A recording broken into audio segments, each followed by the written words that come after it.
Dangerous Days by Mary Roberts Rinehart. Recording by Nicholas Clifford. Chapter 1. Natalie Spencer was giving a dinner. She was not an easy hostess. Like most women of futile lives, she lacked the sense of proportion, and the small and unimportant details of the service absorbed her. Such conversation as she threw at random to right and left was trivial and distracted. Yet the dinner was an unimportant one.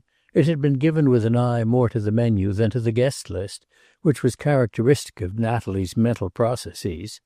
It was also characteristic that when the final course had been served without mishap, and she gave a sigh of relief before the gesture of withdrawal, which was the signal to the other women, that she had realized no lack in it.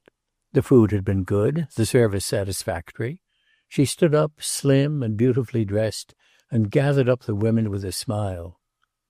The movement found Dr. Haverford at her left, unprepared, and with his coffee cup in his hand. He put it down hastily and rose, and the small cup overturned in its saucer, sending a smudge of brown into the cloth. "Dreadfully awkward of me," he said. The clergyman's smile of apology was boyish, but he was suddenly aware that his hostess was annoyed. He caught his wife's amiable eyes on him, too, and they said quite plainly that one might spill coffee at home, one quite frequently did, to confess a good man's weakness, but one did not do it at Natalie Spencer's table. The rector's smile died into a sheepish grin. For the first time since dinner began, Natalie Spencer had a clear view of her husband's face. Not that that mattered particularly, but the flowers had been too high. For a small dinner, low flowers always. She would speak to the florist. But having glanced at Clayton, standing tall and handsome at the head of the table, she looked again. His eyes were fixed on her with a curious intentness. He seemed to be surveying her, from the top of her burnished hair to the very gown she wore. His gaze made her vaguely uncomfortable. It was unsmiling, appraising, almost, only that was incredible in Clay, almost hostile. Through the open door the half-dozen women trailed out, Natalie in white, softly rustling as she moved, Mrs. Haverford in black velvet, a trifle tight over her ample figure, Marion Hayden in a very brief garment she would have called a frock, perennial debutante that she was, rather negligible Mrs. Terry Mackenzie, and trailing behind the others, frankly loath to leave the men, Audrey Valentine. Clayton Spencer's eyes rested on Audrey with a smile of amused toleration, on her outrageously low green gown that was somehow casually elegant, on her long green earrings and jade chain, on the cigarette between her slim fingers. Audrey's audacity always amused him. In the doorway she turned and nonchalantly surveyed the room. "For heaven's sakes, hurry," she apostrophized the table. "We are going to knit, I feel it. And don't give Chris anything more to drink, Clay. He's had enough." She went on, a slim green figure, moving slowly and reluctantly toward the drawing-room, her head held high, a little smile still on her lips. But, alone for a moment, away from curious eyes, her expression changed, her smile faded, her lovely irregular face took on a curious intensity. What a devilish evening! Chris was drinking too much, talking wildly, and always with furtive eyes on her. Chris! Oh, well, that was life, she supposed. She stopped before a long mirror and gave a bit of careless attention to her hair. With more care she tinted her lips again with a cosmetic stick from the tiny, diamond-studded bag she carried. Then she turned and surveyed the hall and the library beyond. A new portrait of Natalie was there, hanging on the wall under a shaded light, and she wandered in, still with her cigarette, and surveyed it. Natalie had everything. The portrait showed it. It was beautiful, smug, complacent. Mrs. Valentine's eyes narrowed slightly. She stood there thinking about Natalie. She had not everything after all. There was something she lacked. Charm, perhaps. She was a cold woman. But then Clay was cold, too. He was even a bit hard. Men said that, hard and ambitious, although he was popular. Men liked strong men. It was only the weak they deplored and loved. Poor Chris. She lounged into the drawing-room, smiling her slow, cool smile. In the big, uncarpeted alcove, where stood Natalie's great painted piano, Marion Hayden was playing softly, carefully posed for the entrance of the men. Natalie was sitting with her hands folded in the exact center of a peacock blue divan. The others were knitting. "Very pretty effect, Toots," Audrey called. And Miss Hayden gave her the unashamed smile of one woman of the world to another. Audrey had a malicious impulse. She sat down beside Natalie, and against the blue divan her green gown shrieked a discord. She was vastly amused when Natalie found an excuse and moved away to dispose herself carefully in a tall, old gold chair which framed her like a picture. "We were talking of men, my dear," said Mrs. Haverford, placidly knitting. "Of course," said Audrey flippantly. "Of what it is that they want more than anything else in the world." "Children, sons," put in Mrs. Mackenzie. She was a robust, big woman with kindly eyes, and she was childless. "Women," called Toots Hayden. She was still posed, but she had stopped playing. Mrs. Haverford's eyes rested on her a moment, disapprovingly. "What do you say, Natalie?" Audrey asked. "I hadn't thought about it. Money, probably."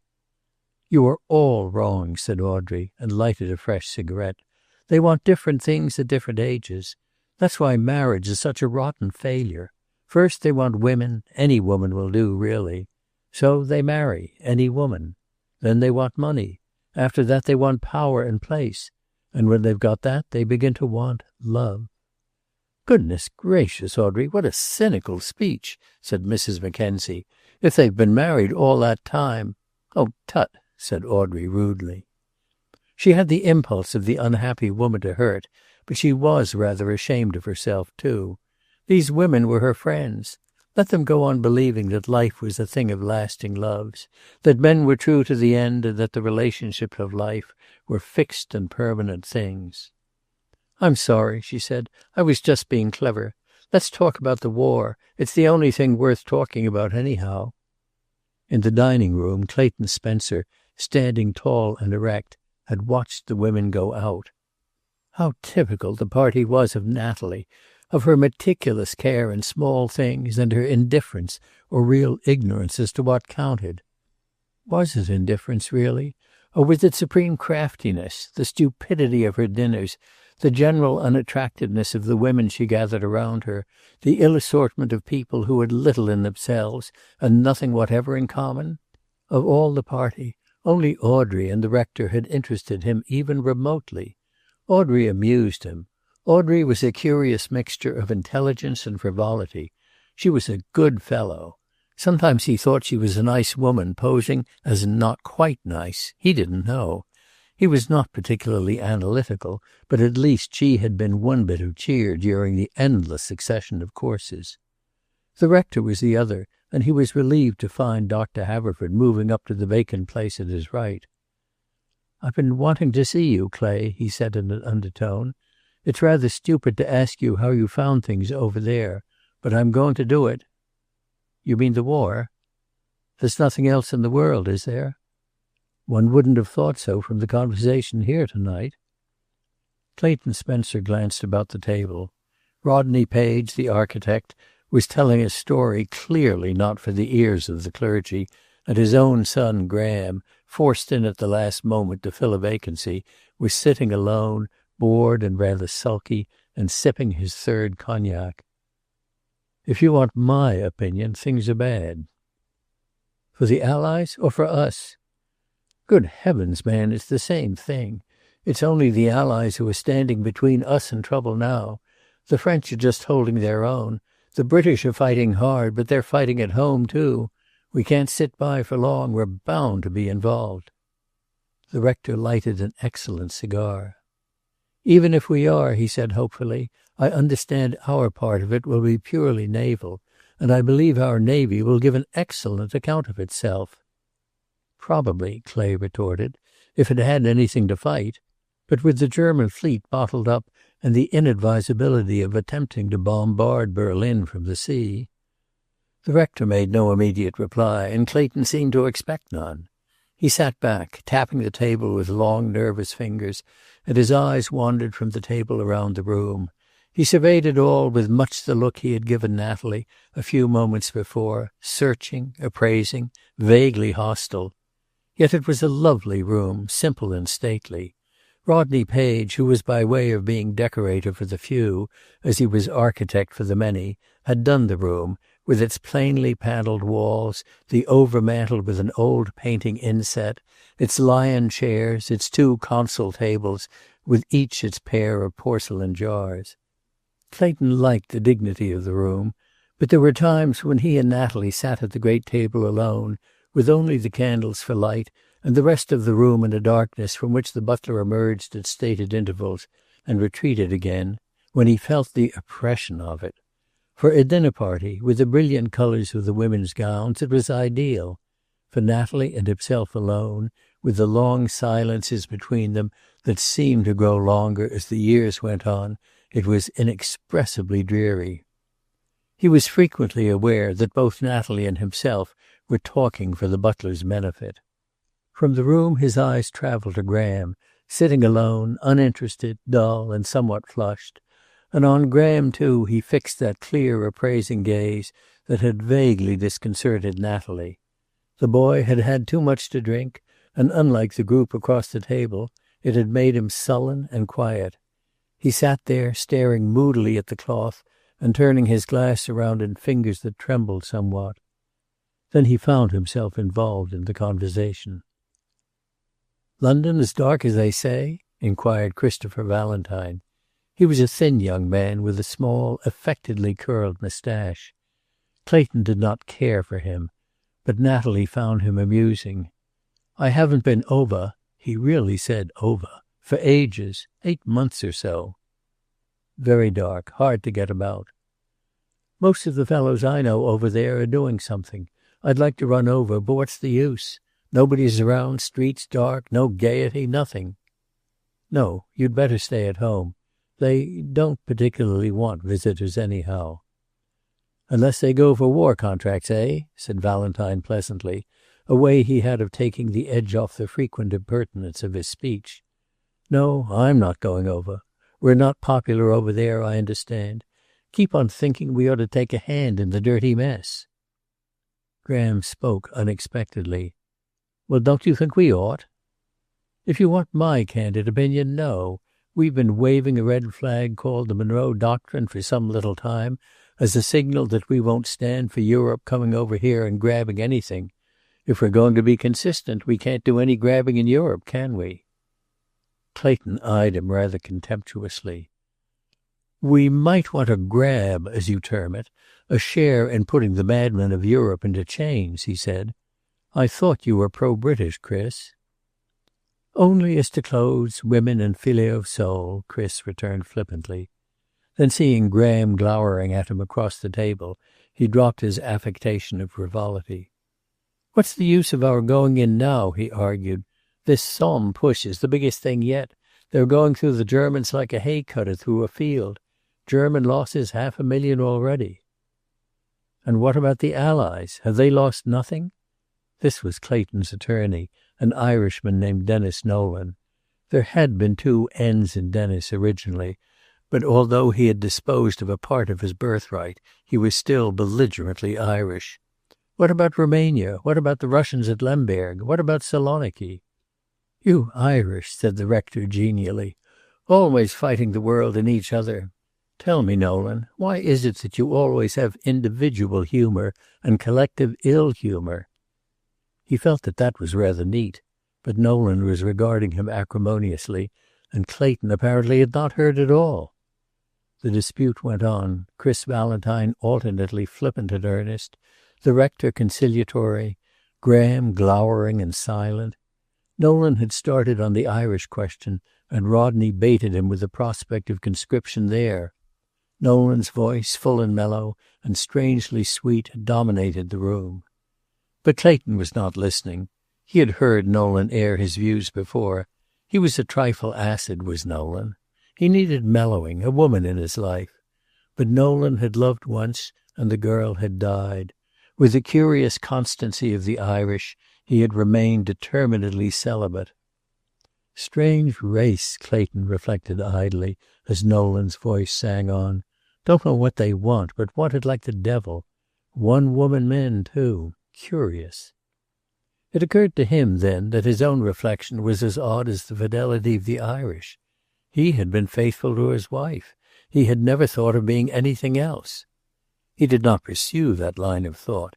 He sat back and resumed his nervous tapping of the cloth, not listening, hardly thinking, but conscious of a discontent that was beyond analysis. Clayton had been aware, since his return from the Continent and England days before, of a change in himself. He had not recognized it until he reached home, and he was angry with himself for feeling it. He had gone abroad for certain Italian contracts and had obtained them. A year or two, if the war lasted so long, and he would be on his feet at last, after years of struggle to keep his organization together through the hard times that preceded the war. He would be much more than on his feet.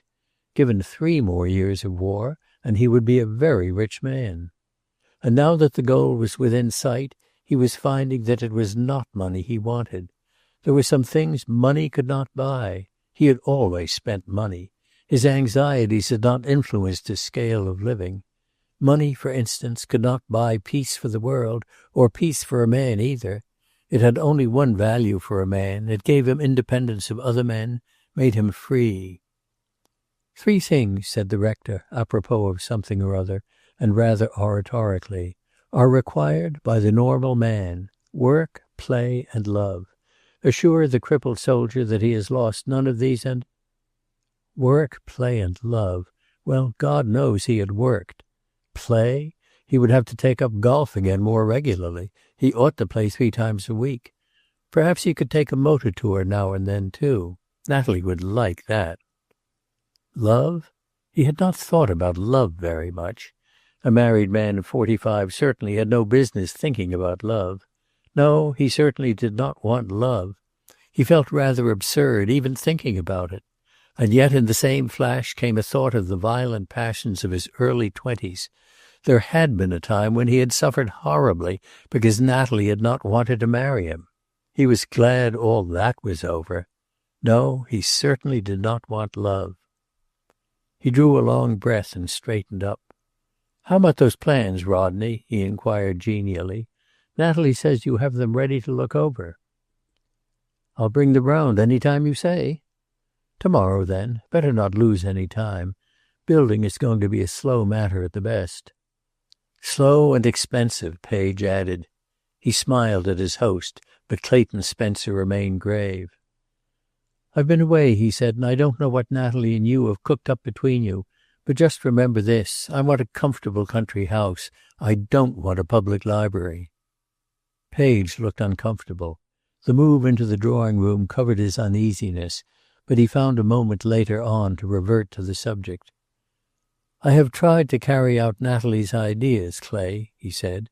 "She wanted a sizable place, you know, a wing for house parties and that sort of thing." Clayton's eyes roamed about the room, where portly Mrs. Haverford was still knitting placidly, where the Chris Valentines were quarreling under pretense of raillery, where Toots Hayden was smoking a cigarette in the corner and smiling up at Graham, and where Natalie, exquisite and precise, was supervising the laying out of a bridge table. "She would, of course," he observed rather curtly, and moving through a French window went out onto a small balcony into the night. He was irritated with himself. What had come over him? He shook himself and drew a long breath of the sweet night air. His tall, boyishly straight figure dominated the little place. In the half-light he looked indeed like an overgrown boy.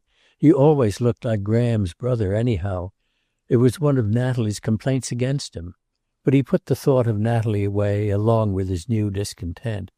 By George, it was something to feel that, if a man could not fight in this war, at least he could make shells to help end it. Oblivious to the laughter in the room behind him, the clink of glass as whiskey and soda was brought in, he planned there in the darkness new organization, new expansions, and found in it a great content. He was proud of his mills. They were his, of his own making. The small iron foundry of his father's building had developed into the colossal furnaces that night after night lighted the downtown district like a great conflagration. He was proud of his mills and of his men.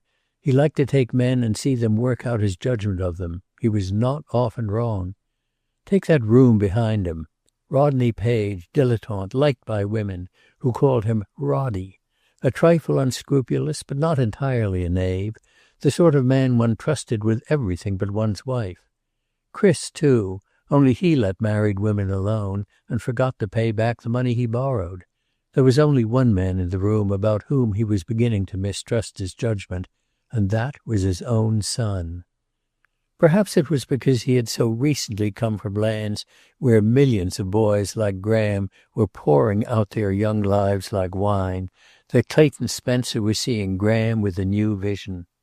He turned and glanced back into the drawing room, where Graham, in the center of the misfit group and not quite himself, was stooping over Marion Hayden.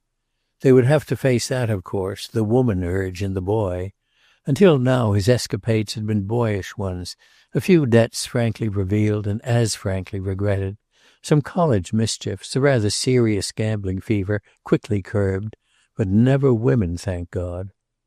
But now the boy was through with college, and already he noticed something new in their relationship. Natalie had always spoiled him, and now there were, with increasing frequency, small consultations in her room when he was shut out, and he was beginning to notice a restraint in his relations with the boy, as though mother and son had united against him. He was confident that Natalie was augmenting Graham's allowance from her own. His salary, rather, for he had taken the boy into the business, not as a partner, that would come later, but as the manager of a department. He never spoke to Natalie of money. Her house bills were paid at the office without question. But only that day Miss Potter, his secretary, had reported that Mrs. Spencer's bank had called up, and he had made good a considerable overdraft. He laid the cause of his discontent to Graham finally. The boy had good stuff in him. He was not going to allow Natalie to spoil him, or to withdraw him into that little realm of detachment in which she lived. Natalie did not need him, and had not, either as a lover or a husband, for years. But the boy did. There was a little stir in the room behind. The Haverfords were leaving, and the Hayden girl, who was plainly finding the party dull. Graham was looking down at her, a tall, handsome boy, with Natalie's blonde hair, but his father's height and almost insolent good looks. "Come around tomorrow," she was saying, "about 4. There's always a crowd about 5, you know." Clayton knew and felt a misgiving. The Hayden house was a late afternoon loafing and meeting place for the idle sons and daughters of the rich, not the conservative old families who had developed a sense of the responsibility of wealth, but of the second generation of easily acquired money. As she went out with Graham at her elbow, he heard Chris at the bridge table. Terrible house, the Haydens, just one step from the Saturday night carouse in Clay's Mill district. When Graham came back, Mrs. Haverford put her hand on his arm. "I wish you would come to see us, Graham. Delight so often speaks of you." Graham stiffened almost imperceptibly. "Thanks, I will." But his tone was distant. "You know she comes out this winter." "Really?" "And you were great friends. I think she misses you a little." "I wish I thought so." Gentle Mrs. Haverford glanced up at him quickly. "You know she doesn't approve of me." "Why, Graham!" "Well, ask her," he said. And there was a real bitterness under the lightness of his tone. "I'll come, of course, Mrs. Haverford. Thank you for asking me. I haven't a lot of time. I'm a sort of a clerk down at the mill, you know." Natalie overheard, and her eyes met Clayton's with a glance of malicious triumph. She had been deeply resentful that he had not made Graham a partner at once. He remembered a conversation they had had a few months before. "Why should he have to start at the bottom?" she had protested. "You have never been quite fair to him, Clay." His boyish diminutive had stuck to him. "You expect him to know as much about the mill now as you do after all these years." "Not at all. I want him to learn. That's precisely the reason I'm not taking him in at once." How much salary is he to have? $3,000 a year. 3,000? While it would take all of that to buy him a car. There are 3 cars here now. I should think he could manage. Every boy wants his own car. I pay my other managers $3,000, he said, still patient. He will live here. His car can be kept here without expense. Personally, I think it too much money for the service he will be able to give us for the first year or 2. And although she had let it go at that, he had felt in her a keen resentment. Graham had got a car of his own, was using it hard, if the bills the chauffeur presented were an indication, and Natalie had overdrawn her account $2,500. The evening wore on. 2 tables of bridge were going on, with Dennis Nolan sitting in at one. Money in large amounts was being written in on the bridge scores. The air of the room was heavy with smoke, and all the men and some of the women were drinking rather too much. There were splotches of color under the tan in Graham's cheeks, and even Natalie's laughter had taken on a higher note. Chris's words rankled in Clayton Spencer's mind. A step from the Saturday night carouse. How much better was this sort of thing? A dull party, driven to cards and drink to get through the evening? And what sort of home life were he and Natalie giving the boy? Either this or the dreary evenings when they were alone, with Natalie sitting with folded hands, or withdrawing to her boudoir upstairs, where invariably she summoned Graham to talk to him behind closed doors.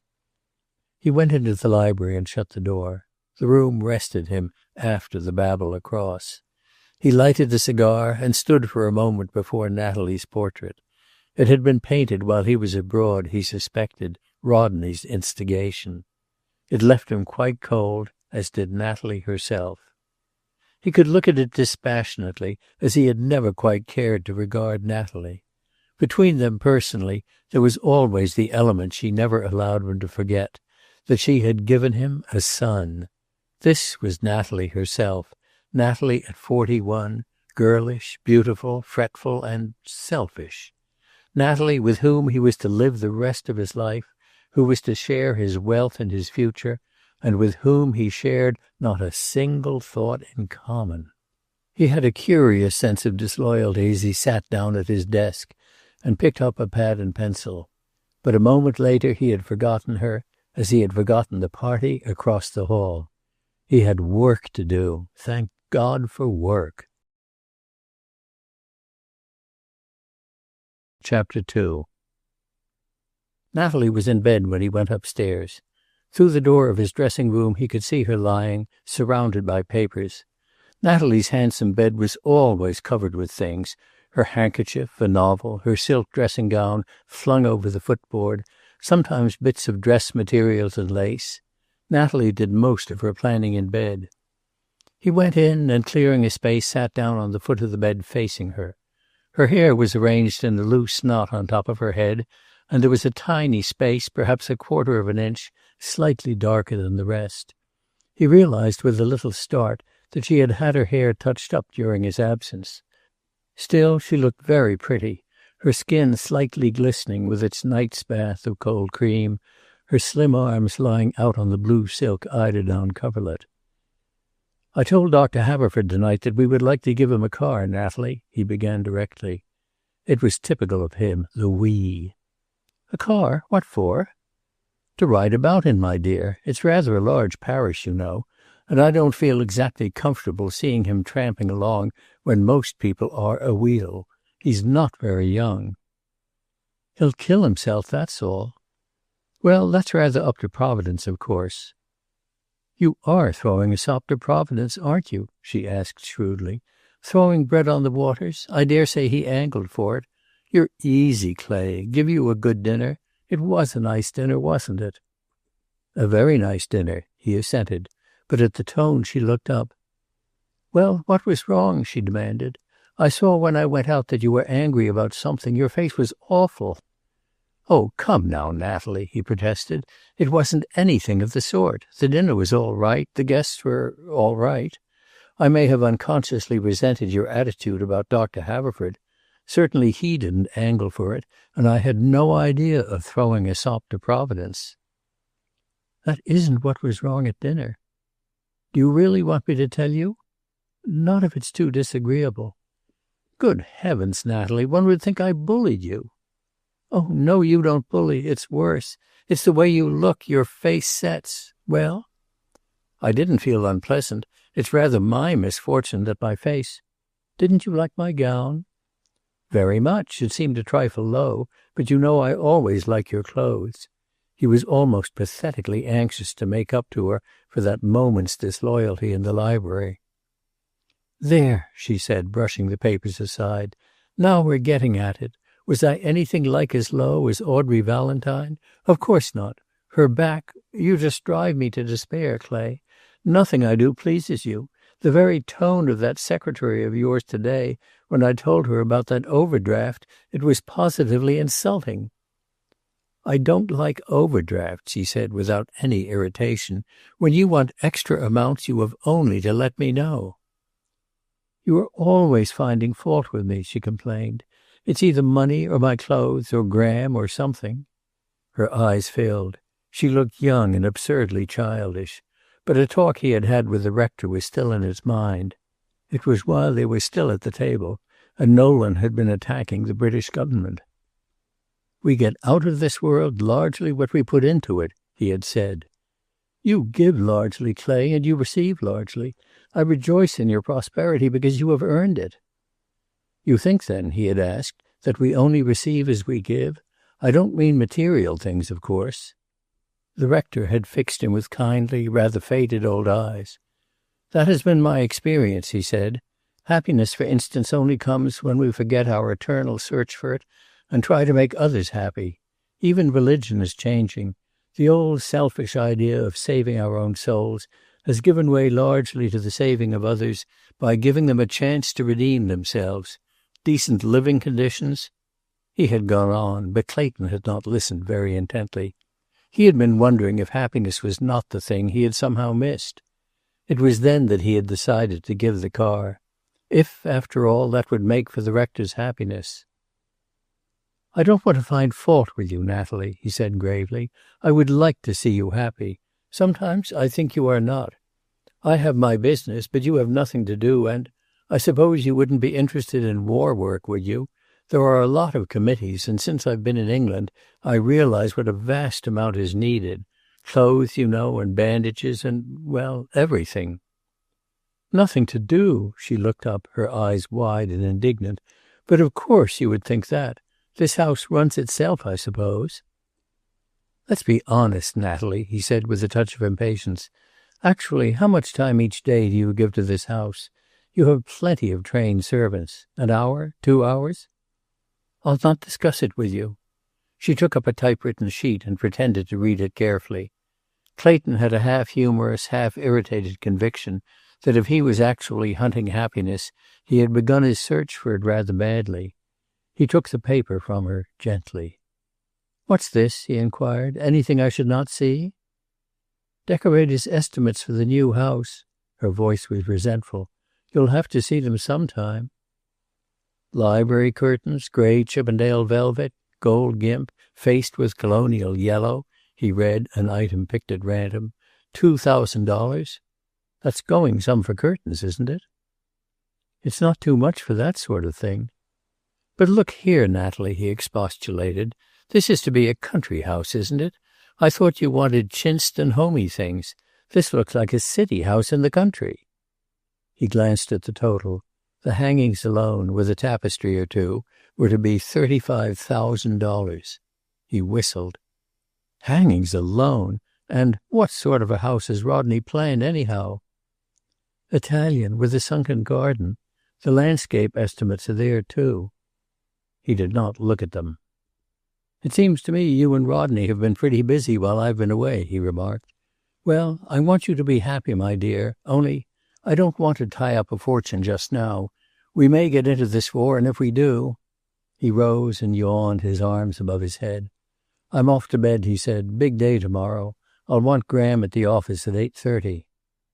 She had sat up in bed and was staring at him. Her face was pale. Do you mean that we are going to get into this war? I think it very likely, my dear. But if we do, Graham, We might as well face it. Graham will probably want to go."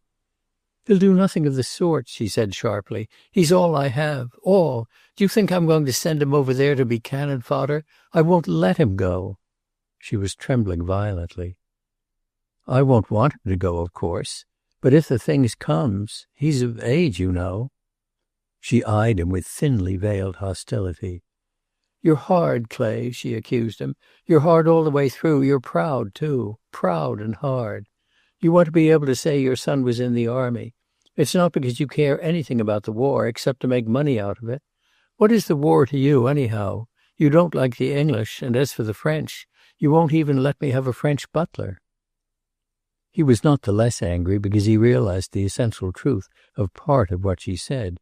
He felt no great impulse of sympathy with any of the combatants.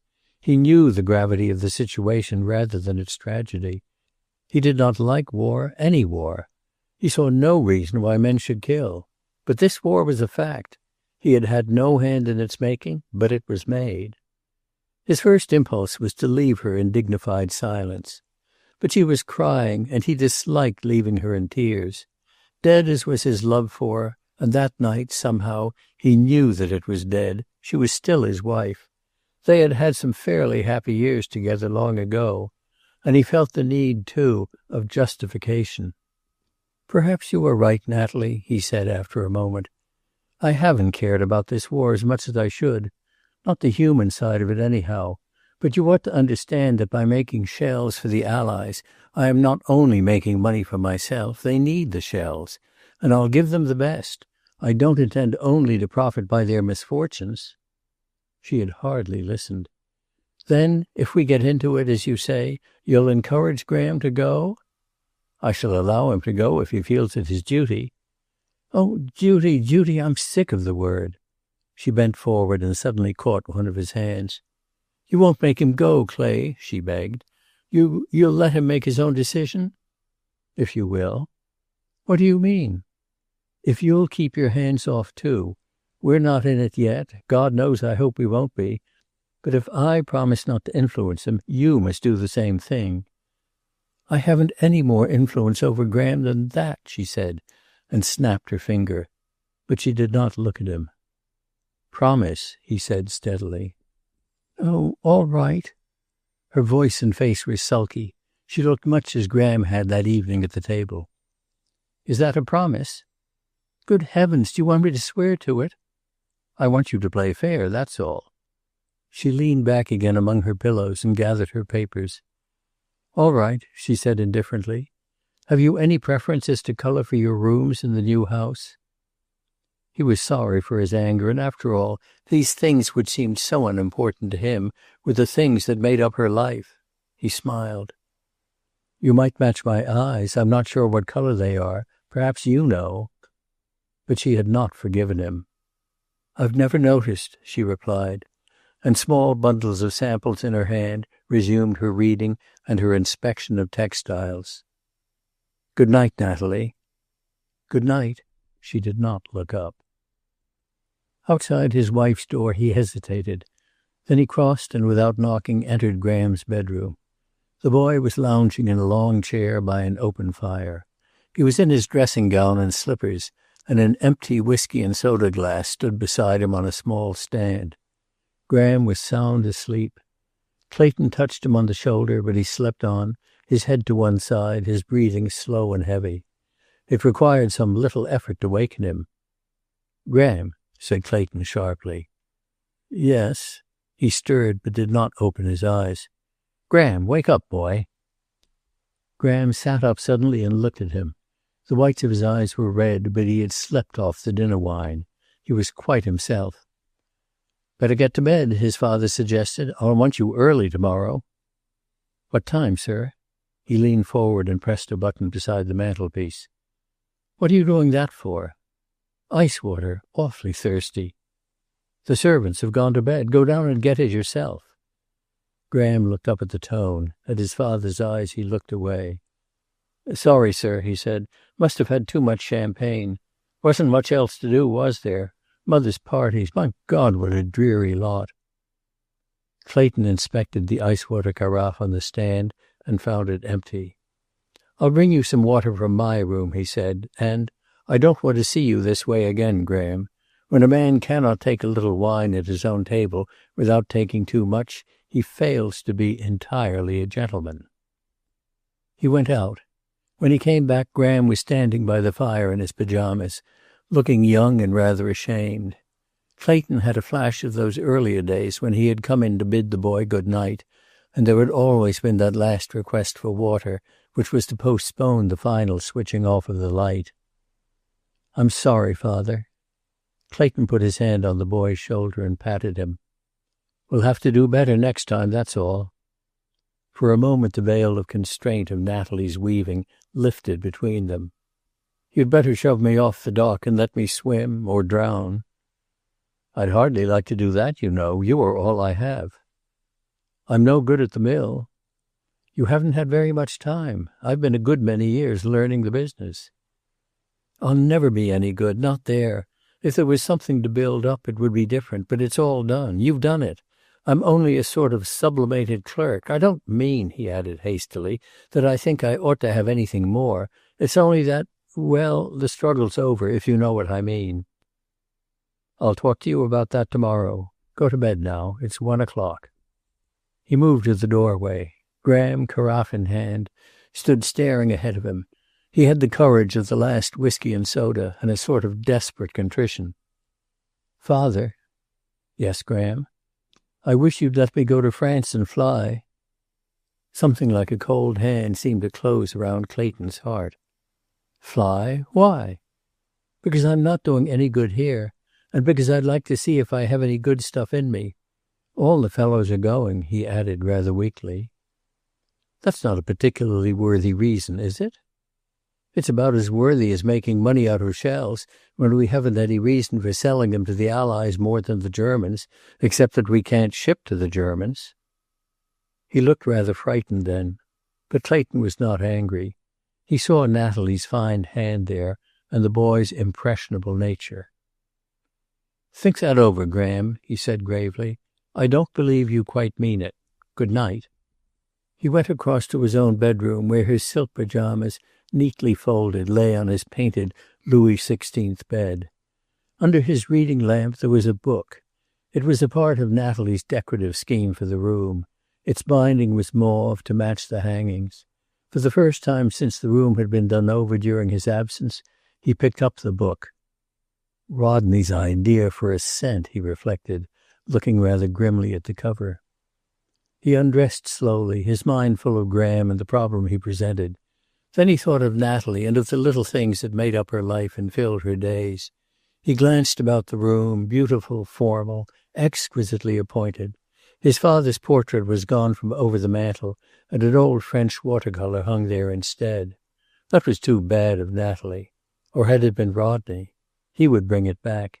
And he gave a fleeting thought to Graham and his request to go abroad. He had not meant it. It was sheer reaction. But he would talk to Graham. He lighted a cigarette and, getting into bed, turned on his reading lamp. Queer how a man could build and then find that after all he did not care for the achievement. It was the building alone that was worthwhile. He picked up the book from the table and opened it casually. "When first I loved, I gave my very soul, utterly unreserved to love's control. But love deceived me, wrenched my youth away, and made the gold of life forever gray. Long I lived lonely, yet I tried in vain with any other joy to stifle pain. There is no other joy, I learned to know, and so returned to love as long ago. Yet I this little while ere I go hence, love very lightly now in self-defense." "Twaddle," said Clayton Spencer, and put the book away. That was the sort of stuff men like Rodney lived on. In a mauve binding, too.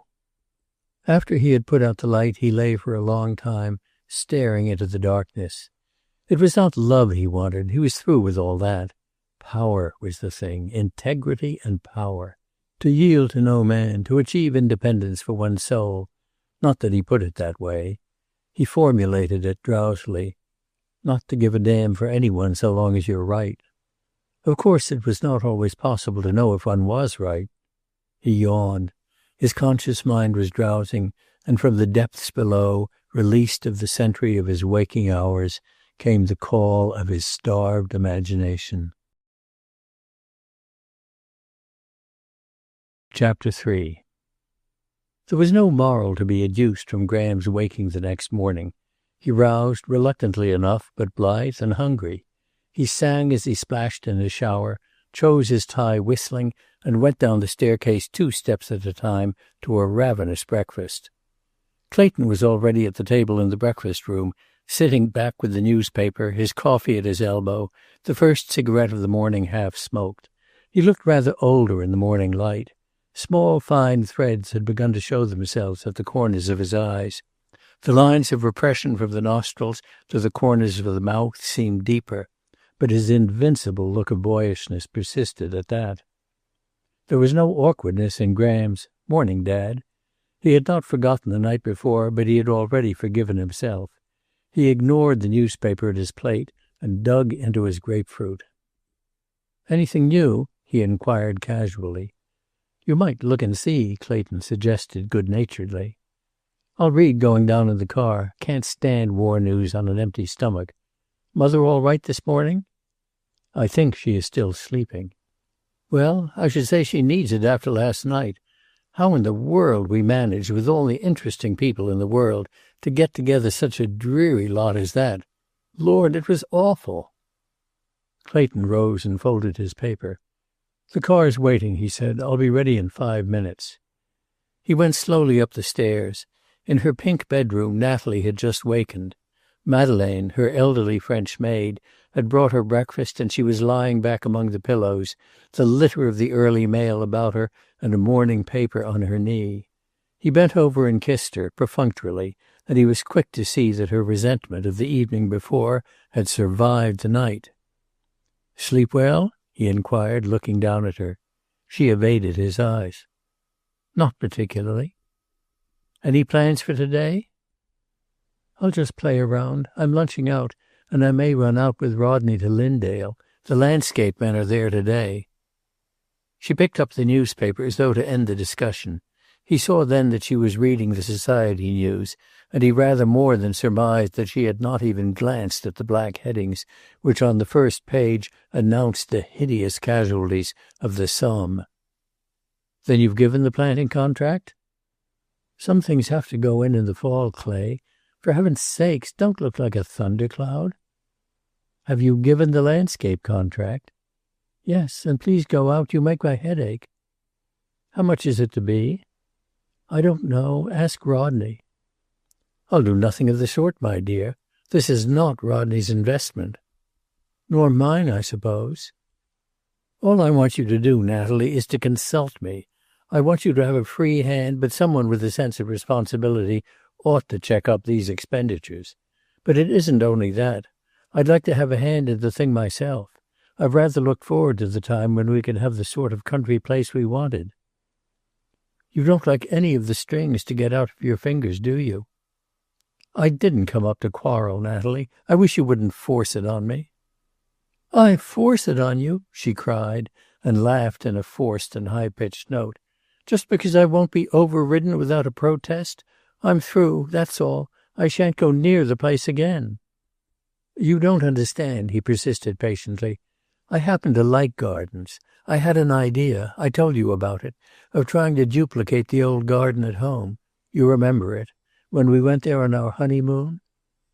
"You don't call that a garden?" "Of course I didn't want to copy it exactly. It was old and out of condition. But there were a lot of old-fashioned flowers. However, if you intend to build an Italian villa, naturally—" "I don't intend to build anything or to plant anything." Her voice was frozen. "You go ahead. Do it in your own way. And then you can live there if you like. I won't." Which was what he carried away with him that morning to the mill. He was not greatly disturbed by her threat to keep her hands off. He knew quite well indeed that the afternoon would find her, with Rodney Page, picking her way in her high-heeled shoes over the waste that was some day to bloom, not like the rose of his desire, but according to the formal and rigid blueprint which Rodney would be carrying. But in 5 minutes he had put the incident out of his mind. After all, if it gave her happiness and occupation, certainly she needed both. And his powers of inhibition were strong. For many years he had walled up the small frictions of his married life and its disappointments, and outside that wall had built up an existence of his own, which was the mill. When he went downstairs, he found that Graham had ordered his own car and was already in it, drawing on his gloves. "Have to come back uptown early, Dad," he called in explanation, and drove off, going at the reckless speed he affected. Clayton rode down alone in the limousine. He had meant to outline his plans of expansion to Graham, but he had had no intention of consulting him. In his own department the boy did neither better nor worse than any other of the dozens of young men in the organization. If he had shown neither special aptitude for nor interest in the business, he had at least not signally failed to show either. Now, paper and pencil in hand, Clayton jotted down the various details of the new system in their sequence: the building of a forging plant to make the rough casts for the new Italian shells out of the steel from the furnaces, the construction of a new spur to the little railway which bound the old plant together with its shining steel rails. There were questions of supplies and shipping and bank credits to face, the vast and complex problems of the complete new munition works to be built out of town and involving such matters as the housing of enormous numbers of employees. He scrawled figures and added them. Even with the size of the foreign contract, their magnitude startled him. He leaned back, his mouth compressed, the lines from the nostrils to the corners deeper than ever. He had completely forgotten Natalie in the country house. Outside the gates to the mill enclosure he heard an early extra being called, and bought it. The Austrian premier had been assassinated. The successful French counterattack against Verdun was corroborated also. On the center of the front page was the first photograph to reach America of a tank. He inspected it with interest. So the Allies had at last shown some inventive genius of their own. Perhaps this was but the beginning. Even at that, enough of these fighting mammoths, and the war might end quickly. With the tanks and the Allied offensive and the evidence of discontented Austria, the thing might after all be over before America was involved. He reflected, however, that an early peace would not be an unmixed blessing for him. He wanted the war to end. He hated killing. He felt inarticulately that something horrible was happening to the world. But personally his plans were premised on a war to last at least 2 years more, until the fall of 1918. That would let him out, cover the cost of the new plant, bring renewals of his foreign contracts, justify those stupendous figures on the paper in his hand. He wondered, rather uncomfortably, what he would do under the circumstances if it were in his power to declare peace tomorrow. In his office in the mill administration building, he found the general manager waiting. Through the door into the conference room beyond, he could see the superintendents of the various departments, with Graham rather aloof and detached, and a sprinkling of the most important foremen. On his desk, neatly machined, was the first tentative shell case made in the mill machine shop, an experiment rather than a realization. Hutchinson, the general manager, was not alone. Opposite him, very neatly dressed in his best clothes, his hat in his hand and a set expression on his face, was one of the boss rollers of the steel mill, Herman Klein. At Clayton's entrance he made a motion to depart, but Hutchinson stopped him. "Tell Mr. Spencer what you've been telling me, Klein," he said curtly. Klein fingered his hat, but his face remained set. "I've just been saying, Mr. Spencer," he said, in good English but with the guttural accent which 30 years in America had not eliminated, "that I'll be leaving you now." "Leaving? Why?" "Because of that." He pointed without intentional drama at the shell case. "I can't make those shells for you, Mr. Spencer, and me a German." "You're an American, aren't you?" "I am, sir. It is not that. It is that I—" His face worked. He had dropped back to the old idiom after years of painful struggle to abandon it. "It is that I am a German also. I have people there in the war. To make shells, to kill them, no." "He is determined, Mr. Spencer," said Hutchinson. "I have been arguing with him, but you can't argue with a German." Clayton was uneasily aware of something like sympathy for the man. "I understand how you feel, Klein," he observed. "But of course you know whether you go or stay, the shells will be made anyhow." "I know that." "You are throwing up a good position." "I'll try to get another." The prospective loss of Klein was a rather serious one. Clayton, seated behind his great desk, eyed him keenly and then stooped to bribery. He mentioned a change in the wage scale, with bonuses to all foremen and rollers. He knew Klein's pride in the mill, and he outlined briefly the growth that was about to be developed. But the boss roller remained obdurate. He understood that such things were to be, but it was not necessary that he assist Germany's enemies against her. Against the determination in his heavy square figure, Clayton argued in vain. When, 10 minutes later, he went into the conference room, followed by a secretary with a sheaf of papers, the mill was minus a boss roller, and there was rankling in his mind Klein's last words. "I have no objection, Mr. Spencer, to your making money out of this war, but I will not." There had been no insolence in his tone. He had gone out, with his heavy German stolidity of mien unchanged, and had closed the door behind him with quiet finality. Chapter 4. Graham left the conference that morning in a rather exalted mood. The old mill was coming into its own at last. He had a sense of boyish triumph in the new developments, a feeling of being a part of big activities that would bring rich rewards, and he felt a new pride in his father. He had sat a little way from the long table and had watched the faces of the men gathered about it as clearly and forcibly the outlines of the new departure were given out. Hitherto, Spencers had made steel only. Now they were not only to make the steel, but they were to forge the ingots into rough casts. These casts were then to be carried to the new munitions works, there to be machined, drilled, polished, provided with fuses, which Spencers were also to make, and shipped abroad. The question of speeding production had been faced and met. The various problems had been discussed and the bonus system tentatively taken up. Then the men had dispersed, each infected with the drive of his father's contagious force. Pretty fine old boy, Graham had considered, and he wondered vaguely if, when his time came, he would be able to take hold. For a few minutes Natalie's closetings lost their effect. He saw his father, not as one from whom to hide extravagance and unpaid bills, but as the head of a great concern that was now to be a part of the war itself. He wandered into his father's office and picked up the shell. Clayton was already at his letters, but looked up. "Think we rather had them, eh, Graham?" "Think you did, sir, and carried them off their feet. Pretty, isn't it?" He held up the shell case. "If a fellow could only forget what the damned things are for." "They are to help end the war," said Clayton crisply. "Don't forget that, boy," and went back to his steady dictation.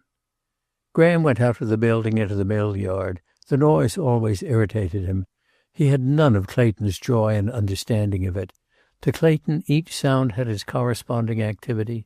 To Graham it was merely din, an annoyance to his ears, as the mill yard outraged his fastidiousness. But that morning he found it rather more bearable. He stooped where, in front of the storekeeper had planted a tiny garden. Some late-blossoming chrysanthemums were still there, and he picked one and put it in his buttonhole. His own office was across the yard. He dodged in front of a yard locomotive, picked his way about masses of lumber and the general litter of all mill yards, and opened the door of his own building. Just inside his office a girl was sitting in a straight chair, her hat a trifle crooked, and her eyes red from crying. He paused in amazement. "Why, Miss Klein," he said, "what's the matter?" She was rather a pretty girl even now. She stood up at his voice and made an effort to straighten her hat. "Haven't you heard?" she asked. "I haven't heard anything that ought to make Miss Anna Klein weep of a nice frosty morning in October. Unless," he sobered, for her grief was evident. "Tell me about it." "Father has given up his job." "No." "I'm telling you, Mr. Spencer, he won't help to make those shells. He's been acting queer for 3 or 4 days, and this morning he told your father." Graham whistled. As if it made any difference, she went on irritably. Someone else will get his job, that's all. What does he care about the Germans? He left them and came to America as soon as he could walk. Graham sat down. "Now, let's get this," he said. "He won't make shells for the Allies, and so he's given up his position. All right. That's bad, but he's a good workman. He'll not have any trouble getting another job. Now, why are you crying?" "I didn't think you'd want me to stay on." Putting her fear into words brought back her long hours of terror. She collapsed into the chair again and fell to unquiet sobbing. Graham was disturbed. "You're a queer girl," he said. "Why should that lose me my most valued assistant?" When she made no reply, he got up and going over to her put a hand on her shoulder. "Tell me that," he said. He looked down at her.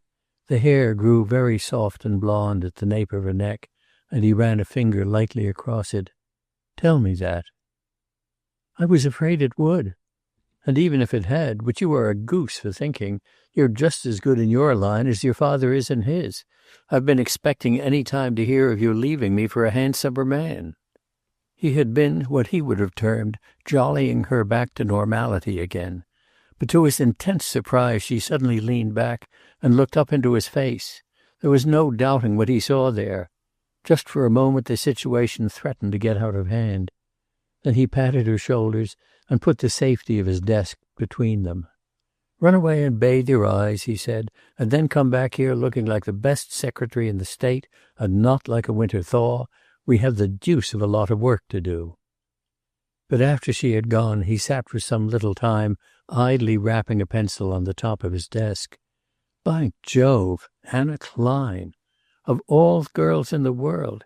It was rather a pity, too. She was a nice little thing, and in the last few months she had changed a lot. She had been timid at first and hideously dressed. Lately she had been almost smart.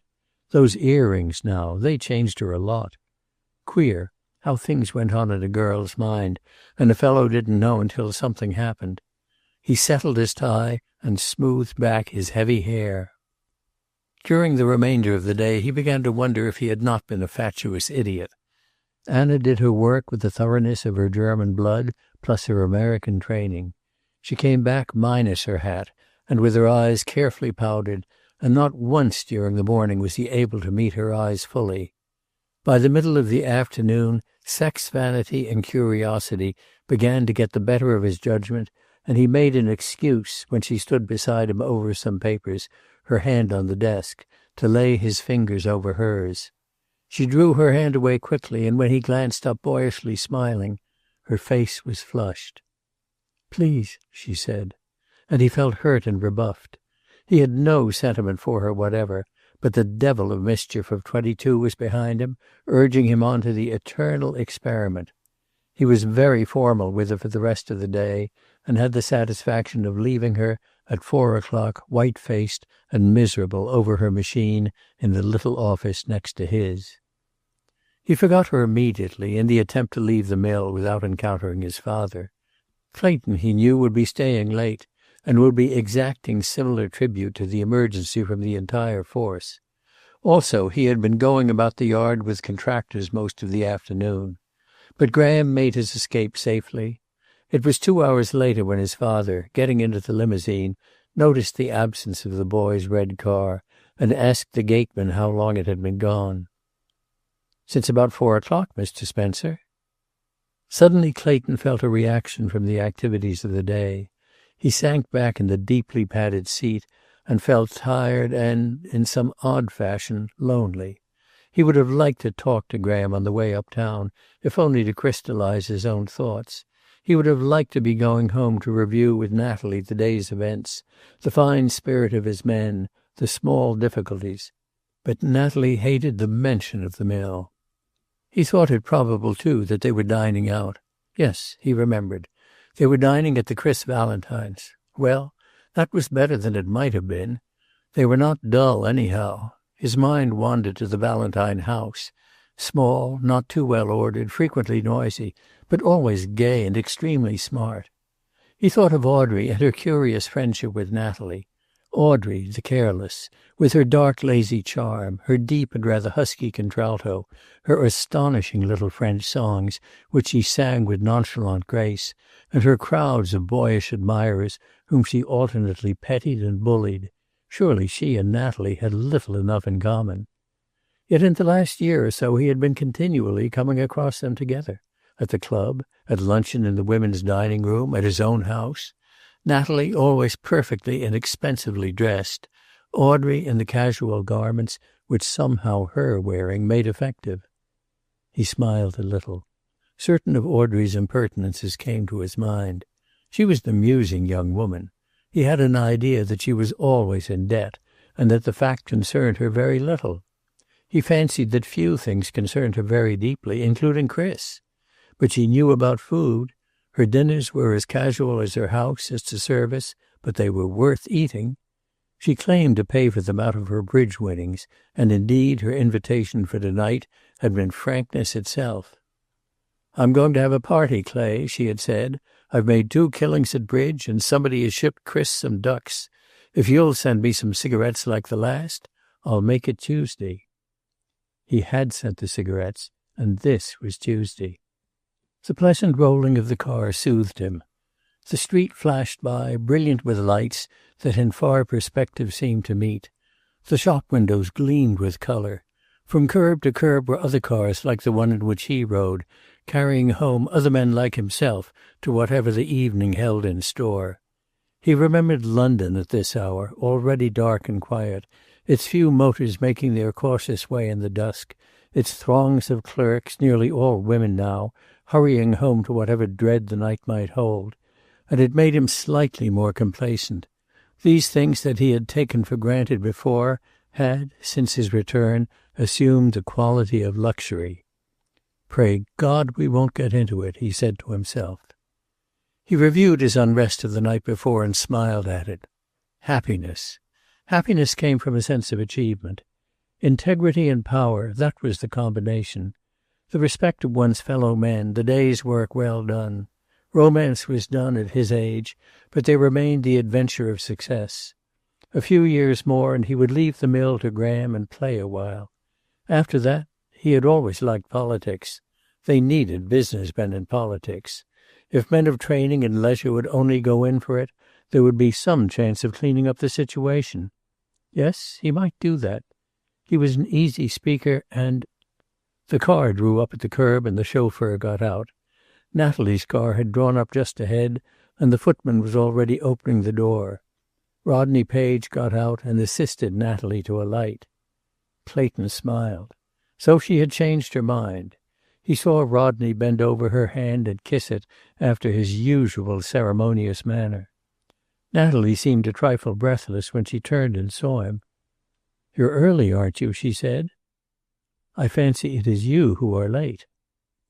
Then he realized that the chauffeur was waiting to speak to him. "Yes, Jackson?" "I'm sorry, sir. I guess I'll be leaving at the end of my month, Mr. Spencer." "Come into the library and I'll talk to you. What's wrong?" "There's nothing wrong, sir. I have been very well suited. It's only, I used to be in the regular army, sir, and I guess I'm going to be needed again." "You mean we are going to be involved?" "Yes, sir, I think we are." "There's no answer to that, Jackson," he said. But a sense of irritation stirred him as he went up the steps to the house door. Jackson was a good man. Jackson and Klein, and who knew who would be next. Oh, damn the war, he reflected rather wearily. Chapter 5. The winter which preceded the entrance of the United States into the war was socially an extraordinary one. It was marked by an almost feverish gaiety, as though, having apparently determined to pursue a policy dictated purely by self-interest, the people wished to forget their anomalous position. Like a woman who covers her shame with a smile. The vast number of war orders from abroad had brought prosperity into homes where it had long been absent. Mills and factories took on new life. Labor was scarce and high. It was a period of extravagance rather than pleasure. People played that they might not think. Washington, convinced that the nation would ultimately be involved, kept its secret well, and continued to preach a neutrality it could not enforce. War was, to most of the nation, a great dramatic spectacle, presented to them at breakfast and in the afternoon editions. It furnished unlimited conversation at dinner parties, led to endless wrangles, gave zest and point to the peace that made those dinner parties possible, furnished an excuse for retrenchment here and there, and brought into vogue great bazaars and balls for the Red Cross and kindred activities. But although the war was in the nation's mind, it was not yet in its soul. Life went on much as before. An abiding faith in the Allies was the foundation stone of its complacency. The great 6 months' battle of the Somme, with its 1,000,000 casualties, was resulting favorably. On the east the Russians had made some gains. There were wagers that the Germans would be done in the spring. But again Washington knew that the British and French losses at the Somme had been frightful, that the amount of lost territory regained was negligible as against the territory still held, that the food problem in the British Islands was acute, that the submarine sinkings were colossal. Our peace was at a fearful cost. And on the edge of this volcano America played. When Graham Spencer left the mill that Tuesday afternoon, it was to visit Marion Hayden. He was rather bored now at the prospect. He would have preferred going to the club to play billiards, which was his custom of a late afternoon. He drove rather more slowly than was his custom, and so missed Marion's invitation to get there before the crowd. 3 cars before the house showed that she already had callers, and indeed when the parlour-maid opened the door a burst of laughter greeted him. The Hayden house was a general rendezvous. There were usually, by 7 o'clock, whiskey and soda glasses and teacups on most of the furniture, and half-smoked cigarettes on everything that would hold them, including the piano. Marion herself met him in the hall and led him past the drawing-room door. "There are people in every room who want to be left alone," she volunteered. "I kept the library as long as I could. We can sit on the stairs if you like." Which they proceeded to do quite amiably. From various open doors came subdued voices. The air was pungent with tobacco smoke, permeated with a faint scent of late afternoon highballs. "Tommy," Marion called when she had settled herself. "Yes," from a distance. "Did you leave your cigarette on the piano?" "No, Toots dear, but I can easily." "Mother," Marion explained, "is getting awfully touchy about the piano. Well, do you remember half the pretty things you told me last night?" "Not exactly, but I meant them." He looked up at her admiringly. He was only a year from college, and he had been rather arbitrarily limited to the debutantes. He found, therefore, something rather flattering in the attention he was receiving from a girl who had been out 5 years, and who was easily the most popular young woman in the gayer set. It gave him a sense of maturity. Since the night before he had been rankling under a sense of youth. "Was I pretty awful last night?" he asked. "You were very interesting. And, I imagine, rather indiscreet." "Fine. What did I say?" "You boasted, my dear young friend." "Great Scott, I must have been awful." "About the new war contracts." "Oh, business." "But I found it very interesting. You know I like business. And I like big figures. Poor people always do. Has it really gone through? I mean, those things do slip up sometimes, don't they?" "It's gone through all right. Signed, sealed, and delivered." Encouraged by her interest, he elaborated on the new work. He even developed an enthusiasm for it, to his own surprise. And the girl listened intently, leaning forward so that her arm brushed his shoulder.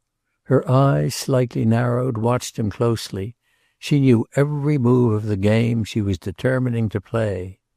Marion Hayden, at 25, knew already what her little world had not yet realized, that such beauty as she had had was the beauty of youth only, and that was going.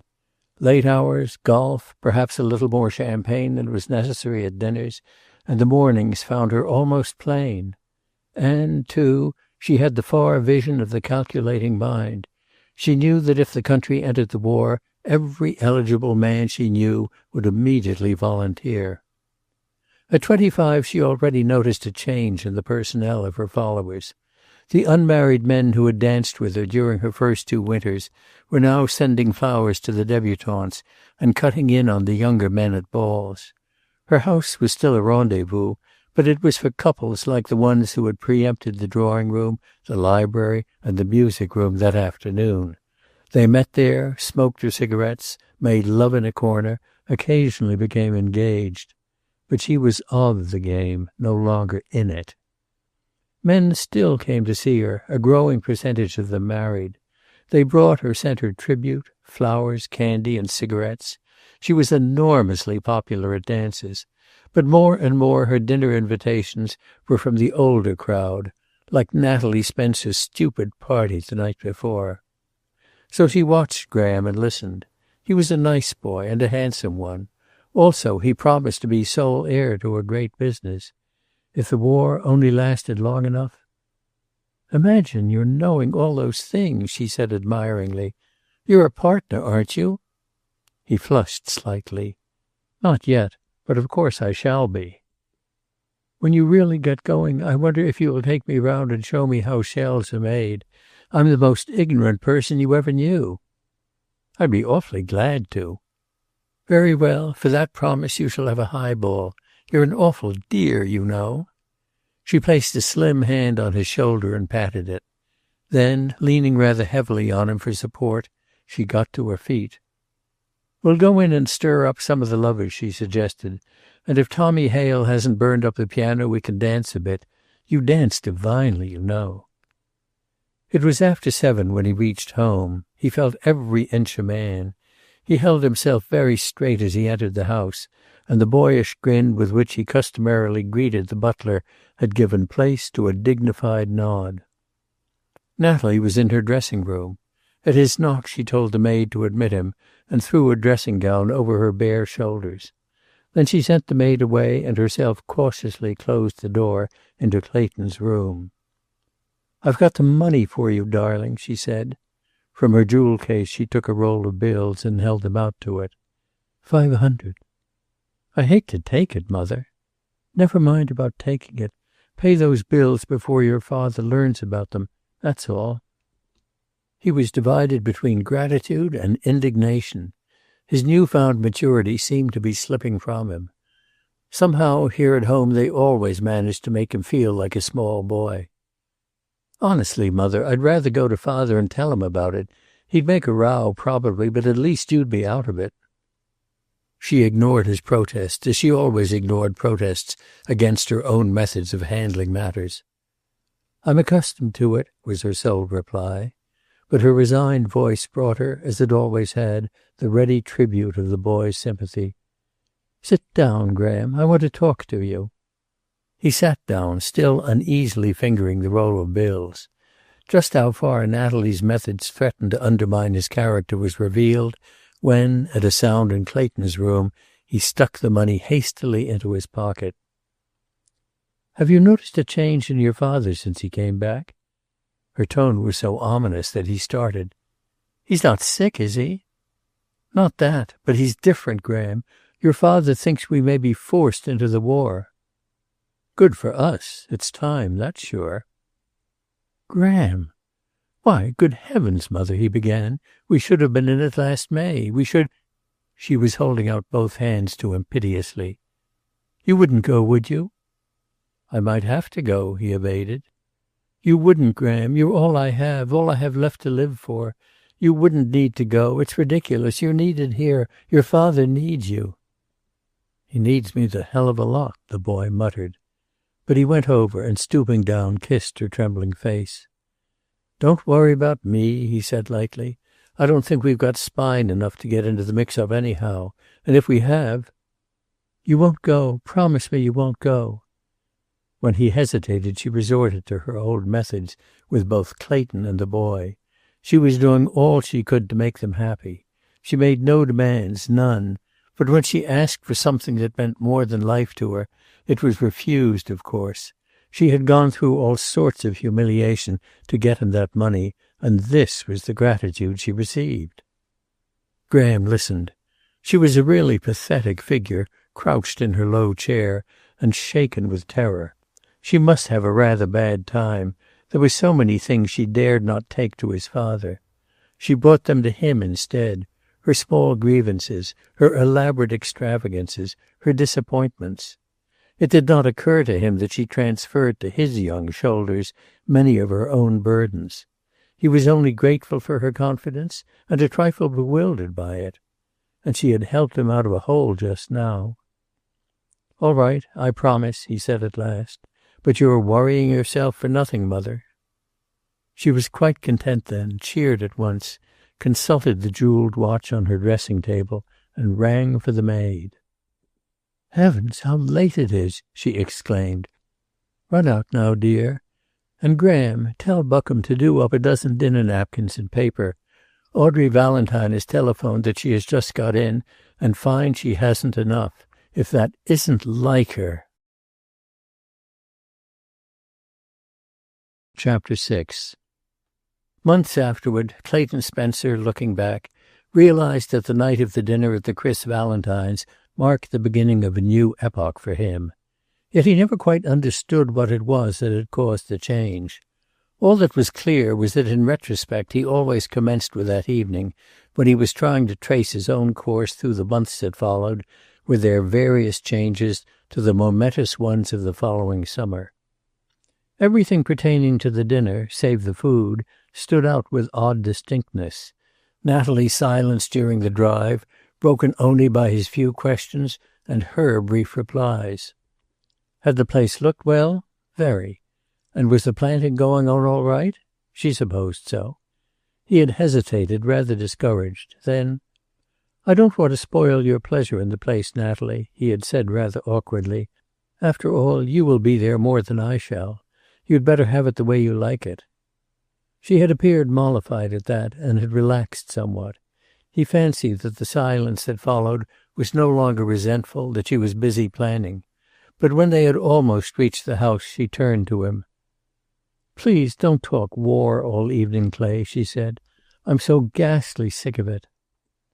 "All right," he agreed amiably. "Of course, I can't prevent the others doing it." "It's generally you who lead up to it. Ever since you came back, you bored everybody to death with it." "Sorry," he said rather stiffly. "I'll be careful." He had a wretched feeling that she was probably right. He had come back so full of new impressions that he had probably overflowed with them. It was a very formal, extremely tall and reticent Clayton Spencer who greeted Audrey that night. Afterward he remembered that Audrey was not quite her usual frivolous self that evening, but perhaps that was only in retrospect, in view of what he learned later. She was very daringly dressed as usual, wearing a very low gown and a long chain and earrings of black opals, and as usual all the men in the room were grouped around her. "Thank heaven for one dignified man," she exclaimed, looking up at him. "Clayton, you do give tone to my parties." It was not until they went into dinner that he missed Chris. He heard Audrey giving his excuses. "He's been called out of town," she said. "Clay, you're to have his place. And the flowers are low, so I can look across and admire you." There were a dozen guests, and things moved rapidly. Audrey's dinners were always hilarious. And Audrey herself, Clayton perceived from his place of vantage, was flirting almost riotously with the man on her left. She had 2 high spots of color in her cheeks, and Clayton fancied, or was that in retrospect too, that her gaiety was rather forced. Once he caught her eyes, and it seemed to him that she was trying to convey something to him. And then, of course, the talk turned to the war, and he caught a flash of irritation on Natalie's face. "Ask the oracle," said Audrey's clear voice. "Ask Clay. He knows all there is to know." "I didn't hear it, but I suppose it is when the war will end." "Amazing perspicacity," someone said. "I can only give you my own opinion. 10 years if we don't go in, possibly 4 if we do." There were clamors of dissent. "None of them can hold out so long." "If we go in, it will end in 6 months." "Nonsense. The Allies are victorious now." "I only gave an opinion," he protested. "One man's guess is just as good as another's. All I contend is that it's going on to a finish. The French and the English are not going to stop until they have made the Hun pay in blood for what he has cost them." "I wish I were a man," Audrey said suddenly. "I don't see how any man with red blood in his veins can sit still and not take a gun and try to stop it. Sometimes I think I'll cut off my hair and go over anyhow. I've only got one accomplishment. I can shoot.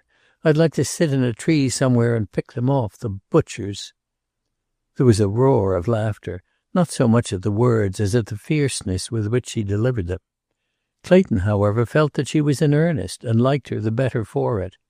He surmised, indeed, that under Audrey's affectations there might be something rather fine if one could get at it. She looked around the table, coolly appraising every man there. "Look at us," she said. "Here we sit, overfed, overdressed, only not overwined because I can't afford it. And probably, yes, I think actually, every man at this table is more or less making money out of it all. There's Clay making a fortune. There's Roddy making money out of Clay. Here am I serving Clayton cigarettes. I don't know why I pick on you, Clay. The rest are just as bad. You're the most conspicuous, that's all." Natalie evidently felt that the situation required saving. "I'm sure we all send money over," she protested, "to the Belgians and all that. And if they want things we have to sell—" "Oh, yes, I know all that," Audrey broke in rather wearily. "I know. We're the saviors of the Belgians, and we've given a lot of money and shiploads of clothes. But we're not stopping the war, and it's got to be stopped." Clayton watched her. Somehow what she had just said seemed to crystallize much that he had been feeling. The damnable butchery ought to be stopped. "Right, Audrey," he supported her. "I'd give up every prospect I have if the thing could be ended now." He meant it then. He might not have meant it entirely tomorrow or the day after, but he meant it then. He glanced down the table to find Natalie looking at him with cynical amusement. The talk veered then, but still focused on the war. It became abstract, as was so much of the war talk in America in 1916. Were we, after this war was over, to continue to use the inventions of science to destroy mankind, or for its welfare? Would we ever again, in wars to come, go back to the comparative humanity of the Hague Convention? Were such wickednesses as the use of poison gas, the spreading of disease germs, and the killing of non-combatants all German precedents to inaugurate a new era of cruelty in warfare? Was this the last war? Would there ever be a last war? Would there not always be outlaw nations as there are outlaw individuals? Would there ever be a League of Nations to enforce peace? From that to Christianity. It had failed. On the contrary, there was a great revival of religious faith. Creeds, no. Belief, yes. Too many men were dying to permit the growth of any skepticism as to a future life. We must have it or go mad. In the midst of that discussion, Audrey rose. Her color had faded, and her smile was gone. "I won't listen any longer," she said. "I'm ready to talk about fighting, but not about dying." Clayton was conscious that he had, in spite of Audrey's speech about the wine, rather more to drink than he should have. He was not at all drunk, but a certain excitement had taken the curb off his tongue. After the departure of the women, he found himself, rather to his own surprise, delivering a harangue on the Germans. "Liars and cheats," he said, and was conscious of the undivided attention of the men. They lied when they signed the Hague Convention. They lie when they claim they wanted peace, not war. They lie when they claim the misuse by the Allies of the Red Cross. They lie to the world and they lie to themselves.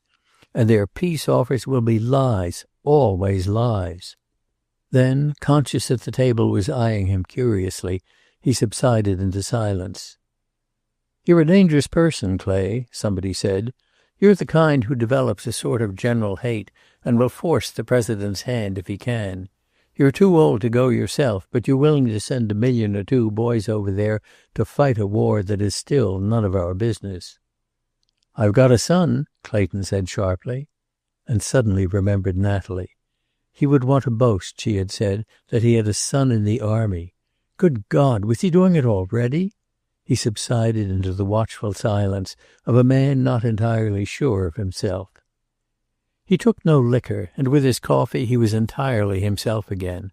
But he was having a reaction. He felt a sort of contemptuous scorn for the talk at the table. The guard down, they were either mouthing flamboyant patriotism or attacking the government. It had done too much. It had done too little. Voices raised, faces flushed. They wrangled, protested, accused. And the nation, he reflected, was like that, divided apparently hopelessly. Was there anything that would unite it, as, for instance, France was united? Would even war do it? Our problem was much greater, more complicated. We were of every race, and the country was founded and had grown by men who had fled from the quarrels of Europe. They had come to find peace. Was there any humanitarian principle in the world strong enough to force them to relinquish that peace? Clayton found Audrey in the hall as they moved at last toward the drawing-room. He was the last of the line of men, and as he paused before her, she touched him lightly on the arm. "I want to talk to you, Clay, unless you're going to play." "I'd rather not, unless you need me." "I don't. I'm not playing either, and I must talk to someone." There was something wrong with Audrey. Her usual insouciance was gone, and her hands nervously fingered the opal beads of her long necklace. "What I really want to do," she added, "is to scream. But don't look like that. I shan't do it. Suppose we go up to Chris's study." She was always a casual hostess. Having got her parties together, and having fed them well, she consistently declined further responsibility. She kept open house, her sideboard and her servants at the call of her friends, but she was quite capable of withdrawing herself without explanation once things were moving well, to be found later by someone who was leaving, writing letters, fussing with her endless bills, or sending a check she could not possibly afford to someone in want whom she happened to have heard about. Her popularity was founded on something more substantial than her dinners. Clayton was liking Audrey better that night than he had ever liked her, though even now he did not entirely approve of her. And to the call of any woman in trouble he always responded. It occurred to him, following her up the stairs, that not only was something wrong with Audrey, but that it was the first time he had ever known her to show weakness. Chris's study was dark. She groped her way in and turned on the lamp, and then turned and faced him. "I'm in an awful mess, Clay," she said, "and the worst of it is I don't know just what sort of a mess it is." "Are you going to tell me about it?" "Some of it, and if I don't start to yelling like a tomcat." "You're not going to do that. Let me get you something." He was terrified by her eyes. "Some aromatic ammonia." That was Natalie's cure for everything. "I'm not going to faint. I never do. Close the door and sit down. And then, give me $100 if you have it. Will you?" "Is that enough?" he asked, and drew out his black silk evening wallet with its monogram in seed pearls. He laid the money on her knee, for she made no move to take it. She sat back, her face colorless, and surveyed him intently. "What a comfort you are, Clay," she said. "Not a word in question, just like that. Yet you know I don't borrow money usually. The only thing that is important is that I have the money with me. Are you sure it's enough?" "Plenty. I'll send it back in a week or so. I'm selling this house. It's practically sold. I don't know why anybody wants it. It's a poky little place. But, well, it doesn't matter about the house. I called up some people today who have been wanting one in this neighborhood, and I'm practically sure they'll take it." "But you and Chris?" "We have separated, Clay. At least, Chris is gone. There's a long story behind it. I'm not up to telling it tonight. And this money will end part of it. That's all I'm going to tell about the money. It's a small sum, isn't it, to break up a family?" "Why, it's absurd. It's horrible, Audrey." "Oh, it isn't the money. That's a trifle. I just had to have it quickly. And when I learned I needed it, of course the banks were closed. Besides, I fancy Chris had to have all there was." Clayton was puzzled and distressed. He had not liked Chris. He had hated his cynicism, his pose of indifference.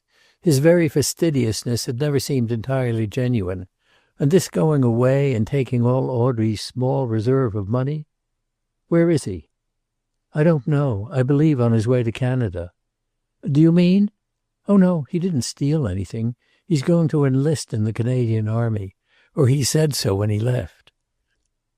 Look here, Audrey, you can't tell me only part of the story. Do you mean to say that Chris has had a magnificent impulse and gone to fight, or that he's running away from something? Both, said Audrey. I'll tell you this much, Clay. Chris has got himself into a scrape. I won't tell you about that, because after all, that's his story. And I'm not asking for sympathy. If you dare to pity me, I'll cry, and I'll never forgive you. Why didn't he stay and face it like a man, not leave you to face it?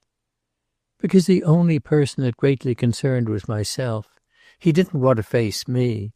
The thing that is driving me almost mad is that he may be killed over there. Not because I love him so much. I think you know how things have been. But because he went to, well, I think, to reinstate himself in my esteem, to show me he's a man after all. Good heavens, Audrey, and you went through dinner with all this to bear? I've got to carry it right along, haven't I? You know how I've been about this war, Clay. I've talked and talked about wondering how our men could stay out of it. So when the smash came, he just said he was going.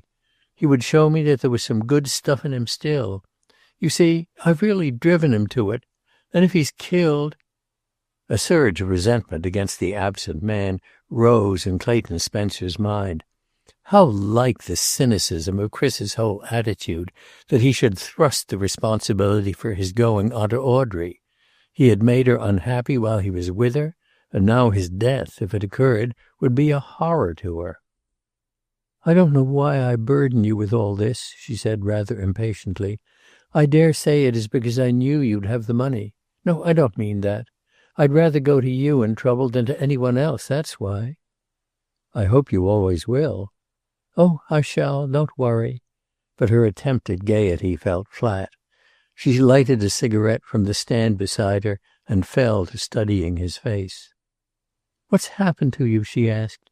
There's a change in you somehow. I've noticed it ever since you came home. You ought to be smug and contented if any man should. But you're not, are you? I'm working hard, that's all. I don't want to talk about myself, he added impatiently. What about you? What are you going to do? Sell my house, pay my debts, and live on my own little bit of an income? But good heavens, Audrey, Chris has no right to cut off like this and leave you. I don't know the story, but at least he must support you. A man can't just run away and evade every obligation. I think I'll have to go after him and give him a talking to. No, she said, bending forward. Don't do that. He has had a bad scare, but he's had one decent impulse, too. Let him alone, Clay. She placed the money on the stand and rose. As she faced him, she impulsively placed her hands on his shoulders.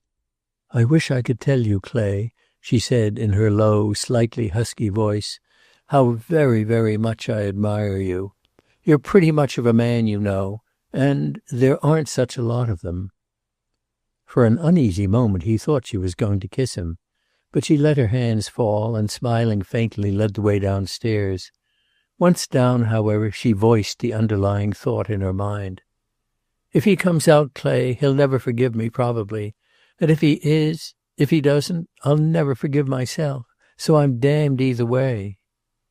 But 10 minutes later, with a man on either side of her, she was sitting at the piano with a cigarette tucked behind her ear, looking distractingly pretty and very gay, and singing a slightly indecorous but very witty little French song. Clayton Spencer, cutting in on the second rubber, wondered which of the many he knew was the real Audrey. He wondered if Chris had not married, for instance, the girl at the piano, only to find she was the woman upstairs. And he wondered, too, if that were true, why he should have had to clear out. So many men married the sort Audrey had been, in Chris's little study, only to find that after all the thing they had thought they were getting was a pose, and it was the girl at the piano after all. He missed her somewhat later. She was gone a full half hour, and he fancied her absence had something to do with the money she had borrowed. Chapter 7. Two things helped greatly to restore Clayton to a more normal state of mind during the next few days. One of them, undoubtedly, was the Valentine situation. Beside Audrey's predicament and Chris's wretched endeavor to get away and yet prove himself a man, his own position seemed, if not comfortable, at least tenable. He would have described it, had he been a man to put such a thing into words, as that he and Natalie didn't exactly hit it off. There were times, too, during those next few days, when he wondered if he had not exaggerated their incompatibility. Natalie was unusually pleasant. She spent some evening hours on the arm of his big chair, talking endlessly about the Lindale house, and he would lean back, smiling, and pretend to a mad interest in black and white tiles and lodges. He made no further protest as to the expense. "Tell me," he said once, "what does a fellow wear in this, Italian palace? If you have any intention of draping me in a toga and putting vine leaves in my hair, or whatever those wreaths were made of." Natalie had no sense of humor, however. She saw that he meant to be amusing, and she gave the little fleeting smile one gives a child who is being rather silly. "Of course," he went on, "we'll have Roman baths and be anointed with oil afterwards by lady Greek slaves. Perfumed oil." "Don't be vulgar, Clay." And he saw she was really offended. While there was actually no change in their relationship, which remained as it had been for a dozen years, their surface life was pleasanter, and even that small improvement cheered him greatly.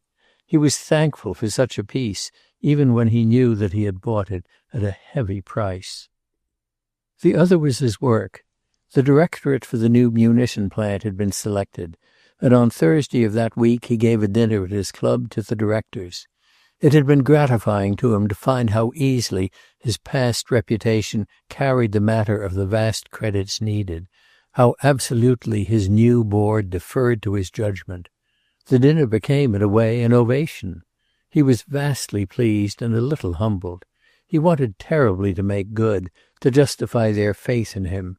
They were the big financial men of his time, and they were agreeing to back his judgment to the fullest extent. When the dinner was over, a few of the younger men were in no mood to go home. They had dined and wined, and the night was young. Dennis Nolan, who had been present as the attorney for the new concern, leaned back in his chair and listened to them with a sort of tolerant cynicism. "Oh, go home, you fellows," he said at last. "You make me sick. Enough's enough. Why the devil does every dinner like this have to end in a debauch?" In the end, however, both he and Clayton went along, Clayton at least frankly anxious to keep an eye on one or two of them until they started home. He had the usual standard, of course, except for himself. A man's private life, so long as he was not a bounder, concerned him not at all. But this had been his dinner. He meant to see it through. Once or twice he had seen real tragedy come to men as a result of the recklessness of long dinners, many toasts, and the instinct to go on and make a night of it. Afterward they went to a midnight roof garden, and at first it was rather dreary. Their youth was only comparative after all, and the eyes of the girls who danced and sang passed over them to rest on boys in their 20s. Nolan chuckled. "Pathetic," he said. "The saddest sight in the world. Every one of you here would at this moment give up everything he's got to be under 30. "Oh, shut up," someone said almost savagely. "Of course there are compensations," he drawled. "At 20 you want to take the entire bunch home and keep 'em. At 30 you know you can't, but you still want to. At 40 and over you don't want them at all, but you think it's damned curious they don't want you." Clayton had watched the scene with a rather weary interest. He was, indeed, trying to put himself in Graham's place at Graham's age. He remembered once, at 20, having slipped off to see The Black Crook, then the epitome of wickedness, and the disillusionment of seeing women in tights with their accentuated curves and hideous lack of appeal to the imagination. The caterers of such wares had learned since then. Here were soft draperies instead, laces and chiffons. The suggestion was not to the eyes, but to the mind. How devilishly clever it all was. Perhaps there were some things he ought to discuss with Graham. He wondered how a man led up to such a thing. Nolan bent toward him. "I've been watching for a girl," he said, "but I don't see her. Last time I was here I came with Chris. She was his girl." "Chris?" "Yes, it stumped me at first. She came and sat with us. Not a bad little thing, but, good Lord, Clay, ignorant and not even pretty. And Chris was fastidious in a way. I don't understand it." The ancient perplexity of a man over the sex selections of his friends puckered his forehead. "Damned if I understand it," he repeated. A great wave of pity for Audrey Valentine surged in Clayton Spencer's heart. She had known it, of course. That was why Chris had gone away. How long had she known it? She was protecting Chris's name even now. For all her frivolity, there was something rather big in Audrey.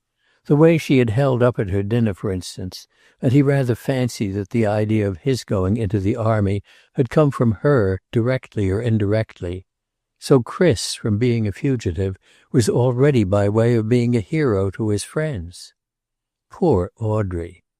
He made a mental note to send her some flowers in the morning.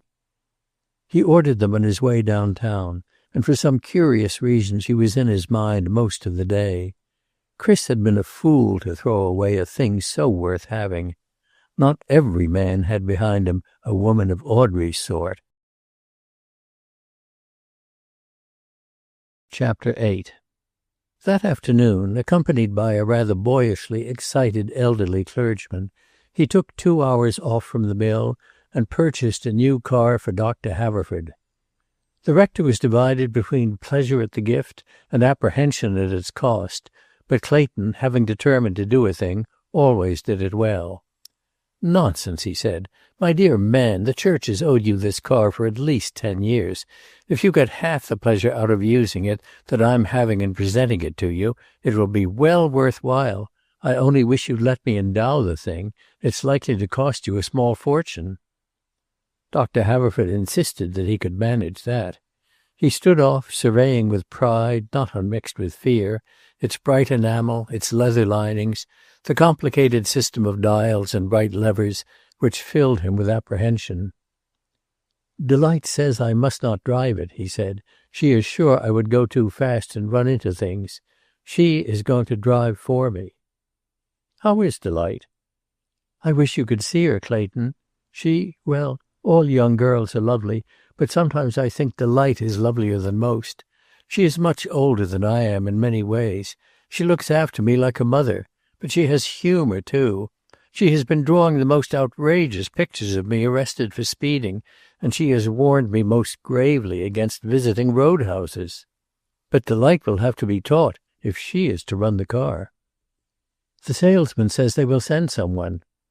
"They give one lesson, I believe. That's not enough. I think Graham could show her some things. He drives well." Flying uptown a little later in Clayton's handsome car, the rector dreamed certain dreams. First his mind went to his parish visiting list, so endless, so never cleaned up, and now about to be made a pleasure instead of a penance. And into his mind, so strangely compounded of worldliness and spirituality, came a further dream, of Delight and Graham Spencer, of ease at last for the girl after the struggle to keep up appearances of a clergyman's family in a wealthy parish. Money had gradually assumed an undue importance in his mind. Every Sunday, every service, he dealt in money. He reminded his people of the church debt. He begged for various charities. He tried hard to believe that the money that came in was given to the Lord, but he knew perfectly well that it went to the janitor and the plumber and the organist. He watched the offertory after the sermon, and only too often, as he stood waiting, before raising it before the altar, he wondered if the people felt that they had received their money's worth. He had started life with a dream of service, but although his own sturdy faith persisted, he had learned the cost of his religion in dollars and cents. So going uptown, he wondered if Clayton would increase his church subscription now that things were well with him. After all, he reflected, war is not an unmixed evil, and outlined a sermon to be called The Gains of War, and subsequently reprinted in pamphlet form and sold for the benefit of the new altar fund. He instructed Jackson to drive to the parish house instead of to the rectory, so that he might jot down the headings while they were still in his mind. They ran like this: spiritual growth, the nobility of sacrifice, the pursuit of an ideal, the doctrine of thy brother's keeper. He stopped to speak to Jackson from the pavement. "I dare say we shall be in frequent difficulties with that new car of ours, Jackson," he said genially. "I may have to ask you to come round and explain some of its mysterious interior to me." Jackson touched his cap. "Thank you, sir. I'll be glad to come. But I am leaving Mr. Spencer soon." "Leaving?" "Going back to the army, sir." In the back of his mind the rector had been depending on Jackson, and he felt vaguely irritated. "I'm sorry to hear it. I'd been counting on you." "Very sorry, sir. I'm not leaving immediately." "I sometimes think," observed the rector, still ruffled, "that a man's duty is not always what it appears on the surface. To keep Mr. Spencer comfortable while he is doing his magnificent work for the Allies may be less spectacular, but it is most important." Jackson smiled, a restrained and slightly cynical smile. "That's a matter for a man's conscience, isn't it, sir?" he asked, and touching his cap again moved off. Dr. Haverford felt reproved. Worse than that, he felt justly reproved. He did not touch the gains of war that afternoon. In the gymnasium he found Delight captaining a basketball team. In her knickers and midi blouse she looked like a little girl, and he stood watching her as, flushed and excited, she ran round the long room. At last she came over and dropped into the steps at his feet. "Well," she inquired, looking up, "did you get it?" "I did indeed. A beauty, Delight." "A flivver?" "Not at all. A very handsome car." He told her the make, and she flushed again with pleasure. "Joy and rapture," she said. "Did you warn him I am to drive it?" "I did. He suggested that Graham give you some lessons." "Graham?" "Why not?" "He'll be bored to insanity, that's all. You didn't suggest it, did you, Daddy?" With all her adoration of her father, Delight had long recognized under his real spirituality a certain quality of worldly calculation. That where it concerned her it was prompted only by love did not make her acceptance of it easier. "Certainly not," said the rector stiffly. "Graham's changed, you know. He used to be a nice little kid, but I don't know what it is. Spoiled, I suppose." "He'll steady down, Delight." She looked up at him with clear, slightly humorous eyes. "Don't get any queer ideas about Graham Spencer and me, Daddy," she said. "In the first place, I intend to choose my own husband. He's to look as much as possible like you, but a trifle less nose. And in the second place, after I've backed the car into a telegraph pole and turned it over in the ditch, Graham Spencer is just naturally going to know I am no woman to tie to." She got up and smiled at him. "Anyhow, I wouldn't trust him with the communion service," she added, and walking out onto the floor, blew shrilly on her whistle. The rector watched her with growing indignation.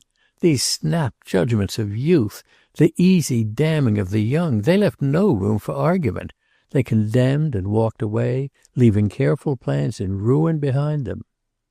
And Delight, having gone so far, went further. She announced that evening at dinner that she would under no circumstances be instructed by Graham Spencer. Her mother ventured good-humored remonstrance. "The way to learn to drive a car," said Delight, "is to get into it and press a few things, and when it starts, keep on going. You've got to work it out for yourself." And when Clayton, calling up with his usual thoughtfulness that evening, offered Graham as instructor, she refused gratefully but firmly. "You're a dear to think of it," she said, "and you're a dear to have given Daddy the car, but I'm just naturally going to fight it out in my own way if it takes all winter." Natalie, gathering her refusal from Clayton's protest, had heaved a sigh of relief. Not that she objected to Delight Haverford. She liked her as much as she liked and understood any young girl, which was very little. But she did not want Graham to marry. To marry would be to lose him. And again, watching Clayton's handsome head above his newspaper, she reflected that Graham was all she had. Nevertheless, Delight received a lesson in driving from Graham, and that within 2 days. On Saturday afternoon, finding the mill getting on his nerves, Clayton suggested to Graham what might be the last golf of the autumn, and Graham consented cheerfully enough. For one thing, the offices closed at noon, and Anna Klein had gone. He was playing a little game with Anna, a light-hearted matter of a glance now and then, caught and held, a touched hand, very casually done, and an admiring comment now and then on her work. And Anna was blossoming like a flower. She sat up late to make fresh white blouses for the office, and rose early to have abundance of time to dress.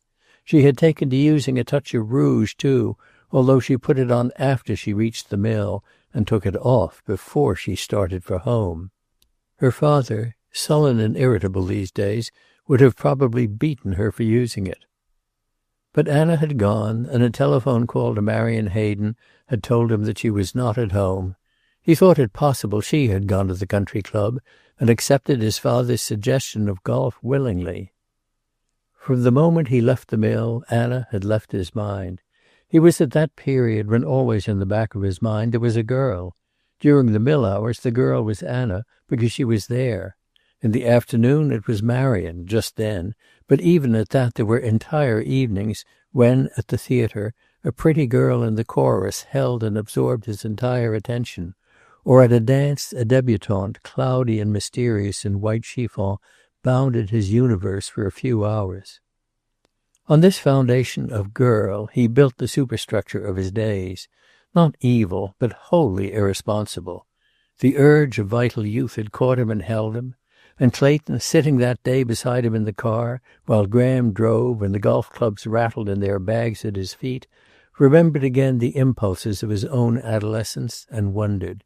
There had been a time when he would have gone to the boy frankly, with the anxieties he was beginning to feel.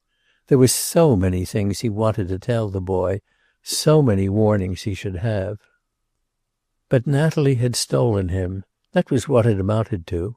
She had stolen his confidence as only a selfish woman could. And against that cabal of mother and son he felt helpless. It was even more than that. As against Natalie's indulgence, he did not wish to pose as a mentor pointing out always the way of duty. "How old are you, Graham?" he said suddenly. 22. Graham glanced at him curiously. His father knew his age, of course. "I was married at your age." "Tough luck," said Graham. And then, "I'm sorry, Father, I didn't mean that. But it's pretty early, isn't it? No time for a good time or anything." "I fancy nature meant men to marry young, don't you? It saves a lot of complications." "The girl a fellow marries at that age isn't often the one he'd marry at 30, said Graham. And feeling that he had said the wrong thing, changed the subject quickly. Clayton did not try to turn it back into its former channel. The boy was uncomfortable, unresponsive. There was a barrier between them of self-consciousness on his part, of evasion and discomfort on Graham's. On the way over, they had sighted Delight in the new car. She had tried to turn, had backed into a ditch, and was at that moment ruefully surveying a machine which apparently sat down on its rear wheels, with its engine pointed pathetically skyward. Delight's face fell when she recognized them. "Of course it would have to be you," she said. "Of all the people who might have seen my shame, I'm going on with you. I never want to see the old thing again." "Anything smashed?" Graham inquired. "It looks smashed. I can't tell." It was not until the car was out of the ditch and Clayton had driven off in Graham's car toward the club that Delight remembered her father's voice the day he had told her Graham would teach her to drive. She stiffened, and he was quick to see the change in her manner. The total damage was one flat tire, and while the engine was inflating it, he looked at her. She had grown to be quite pretty. His eyes approved her. "Better let me come round and give you a few lessons, Delight." "I'd rather learn by myself if you don't mind." "You'll have a real smash unless you learn properly." But she remained rather obstinately silent. "What's the matter with me, Delight? You're not exactly crazy about me, are you?" "That's silly. I don't know anything about you any more." "That's your fault. You know I've been away for 4 years, and since I came back I haven't seen much of you. But if you'll let me come around. You can come if you like. You'll be bored, probably. You're being awfully nasty, you know. Here I come to pull you out of a ditch and generally rescue you and... Come now, Delight, what is it? There's something. We used to be pals. I don't know, Graham, she said truthfully. I only know, well, I hear things, of course. Nothing very bad, just little things. I wish you wouldn't insist. It's idiotic. What does it matter what I think? Graham flushed. He knew well enough one thing she had heard. Her father and mother had been at dinner the other night, and he had had too much to drink. Sorry. He stopped the pump and put away the tools, all in silence. Good heavens, was all the world divided into two sorts of people? The knockers, and under that heading he placed his father, Delight, and all those who occasionally disapproved of him, and the decent sort who liked the fellow and understood him? But his training had been too good to permit him to show his angry scorn. He made an effort and summoned a smile. All ready, he said, and since you won't let me teach you, perhaps I'd better take you home. You were going to the club. Oh, that's all right. Father's probably found someone. But she insisted that he drive them both to the club and turn the car round there. Then, with a grinding of gear levers that made him groan, she was off toward home, leaving Graham staring after her. Well, can you beat it? He inquired of the empty air. Can you beat it? And wounded in all the pride of new manhood, he joined Marion and her rather riotous crowd around the fire inside the clubhouse. Clayton had given him up and was going around alone, followed by a small caddy. The links were empty and the caddy lonely. He ventured small bits of conversation now and then, looked up with admiration at Clayton's tall figure. And after a little, Clayton took the bag from him and used him only for retrieving balls. The boy played round, whistling. Kind of quiet today, ain't it? He offered, trudging a foot or two behind. It is, rather, young man. Mostly on Saturdays I caddy for Mr. Valentine, but he's gone to the war. Oh, he has he? Clayton built a small tee and placed his ball on it. Well, maybe we'll all be going some day. He drove off and started after the ball. It was not until he was on the green that he was conscious of the boy beside him again. How old you have to be to get into the Army, Mr. Spencer? Inquired the caddy anxiously. Clayton looked at him quizzically. Want to try for it, do you? Well, I'm afraid you'll have to wait a bit. I'm older than I look, Mr. Spencer. How old are you? 16. Afraid you'll have to wait a while, said Clayton, and achieved a well-nigh perfect long putt. I'd just like to get a whack at them Germans, offered the boy, and getting no response, trudged along again at his heels. Suddenly it struck Clayton as rather strange that in all the time since his return from Europe, only 4 people had shown any but a sort of academic interest in the war, and that, ironically enough, a German had been the first to make a sacrifice for principle. Chris had gone to get out of trouble. The little caddy wanted to go to get a whack at the madmen of Europe. And Jackson, the chauffeur, was going, giving up his excellent wages to accept the $30 a month of a non-com from a pure sense of responsibility. But among the men he knew best, in business and in the clubs, the war still remained a magnificent spectacle, a daily newspaper drama. Suddenly Clayton saw Audrey Valentine. She was swinging toward him, her bag with its clubs slung over her shoulder, her hands in the pockets of an orange-colored sweater. In her black velvet tam and short skirt, she had looked like a little girl, and at first he did not recognize her. She had seen him, however, and swung toward him. "Hello, Clay," she called, when they were within hailing distance. "Bully shot, that last." "Where's your caddy?" "I didn't want one. I had a feeling that if I took one and he lost a ball in these impecunious times of mine, I'd murder him. Saw you at the 5th hole. I'd know your silhouette anywhere." Under her rakish cap her eyes were rather defiant. She did not want pity. She almost dared him to pity her. "Come round again with me, Audrey, won't you?" "I'm off my game today. I'll wander along if you don't mind. I'll probably sneeze or something when you're driving, of course." "Nothing," he said, gravely approaching the ball, "so adds distance to my drive as a good explosive sneeze just behind it." They talked very little. Audrey whistled as she walked along with the free swinging step that was characteristic of her, and Clayton was satisfied merely to have her companionship. She was not like some women. A man didn't have to be paying her compliments or making love to her. She even made no comments on his shots, and after a time that rather annoyed him. "Well," he demanded after an excellent putt, "was that good or wasn't it?" "Very good," she said gravely. "I am only surprised when you do a thing badly, not when you do it well." He thought that over. "Have you anything in mind that I do badly? I mean, particularly in mind?" "Not very much." But after a moment, "Why don't you make Natalie play golf?" "She hates it." He rather wondered if she thought Natalie was one of the things he managed badly. The sense of companionship warmed him. Although neither of them realized it, their mutual loneliness and dissatisfaction had brought them together, and mentally at least they were clinging, each desperately, to the other. But their talk was disjointed.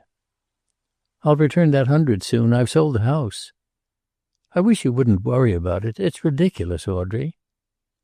And 100 yards or so further on, "They wouldn't have Chris in Canada. His heart. He's going into the French ambulance service." "Good for Chris." But she came out very frankly when they started back to the clubhouse. "It's done me a lot of good meeting you, Clay. There's something so big and solid and dependable about you. I suppose you don't mind my using you as a sort of anchor to windward?"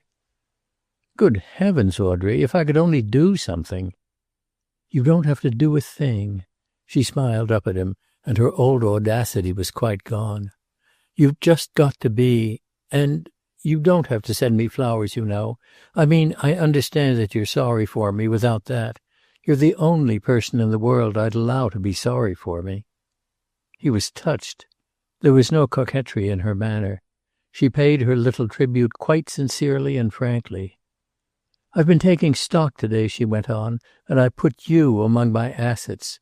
One reliable gentleman, 6 feet tall, weight about 170, in good condition. Heavens, what a lot of liabilities you had to offset." He stopped and looked down at her. "Audrey, dear," he said, "what am I to say to all that? What can I do? How can I help?" "You might tell me—" "No, that's silly." "What is silly?" But she did not answer. She called Joey and gave him her clubs. "Joey wants to be a soldier," she observed. "So he says." "I want to be a soldier too, Clay. A good soldier."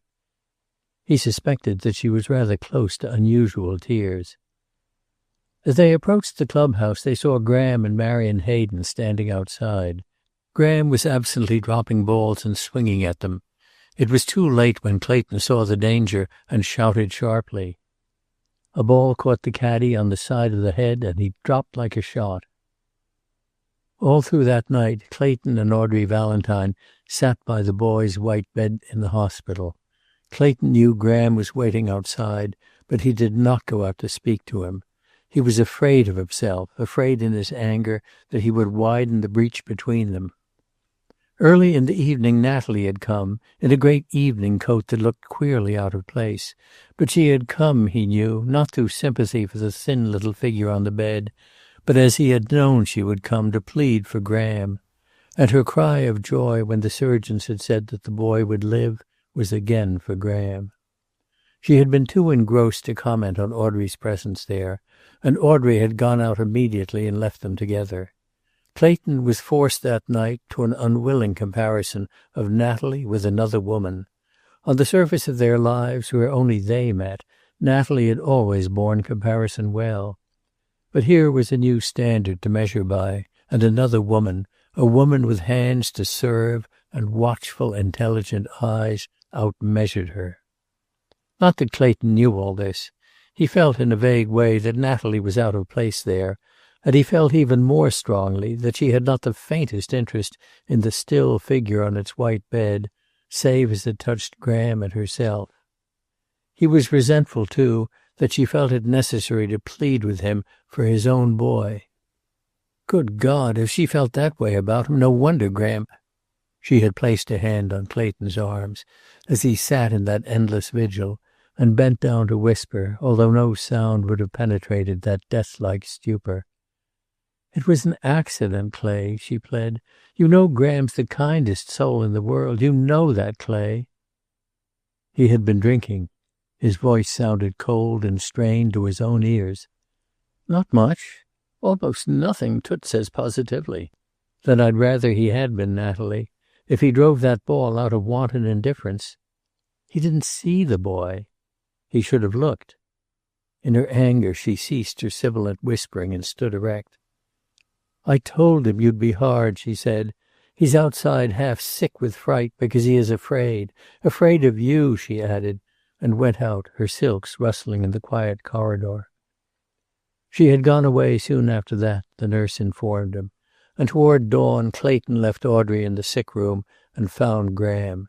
He was asleep in a chair in the waiting room and looked boyish and very tired. Clayton's heart contracted.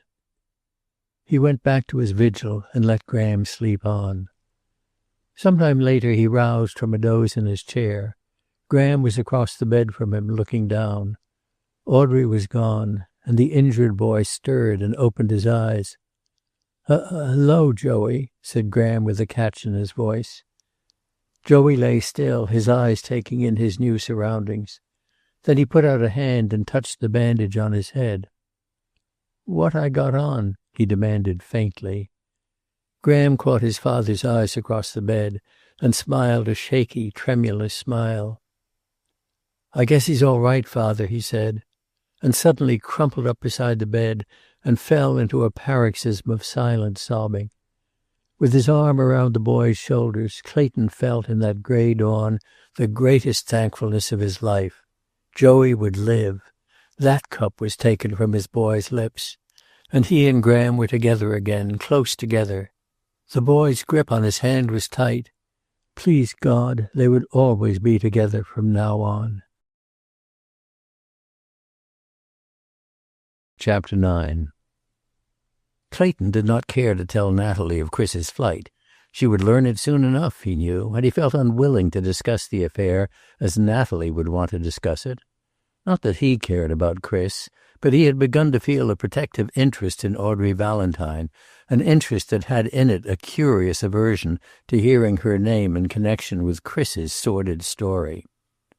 He and Natalie met rarely in the next few days. He dined frequently at his club with men connected in various ways with the new enterprise, and transacted an enormous amount of business over the dinner or luncheon table. Natalie's door was always closed on those occasions when he returned, and he felt that with the stubbornness characteristic of her, she was still harboring resentment against him for what he had said at the hospital. He knew she had been spending most of her days at Lindale, and he had a vague idea that she and Rodney together had been elaborating still further on the plans for the house. It was the furtiveness of it rather than the fact itself that troubled him. He was open and straightforward himself. Why couldn't Natalie be frank with him? It was Mrs. Haverford, punctually paying her dinner call in an age which exacts dinner calls no longer, even from its bachelors, who brought Natalie the news of Chris's going. Natalie, who went down to see her with a mental protest, found her at a drawing-room window making violent signs at somebody without, and was unable to conceal her amazement. "It's Delight," explained Mrs. Haverford. "She's driving me round. She won't come in, and she's forgotten her fur coat, and it's simply bitter outside. Well, my dear, how are you?" Natalie was well and said so. She was conscious that Mrs. Haverford was listening with only half an ear, and indeed, a moment later she had risen again and hurried to the window. "Natalie," she cried, "do come and watch. She's turning the car. We do think she drives wonderfully. Only a few days, too." "Why won't she come in?" "I'm sure I don't know, unless she is afraid Graham may be here." "What in the world has Graham got to do with it?" Natalie's voice was faintly scornful. "I was going to ask you that, Natalie. Have they quarreled or anything?" "I don't think they meet at all, do they?" "They met once since Clayton gave Dr. Haverford that car. Graham helped her when she had got into a ditch, I believe, and I thought perhaps they had quarreled about something." "That would imply a degree of intimacy that hardly exists, does it?" Natalie said sharply. But Mrs. Haverford had not fought the verbal battles of the parish for 20 years in vain. "It was the day of that unfortunate incident at the country club, Natalie." Natalie colored. "Accident rather than incident." "How is the poor child?" "He is quite well again," Natalie said impatiently. "I cannot understand the amount of fuss everyone makes over the boy. He ran in front of where Graham was driving and got what he probably deserved." "I understand Clayton has given him a position." "He has made him an office boy." "How like dear Clayton," breathed Mrs. Haverford, and counted the honors as hers. But she had not come to quarrel. She had had, indeed, a frankly benevolent purpose in coming, and she proceeded to carry it out at once. "I do think, my dear," she said, "that some one ought to tell Audrey Valentine the stories that are going about." "What has she been doing?" Natalie asked with her cool smile. "There is always some story about Audrey, isn't there?" "Do you mean to say you haven't heard?" "I don't hear much gossip." Mrs. Haverford let that pass. "You know how rabid she has been about the war. Well, the story is," she went on, with a certain unction, "that she has driven Chris to enlisting in the Foreign Legion or something. Anyhow, he sailed from Halifax last week." Natalie straightened in her chair. "Are you certain?" "It's town talk, my dear. Dr. Haverford spoke to Clayton about it some days ago. He rather gathered Clayton already knew." That, too, was like dear Clayton, Natalie reflected bitterly. He had told her nothing. In her heart she added secretiveness to the long list of Clayton's deficiencies towards her. "Personally, I imagine they were heavily in debt," Mrs. Haverford went on. "They had been living beyond their means, of course. I like Mrs. Valentine, but I do think, to drive a man to his death, or what may be his death—" "I don't believe it. I don't believe he went to fight, anyway. He was probably in some sort of a scrape." "She has sold her house." Natalie's impulse of sympathy toward Audrey was drowned in her rising indignation. That all this could happen and Audrey not let her know was incredible. "I haven't seen her recently," she said coldly. "Nobody has. I do think she might have seen her clergyman. There is a time when only the church can give us the comfort we need, my dear." And, whatever Mrs. Haverford's fault, she meant that quite simply. "And you say Clay knew?" "It's rather likely he would. They were golfing together, weren't they, when that caddy was hurt?" Natalie was not a jealous woman. She had for years taken Clay's faithfulness for granted, and her own complacency admitted no change of such a possibility. But she was quick to realize that she had him at a disadvantage. "How long have you known it?" she asked him that night, when after the long dinner was over she sat with her elbows on the table and faced him across the candles. He was tired and depressed, and his fine face looked drawn. But he roused and smiled across at her. He had begun to have a feeling that he must make up to Natalie for something, he hardly knew for what. "Known what, my dear?" "About Chris and Audrey." He was fundamentally honest, so he answered her directly. "Since the day Chris left." "When was that?" "The day we dined there." "And Audrey told you?" "She had to, in a way. I'm sure she'll tell you herself. She's been rather hiding away, I imagine." "Why did she have to tell you?" "If you want the exact truth, she borrowed a small sum from me, as the banks were closed, naturally. There was some emergency. I don't know what." "She borrowed from you?" "A very small amount, my dear. Don't look like that, Natalie. She knew I generally carried money with me." "Oh, I'm not jealous. Audrey probably thinks of you as a sort of grandfather, anyhow.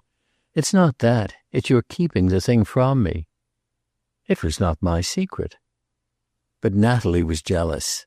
She had that curious jealousy of her friends which some women are cursed with, of being first in their regard and their confidence.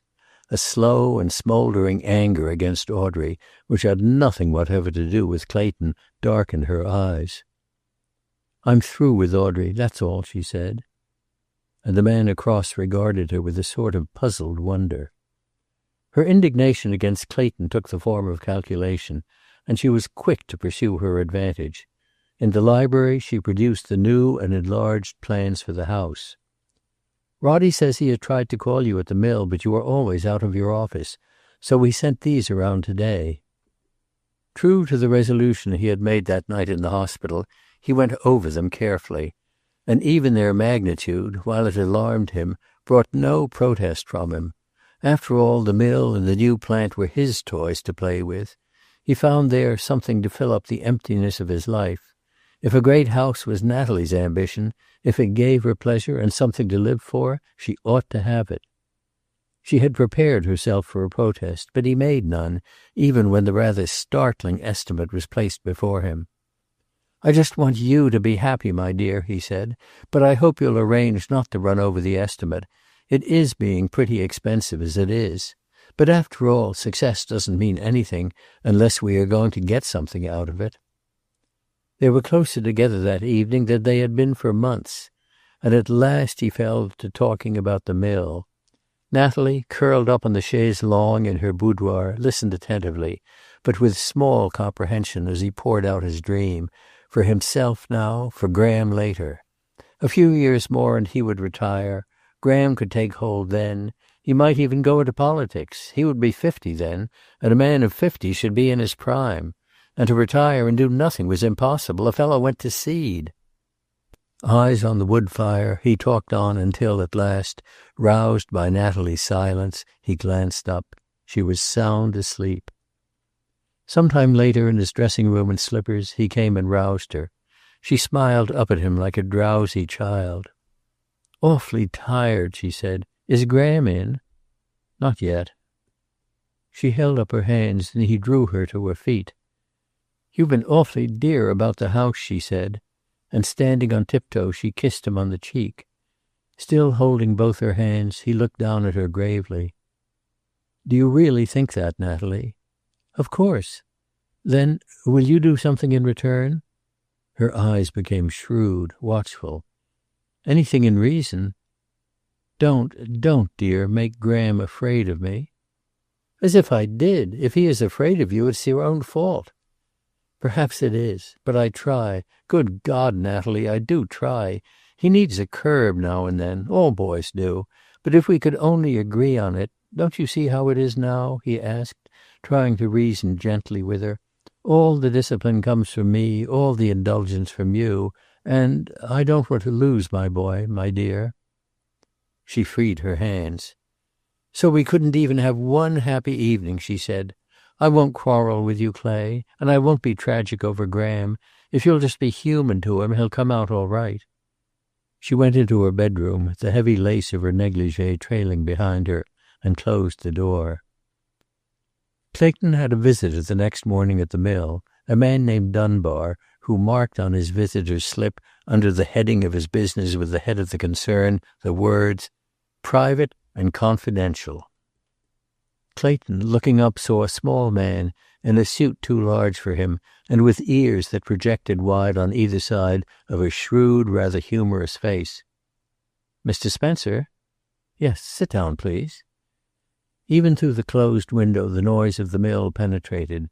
The yard engine whistled shrilly, the clatter of motor trucks, the faraway roar of the furnaces, the immediate vicinity of many typewriters made a very bedlam of sound.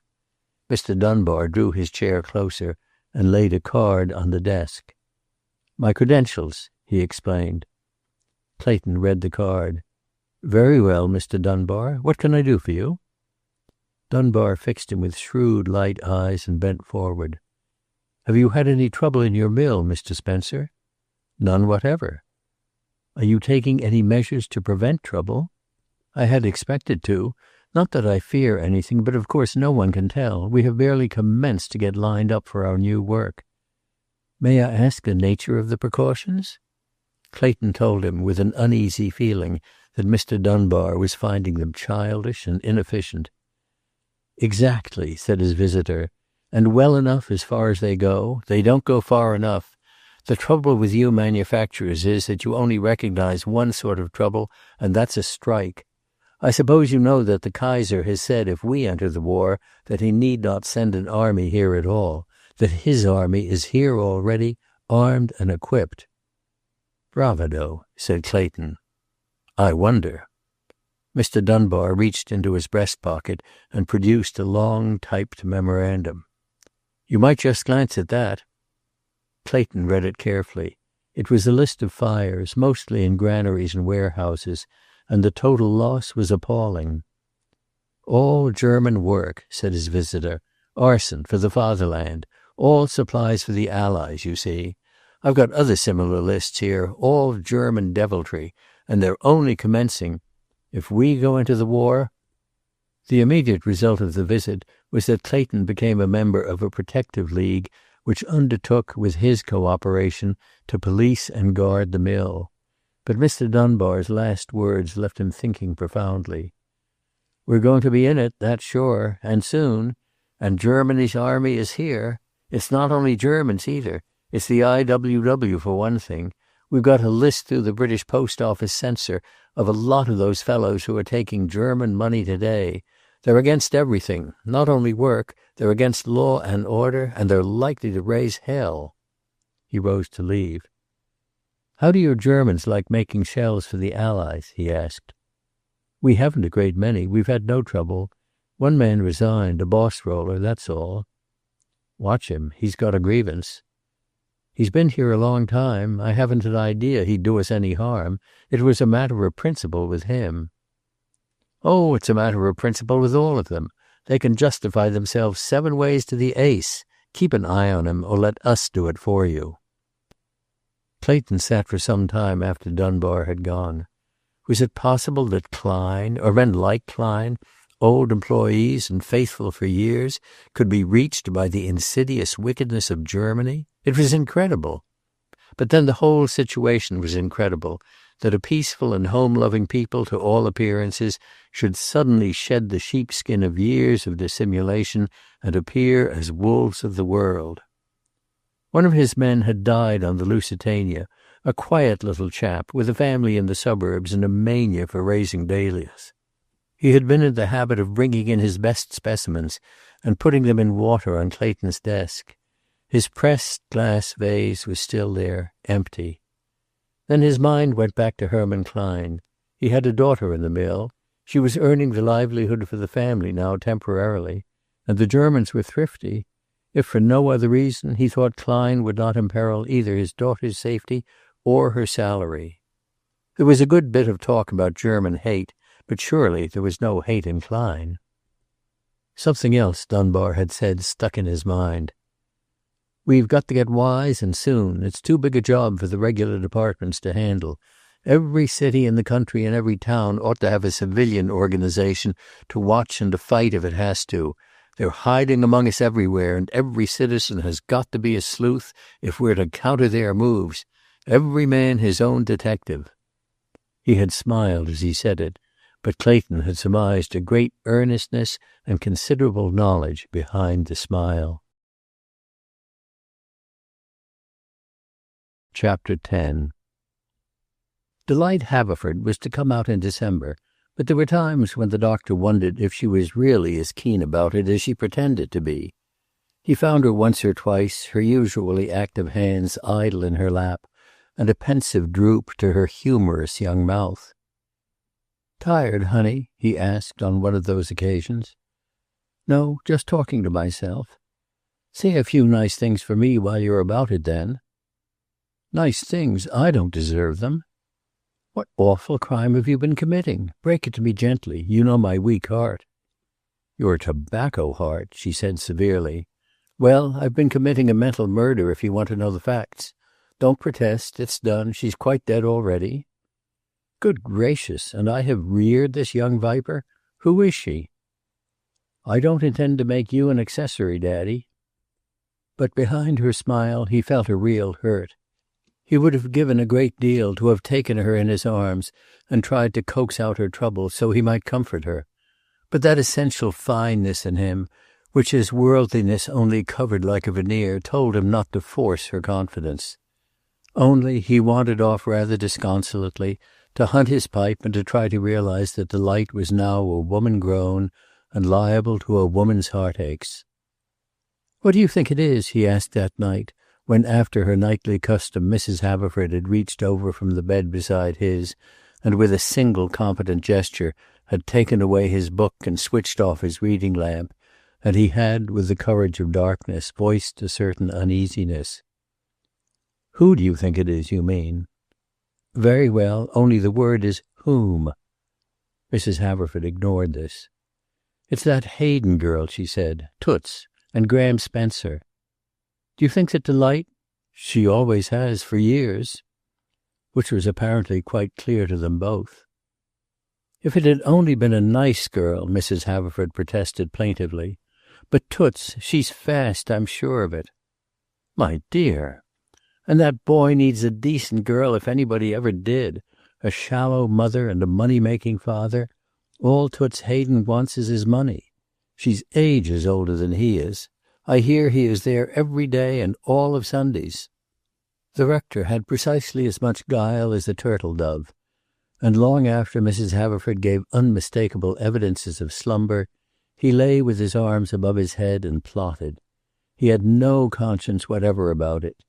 He threw his scruples to the wind, and if it is possible to follow the twists of a theological mind turned from the straight and narrow way into the maze of conspiracy, his thoughts ran something like this. She is Delight, therefore to see her is to love her. To see her with any other girl is to see her infinite superiority and charm. Therefore, on the following Sunday afternoon, the totally unsuspecting daughter of a good man gone wrong took a note from the rector to the Hayden house about something or other of no importance, and was instructed to wait for an answer.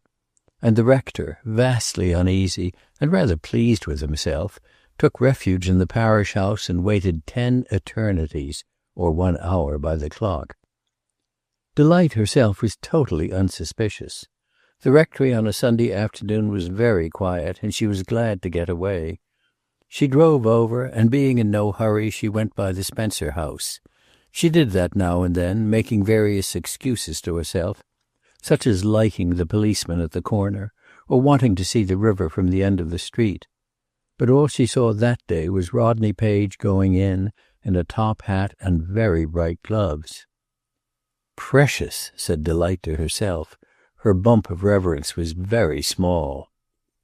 But she felt a little thrill, as she always did, when she passed the house. Since she could remember, she had cared for Graham. She did not actually know that she loved him. She told herself bravely that she was awfully fond of him, and that it was silly because he would never amount to anything. But she had a little argument of her own for such occasions, which said that being really fond of anyone meant knowing all about them and liking them anyhow.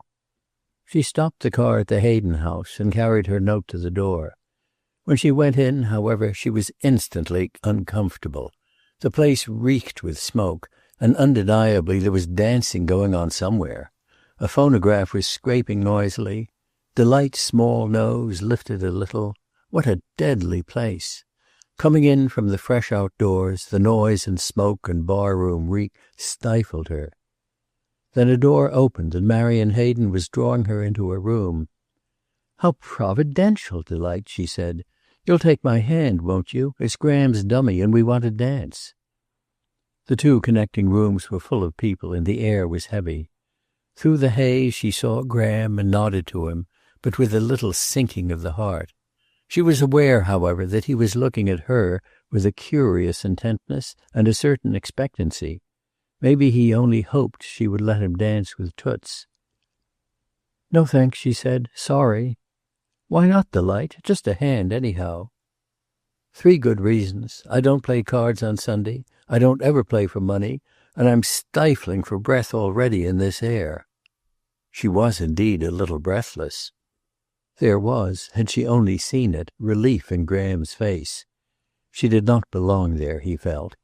Delight was, well, she was different. He had not been thinking of her before she came in. He forgot her promptly the moment she went out. But she had given him, for an instant, a breath of the fresh outdoors and quietness and, perhaps, something clean and fine. There was an insistent clamor that she stay, and Tommy Hale even got down on his knees and made a quite impassioned appeal. But Delight's chin was very high, although she smiled. "You are all very nice," she said, "but I'm sure I'd bore you in a minute. and I'm certain you'd bore me. Besides, I think you're quite likely to be raided," which met with great applause. But there was nothing of delight of the high head when she got out of her car and crept up the rectory steps. How could she even have cared? How could she? That was his life. Those were the people he chose to play with. She had a sense of loss rather than injury. The rector, tapping at her door a little later, received the answer to his note through a very narrow crack, and went away feeling that the way of the wicked is hard indeed. Clayton had been watching with growing concern Graham's intimacy with the gay crowd that revolved around Marion Hayden. It was more thoughtless than vicious, more pleasure-seeking than wicked, but its influence was bad, and he knew it. But he was very busy. At night he was too tired to confront the inevitable wrangle with Natalie that any protest about Graham always evoked, and he was anxious not to disturb the new rapprochement with the boy by direct criticism. The middle of December, which found the construction work at the new plant well advanced, saw the social season definitely on also, and he found himself night after night going to dinners and then on to balls. There were fewer private dances than in previous winters, but society had taken up various war activities and made them fashionable. The result was great charity balls. On these occasions he found himself watching for Audrey, always. She had, with a sort of diabolical cleverness, succeeded in losing herself. Her house was sold, he knew, and he had expected that she would let him know where to find her. She had said she counted on him, and he had derived an odd sort of comfort from the thought. It had warmed him to think that out of all the people he knew, to one woman he meant something more than success. But although he searched the gayest crowds with his eyes, those hilarious groups of which he had been so frequently the center, he did not find her. And there had been no letter, save a brief one without an address, enclosing her check for the money she had borrowed. She had apparently gone, not only out of her old life, but out of his as well. At one of the great charity balls he met Nolan, and they stood together watching the crowd. "Pretty expensive, I take it," Nolan said, indicating the scene. "Orchestra, florist, supper. I wonder how much the Belgians will get." "Personally, I'd rather send the money and get some sleep." "Precisely. But would you send the money? We've got to have a quid pro quo, you know, most of us." He surveyed the crowd with cynical, dissatisfied eyes. "At the end of 2 years of the war," he observed apropos of nothing, 5 million men are dead, and 11 million have been wounded. A lot of them were doing this sort of thing 2 years ago." "I would like to know where we will be 2 years from now." "Some of us won't be here. Have you seen Lloyd George's speech on the German peace terms? That means going on to the end. A speedy peace might have left us out, but there will be no peace, not yet or soon. And still we don't prepare." "The English tradition persists," said the Irishman bitterly. "We want to wait and play to the last moment, and then upset our business and overthrow the whole country, trying to get ready in a hurry." "I wonder what they will do when the time comes with men like you and myself?" "Take our money," said Nolan viciously. "Tax our heads off. Thank God I haven't a son." Clayton eyed him with the comprehension of long acquaintance. "Exactly," he said. "But you'll go yourself if you can." "And fight for England? I will not." He pursued the subject further, going into an excited account of Ireland's grievances. He was flushed and loquacious. He quoted Lloyd George's quagmire of distrust in tones raised over the noise of the band. And Clayton was conscious of a growing uneasiness. How much of it was real? How much a pose? Was Nolan representative of the cultured Irishman in America? And if he was, what would be the effect of their anti-English mania? Would we find ourselves, like the British, split into factions? Or would the country be drawn together by trouble until it changed from a federation of states to a great nation, united and unbeatable? Were we really the melting pot of the world, and was war the fiery furnace which was to fuse us together? Or were there elements, like Nolan, like the German Americans, that would never fuse? He left Nolan still irritable and explosive, and danced once with Natalie, his only dance of the evening. Then, finding that Rodney Page would see her to her car later, he went home. He had a vague sense of disappointment, a return of the critical mood of the early days of his return from France. He went to his room and tried to read, but he gave it up and lay, cigarette in hand, thinking. There ought to have come to a man, when he reached the middle span, certain compensations for the things that had gone with his youth, the call of adventure, the violent impulses of his early love life. There should come, to take their place, friends, a new zest in the romance of achievement, since other romance had gone, and peace. But the peace of the middle span of life should be the peace of fulfillment and of a home and a woman. Natalie was not happy, but she seemed contented enough. Her life satisfied her. The new house in the daytime, bridge, the theater in the evening, or the opera, dinners, dances, clothes, they seemed to be enough for her. But his life was not enough for him. What did he want, anyhow? In God's name, what did he want? One night, impatient with himself, he picked up the book of love lyrics in its mauve cover from his bedside table. He read one, then another. He read them slowly, engrossingly. It was as though something starved in him was feeding eagerly on this poor food. Their passion stirred him, as in his earlier years he had never been stirred.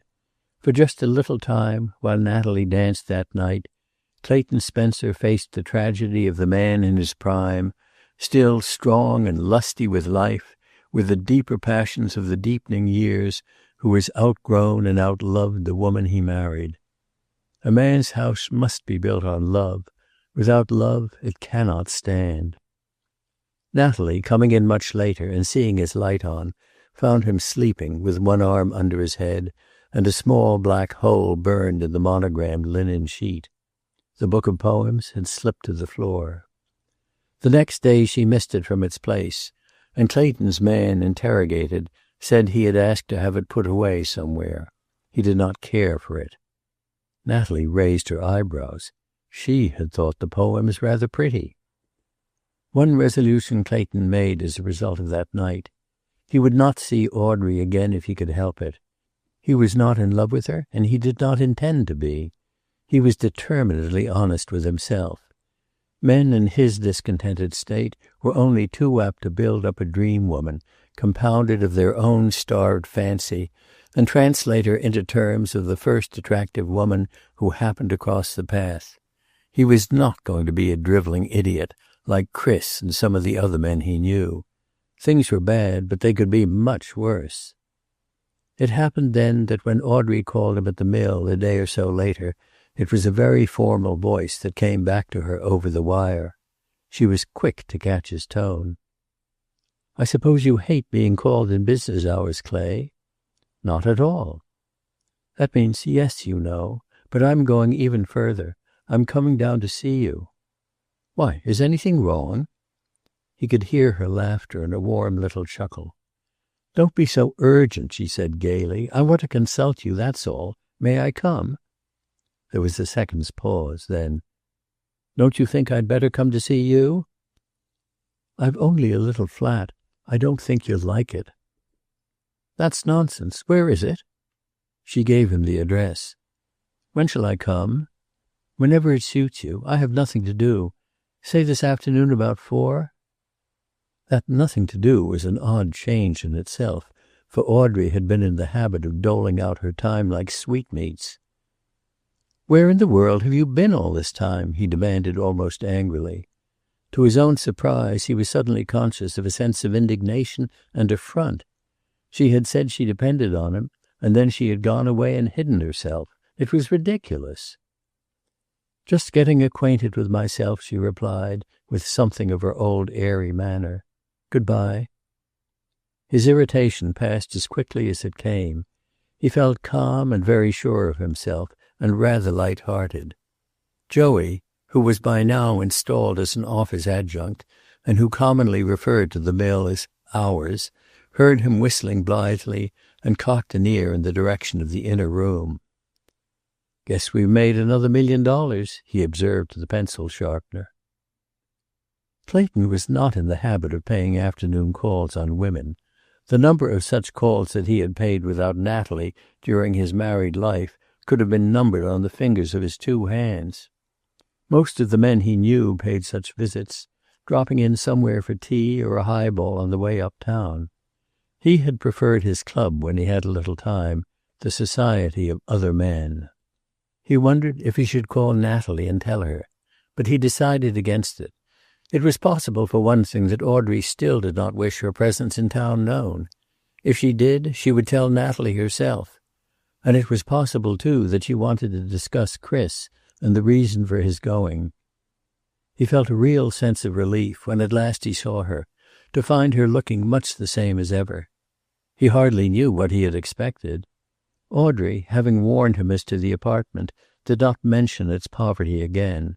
It was a tiny little place, but it had an open fire in the living room and plain, pale yellow walls, and she had given it that curious air of distinction with which she managed, in her casual way, to invest everything about her.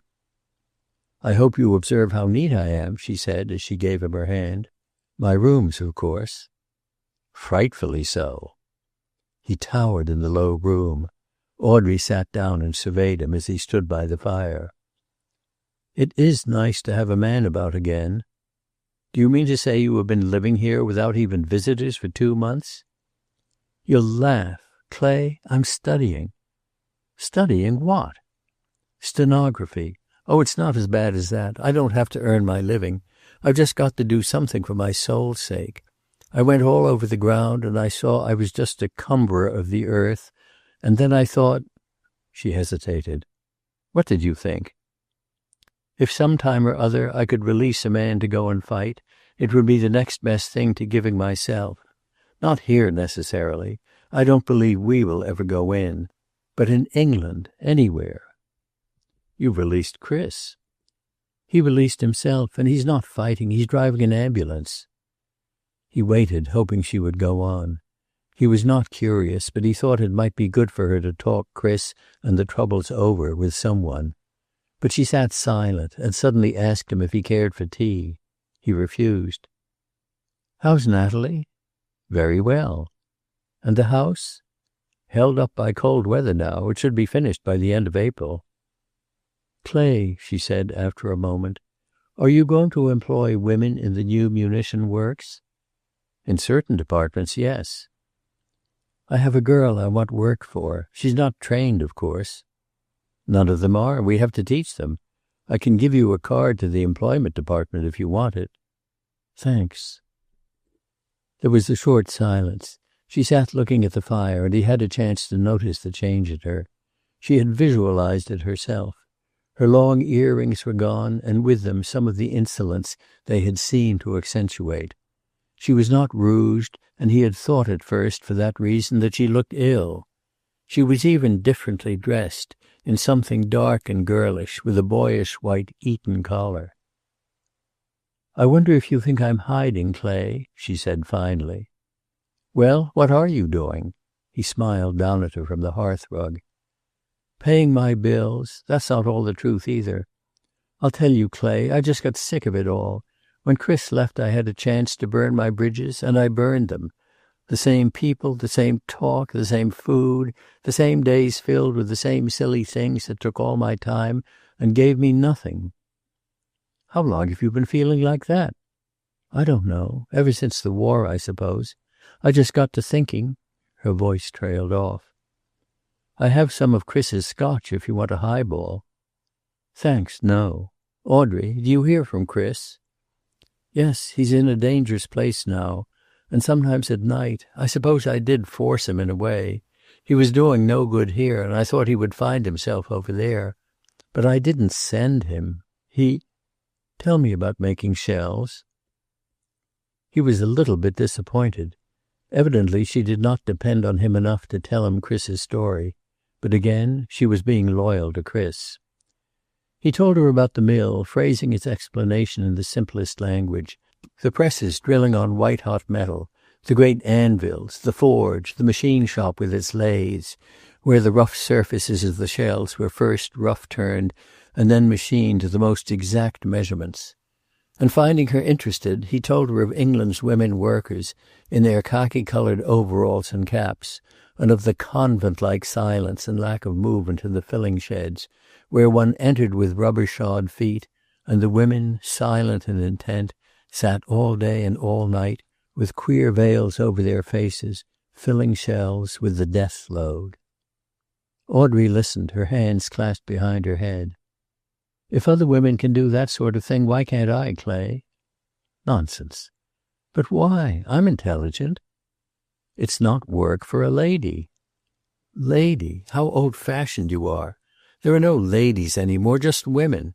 And if we aren't measured by our usefulness instead of our general not-worth-a-damnness, well, we ought to be.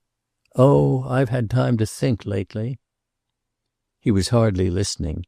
Seeing her, after all those weeks, had brought him a wonderful feeling of peace. The little room with its fire was cozy and inviting. But he was quite sure, looking down at her, that he was not in danger of falling in love with her.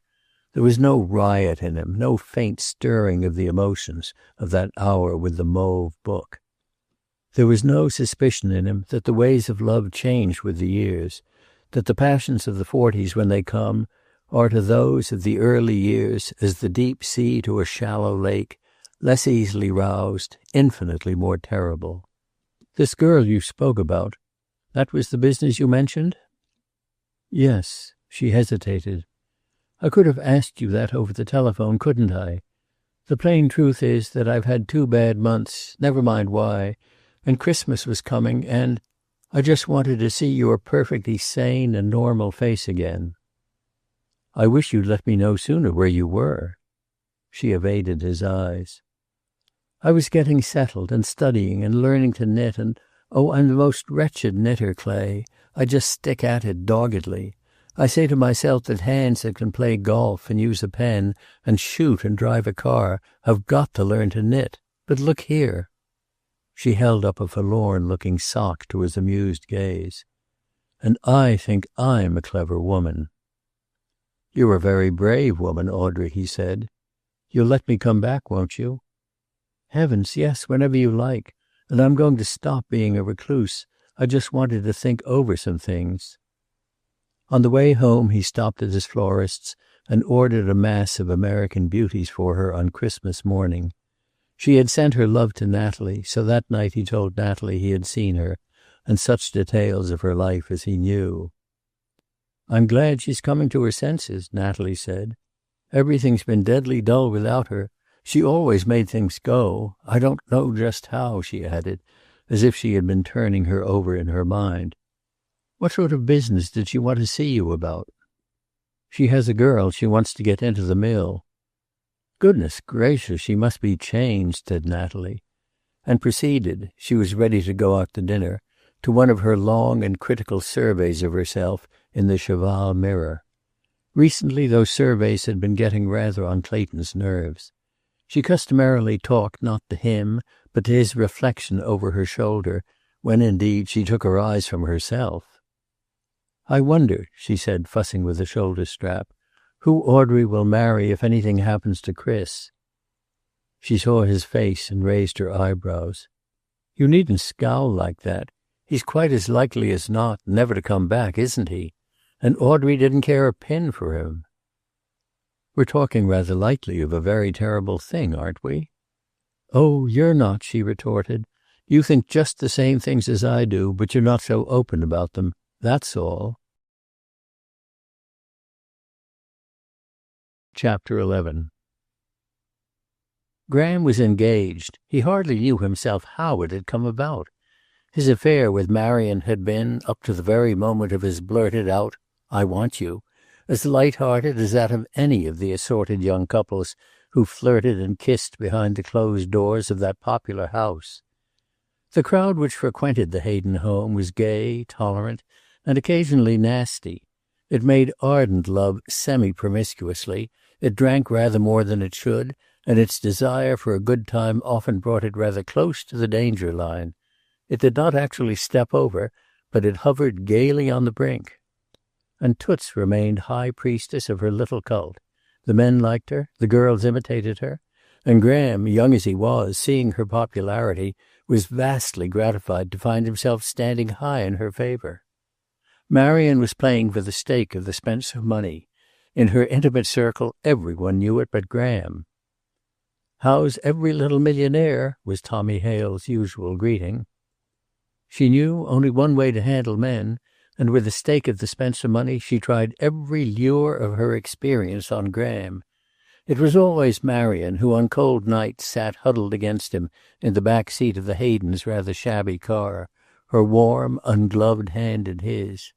It was Marion who taught him to mix the newest of cocktails, and who later praised his skill. It was Marion who insisted on his having a third, too, when the second had already set his ears drumming. The effect on the boy of her steady propinquity, of her constant caressing touches, of the general letting down of the bars of restraint, was to rouse in him impulses of which he was only vaguely conscious, and his proposal of marriage, when it finally came, was by nature of a confession. He had kissed her, not for the first time, but this time she had let him hold her, and he had rained kisses on her face. "I want you," he had said huskily. And even afterward, when the thing was done, and she had said she would marry him, she had to ask him if he loved her. Of course I do," he had said, and had drawn her back into his arms. He wanted to marry her at once. It was the strongest urge of his life, and put into his pleading an almost pathetic earnestness. But she was firm enough now. "I don't think your family will be crazy about this, you know." "What do we care about the family? They're not marrying you, are they?" "They will have to help to support me, won't they?" And he had felt a trifle chilled.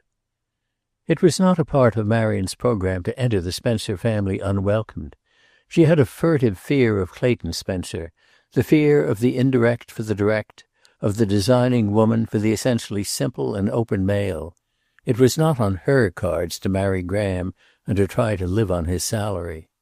So for a few weeks the engagement was concealed even from Mrs. Hayden, and Graham, who had received some stock from his father on his 21st birthday, secretly sold a few shares and bought the engagement ring. With that, Marion breathed easier. It was absolute evidence. Her methods were the methods of her kind and her time.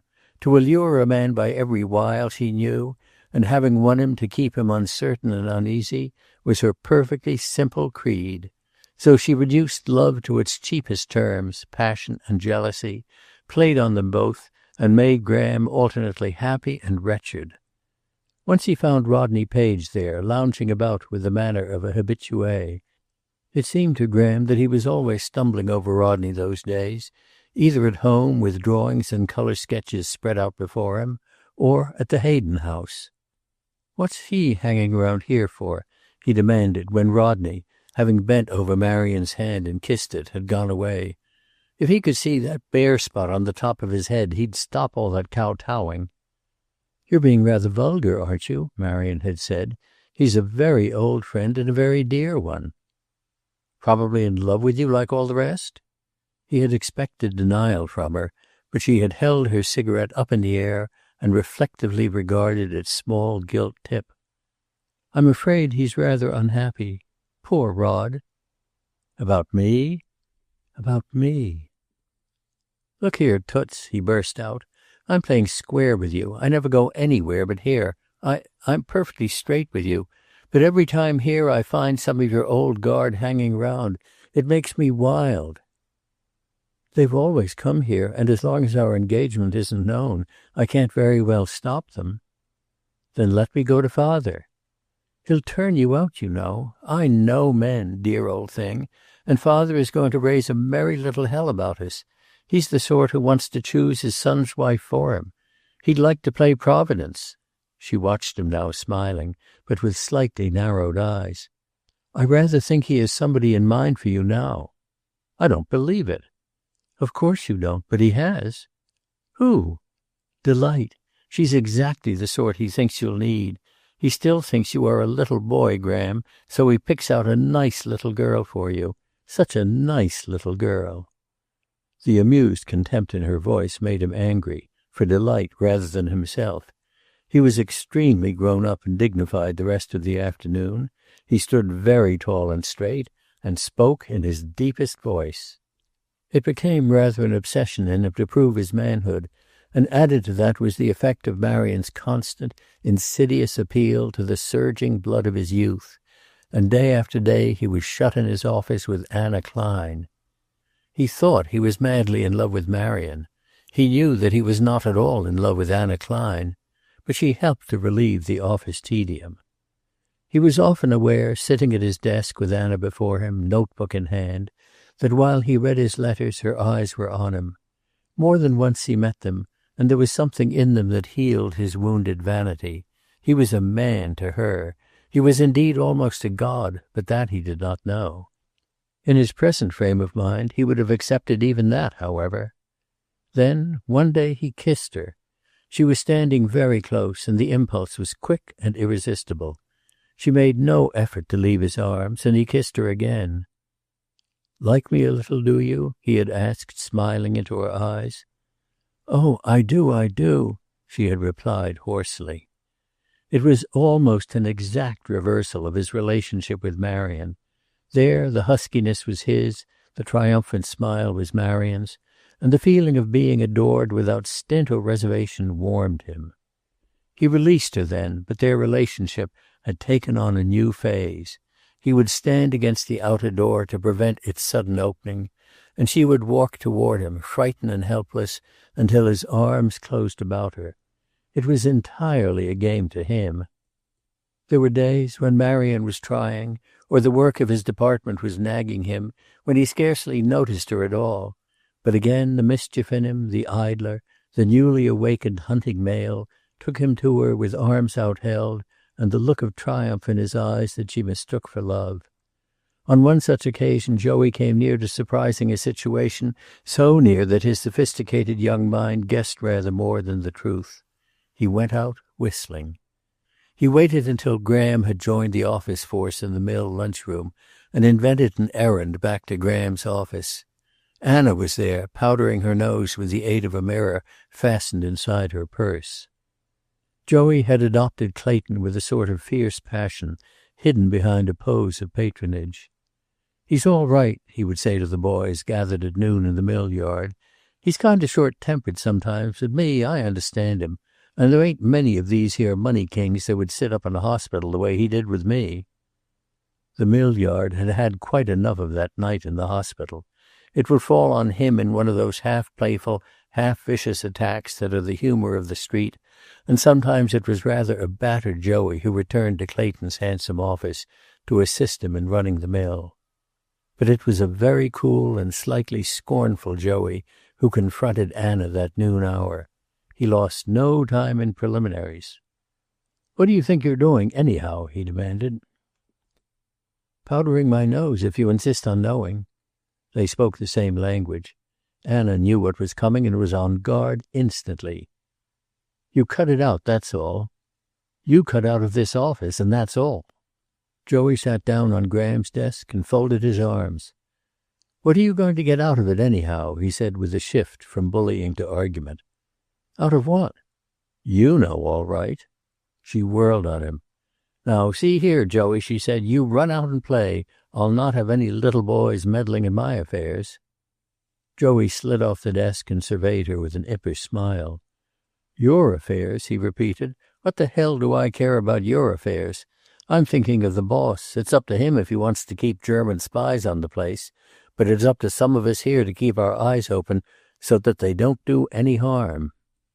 Sheer outrage made Anna's face pale.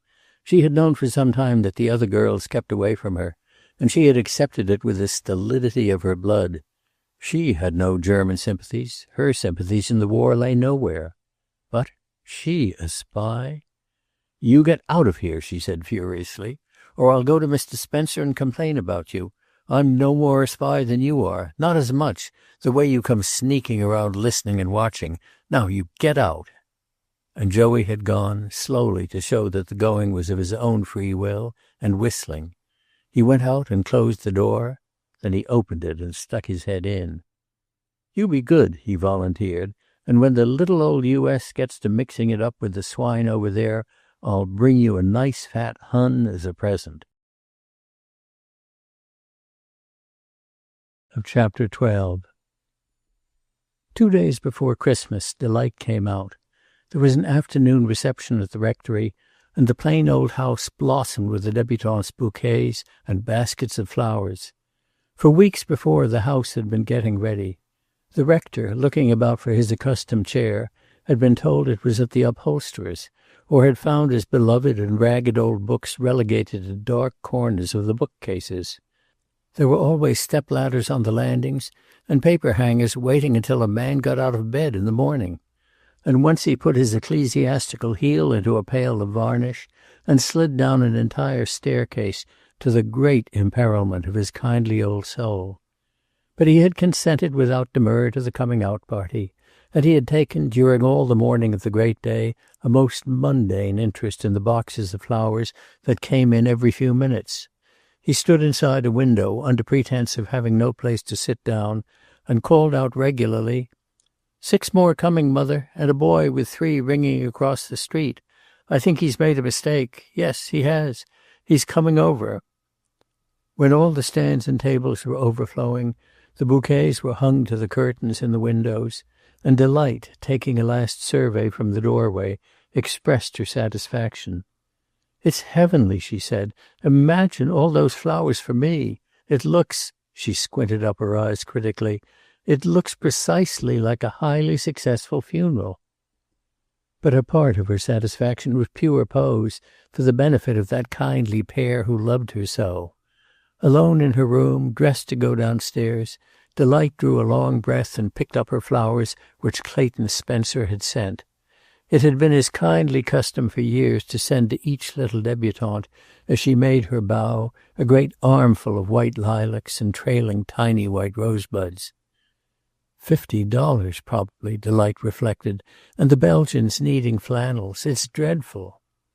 Her resentment against Graham was dying. After all, he was only a child in Toots Hayden's hands. And she made one of those curious he loves me not arrangements in her own mind. If Graham came that afternoon, she would take it as a sign that there was still some good in him, and she would try to save him from himself. She had been rather nasty to him. If he did not come... A great many came, mostly women, with a sprinkling of men. The rector, who loved people, was in his element. He was proud of Delight, proud of his home. He had never ceased being proud of his wife. He knew who exactly had sent each basket of flowers, each hanging bunch. "Your exquisite orchids," he would say, or "that perfectly charming basket, it is there, just beside Mrs. Haverford." But when Natalie Spencer came in alone, splendid in Russian sables, he happened to be looking at Delight, and he saw the light die out of her eyes. Natalie had tried to bring Graham with her. She had gone into his room that morning while he was dressing and asked him. To tell the truth, she was uneasy about Marion Hayden and his growing intimacy there. "You will, won't you, Graham, dear?" "Sorry, Mother. I just can't. I'm taking a girl out." "I suppose it's Marion." Her tone caused him to turn and look at her. "Yes, it's Marion. What's wrong with that?" "It's so silly, Graham. She's older than you are. And she's not really nice, Graham. I don't mean anything horrid, but she's designing. She knows you are young and, well, she's just playing with you. I know girls, Graham. She stopped before his angry gaze. "She is nice enough for you to ask here," he said hastily. "She wants your money, that's all." He had laughed then, an ugly laugh. "There's a lot of it for her to want." And Natalie had gone away to shed tears of fury and resentment in her own room. She was really frightened. Bills for flowers sent to Marion were coming in, to lie unpaid on Graham's writing table.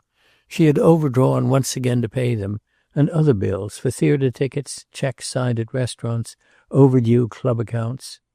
So she went to the Haverfords alone, and managed very effectually to snub Mrs. Hayden before the rector's very eyes. Mrs. Hayden thereupon followed an impulse. "If it were not for Natalie Spencer," she said, following that lady's sables with malevolent eyes, I should be very happy in something I want to tell you. Can we find a corner somewhere?"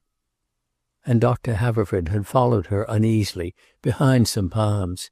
She was a thin little woman with a maddening habit of drawing her tight veil down even closer by a contortion of her lower jaw, so that the rector found himself watching her chin rather than her eyes. "I want you to know right away, as Marion's clergyman at ours," she had said, and had given her jaw a particularly vicious wag and twist. "Of course it is not announced. I don't believe even the Spencers know it yet. I am only telling you now because I know how dearly," she did it again, "how dearly interested you are in all your spiritual children. Marion is engaged to Graham Spencer." The rector had not been a shining light for years without learning how to control his expression. He had a second, too, while she contorted her face again to recover himself. "Thank you," he said gravely. "I much appreciate your telling me." Mrs. Hayden had lowered her voice still more. The revelation took on the appearance of conspiracy. "In the early spring, probably," she said. "We shall need your services and your blessing." So that was the end of one dream. He had dreamed so many, in his youth, of spiritualizing his worldly flock, in middle life of a bishopric. He had dreamed of sons, to carry on the name he had meant to make famous. But the failures of those dreams had been at once his own failure and his own disappointment. This was different. He was profoundly depressed. He wandered out of the crowd, and after colliding with a man from the caterers in a dark rear hall, found his way up the servants' staircase to the small back room where he kept the lares and penates of his quiet life, his pipe, his fishing rods, a shabby old smoking coat, and back files of magazines which he intended some day to read when he got round to it. The little room was jammed with old furniture, stripped from the lower floor to make room for the crowd. He had to get down on his knees and crawl under a table to reach his pipe. But he achieved it finally, still with an air of abstraction, and lighted it. Then, as there was no place to sit down, he stood in the center of the little room and thought. He did not go down again. He heard the noise of the arriving and departing motors subside, its replacement by the sound of clattering china being washed below in the pantry. He went down finally to be served with a meal largely supplemented by the leftovers of the afternoon refreshments, ornate salads, fancy ices, and an overwhelming table decoration that shut him off from his wife and Delight, and left him in magnificent solitude behind a pyramid of flowers. Bits of the afternoon's gossip reached him, the comments on Delight's dress and her flowers, the reason certain people had not come, but nothing of the subject nearest his heart. At the end of the meal, Delight got up. "I'm going to call up Mr. Spencer," she said. "He has about $50 worth of thanks coming to him." "I didn't see Graham," said Mrs. Haverford. "Was he here?" Delight stood, poised for flight. "He couldn't come because he had enough to do being two places at once. His mother said he was working, and Mrs. Hayden said he had taken Marion to the country club. I don't know why they take the trouble to lie to me." Chapter 13. Christmas Day in the year of our Lord, 1916, dawned on a world which seemed to have forgotten the man of peace. In Asia Minor, the Allies celebrated it by the capture of a strong Turkish position at Magdada.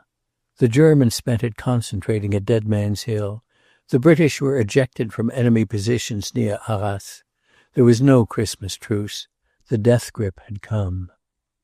Germany, conscious of her superiority in men, and her hypocritical peace offers unanimously rejected, was preparing to free herself from the last restraint of civilization and to begin unrestricted submarine warfare. On Christmas morning, Clayton received a letter from Chris. Evidently it had come by hand, for it was mailed in America. "Dear Clay, I am not at all sure that you will care to hear from me. In fact, I have tried 2 or 3 times to write to you and have given it up. But I am lonelier than Billy be damned, and if it were not for Audrey's letters, I wouldn't care which shell got me in my little cart. I don't know whether you know why I got out or not. Perhaps you don't. I've been a fool and a scoundrel, and I've had time, between fusses, to know just how rotten I've been. But I'm not going to whine to you. What I am trying to get over is that I'm through with the old stuff for good. God only knows why I am writing to you anyhow, unless it is because I've always thought you were pretty near right. And I'd like to feel that now and then you are seeing Audrey and bucking her up a bit. I think she's rather down. Do you know, Clay, I think this is a darn critical time. The press hasn't got it yet, but both the British and the French are hard up against it. They'll fight until there is no one left to fight, but these damned Germans seem to have no breaking point. They haven't any temperament, I dare say, or maybe it is soul they lack. But they'll fight to the last man also, and the plain truth is that there are too many of them. It looks mighty bad unless we come in, and I don't mind saying that there are a good many eyes over here straining across the old Atlantic. Are we doing anything, I wonder? Getting ready? The officers here say we can't expand an army to get enough men without a draft law. Can you see the administration endangering the next election with a draft law? Not on your life. I'm on the wagon, Clay. Honestly, it's funny. I don't mind telling you I'm darn miserable sometimes. But then I get busy, and I'm so blooming glad in a rush to get water that doesn't smell to heaven that I don't want anything else. I suppose they'll give us a good hate on Christmas. Well, think of me sometimes when you sit down to dinner, and you might drink to our coming in. If we have a principle to divide among us, we shall have to. Clayton read the letter twice. He and Natalie lunched alone, Natalie in radiant good humor. His gift to her had been a high collar of small diamonds, magnificently set, and Natalie, whose throat commenced to worry her, had welcomed it rapturously. Also, he had that morning notified Graham that his salary had been raised to $5,000. Graham had shown relief rather than pleasure. "I dare say I won't earn it, Father," he said, "but I'll at least try to keep out of debt on it." "If you can't, better let me be your banker, Graham." The boy had flushed. Then he had disappeared as usual, and Clayton and Natalie sat across from each other in their high-armed lion chairs and made a pretense of Christmas gaiety. True to Natalie's sense of the fitness of things, a small Nuremberg Christmas tree, hung with tiny toys and lighted with small candle, stood at the center of the table. "We are dining out," she explained, "so I thought we'd use it now." "It's very pretty," Clayton acknowledged. And he wondered if Natalie felt it all as he did, the vast room and the two men serving, with Graham no one knew where, and that travesty of Christmas joy between them. His mind wandered to long ago Christmases. "It's not so very long since we had a real tree," he observed. "Do you remember the one that fell and smashed all the things on it, and how Graham heard it and came down?" "Horribly messy things," said Natalie, and watched the second man critically. He was new, and she decided he was awkward. She chattered through the meal, however, with that light gaiety of hers, which was not gaiety at all, and always of the country house. "The dining room floor is to be oak with a marble border," she said. "You remember the ones we saw in Italy? And the ceiling is blue and gold. You'll love the ceiling, Clay." There was claret with the luncheon, and Clayton, raising his glass, thought of Chris and the water that smelled to heaven. Natalie's mind was on loggias by that time. "An upstairs loggia, too," she said, "bordered with red geraniums. I loathe geraniums, but the color is good. Rodney wants Japanese screens and things, but I'm not sure. What do you think?" "I think you're a better judge than I am," he replied, smiling. He had had to come back a long way, but he made the effort. "It's hardly worth while struggling to have things attractive for you," she observed petulantly. "You never notice anyhow. Clay, do you know that you sit hours and hours and never talk to me?" "No? Do I? I'm sorry." "You're a perfectly dreary person to have around." "I'll talk to you, my dear, but I'm not much good at houses. Give me something I understand." "The mill, I suppose, or the war." "Do I really talk of the war?" "When you talk at all. What in the world do you think about, Clay, when you sit with your eyes on nothing? It's a vicious habit." "Oh, ships and sails and sealing wax and cabbages and kings," he said lightly. That afternoon Natalie slept, and the house took on the tomb-like quiet of an establishment where the first word in service is silence. Clay wandered about, feeling an inexpressible loneliness of spirit. On those days which work did not fill, he was always discontented.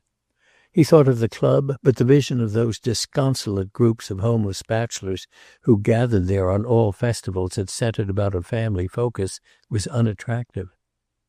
All at once he realized that since he had wakened that morning, he had been wanting to see Audrey. He wanted to talk to her, real talk, not gossip, not country houses, not personalities, not recrimination. Such talk as Audrey herself had always led at dinner parties, of men and affairs, of big issues, of the war. He felt suddenly that he must talk about the war to someone. Natalie was still sleeping when he went downstairs. It had been raining, but a cold wind was covering the pavement with a glaze of ice. Here and there, men in top hats, like himself, were making their way to Christmas calls. Children clinging to the arms of governesses, their feet in high arctics, slid laughing on the ice. A belated florist's wagon was still delivering Christmas plants tied with bright red bows. The street held more of festivity to Clayton than had his house. Even the shop windows, as he walked toward Audrey's unfashionable new neighborhood, cried out their message of peace. Peace when there was no peace. Audrey was alone, but her little room was crowded with gifts and flowers. "I was hoping you would come, Clay," she said. "I've had some visitors, but they're gone. I'll tell them downstairs that I'm not at home, and we can really talk." "That's what I came for." And when she telephoned, "I've had a letter from Chris, Audrey." She read it slowly, and he was surprised when she finally looked up to find tears in her eyes. "Poor old Chris," she said. "I've never told you the story, have I, Clay? Of course, I know perfectly well I haven't. There was another woman. I think I could have understood it, perhaps, if she had been a different sort of woman. But I suppose it hurt my pride. I didn't love him. She was such a vulgar little thing. Not even pretty, just woman." He nodded. "He was fastidious, too. I don't understand it. And he swears he never cared for her. I don't believe he did, either. I suppose there's no explanation for these things. They just happen. It's the life we live, I dare say. When I look back, she's the girl I sent into the mill." He was distinctly shocked. "But Audrey," he protested, "you are not seeing her, are you?" "Now and then. She has fastened herself on me in a way. Don't scowl like that. She says she is straight now, and that she only wants a chance to work. She's off the stage for good. She danced. That money I got from you was for her. She was waiting upstairs. Chris was behind with her rent, and she was going to lose her furniture." "That you should have to do such a thing," he protested. It's infamous." But she only smiled. "Well, I've never been particularly shielded. It hasn't hurt me. I don't even hate her. But I'm puzzled sometimes. Where there's love, it might be understandable. Most of us would hate to have to stand the test of real love, I dare say. There's a time in everyone's life, I suppose, when love seems to be the only thing that matters." That was what the poet in that idiotic book had said. There is no other joy. "Even with you, Clay," she reflected smilingly, "you big, grave men go all to pieces sometimes." "I never have," he retorted. She returned Chris's letter to him. "There," she said, "I've had my little whimper and I feel better. Now talk to me." The little clock was striking 6 when at last he rose to go. The room was dark, with only the glow of the wood fire on Audrey's face. He found her very lovely, rather chastened and subdued, but much more appealing than in her old days of sparkle and high spirits. "You are looking very sweet, Audrey." "Am I? How nice of you." She got up and stood on the hearthrug beside him, looking up at him. Then, "Don't be startled, Clay," she announced smilingly. "I am going to kiss you for Christmas." And kiss him she did, putting both hands on his shoulders and rising on her toes to do it. It was a very small kiss, and Clayton took it calmly and as she intended him to take it. But it was, at that, rather a flushed Audrey who bade him good night and God bless you. Clayton took away with him from that visit a great peace and a great relief. He had talked out to her for more than an hour of the many things that puzzled and bewildered him. He had talked war and the mill and even Graham and his problems, and by talking of them, some of them had clarified. A little of his unrest had gone. He felt encouraged. He had a new strength to go on. It was wonderful, he reflected, what the friendship of a woman could mean to a man. He was quite convinced that it was only friendship. He turned toward home reluctantly. Behind him was the glow of Audrey's fire and the glow that had been in her eyes when he entered. If a man had such a woman behind him... He went into his great silent house, and the door closed behind him like a prison gate. For a long time after he had gone, Audrey, doors closed to visitors, sat alone by her fire with one of his roses held close to her cheek. In her small upper room, in a white-frame cottage on the hill overlooking the Spencer furnaces, Anna Klein, locked away from prying eyes, sat that same Christmas evening and closely inspected a tiny gold wristwatch. And now and then, like Audrey, she pressed it to her face. Not the gift, but the giver. Chapter 14. Having turned Dunbar and his protective league over to Hutchinson, the general manager, Clayton had put him out of his mind. But during the week after Christmas he reached the office early one morning to find that keen and rather shabby gentleman already there waiting. Not precisely waiting, for he was standing by one of the windows, well back from it, and inspecting the mill yard with sharp, darting glances. "Hello, Dunbar," said Clayton, and proceeded to shed his fur-lined coat.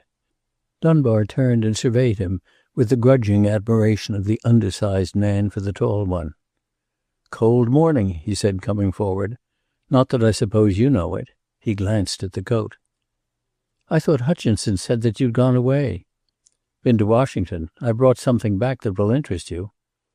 From inside his coat he produced a small leather case and took from it a number of photographs.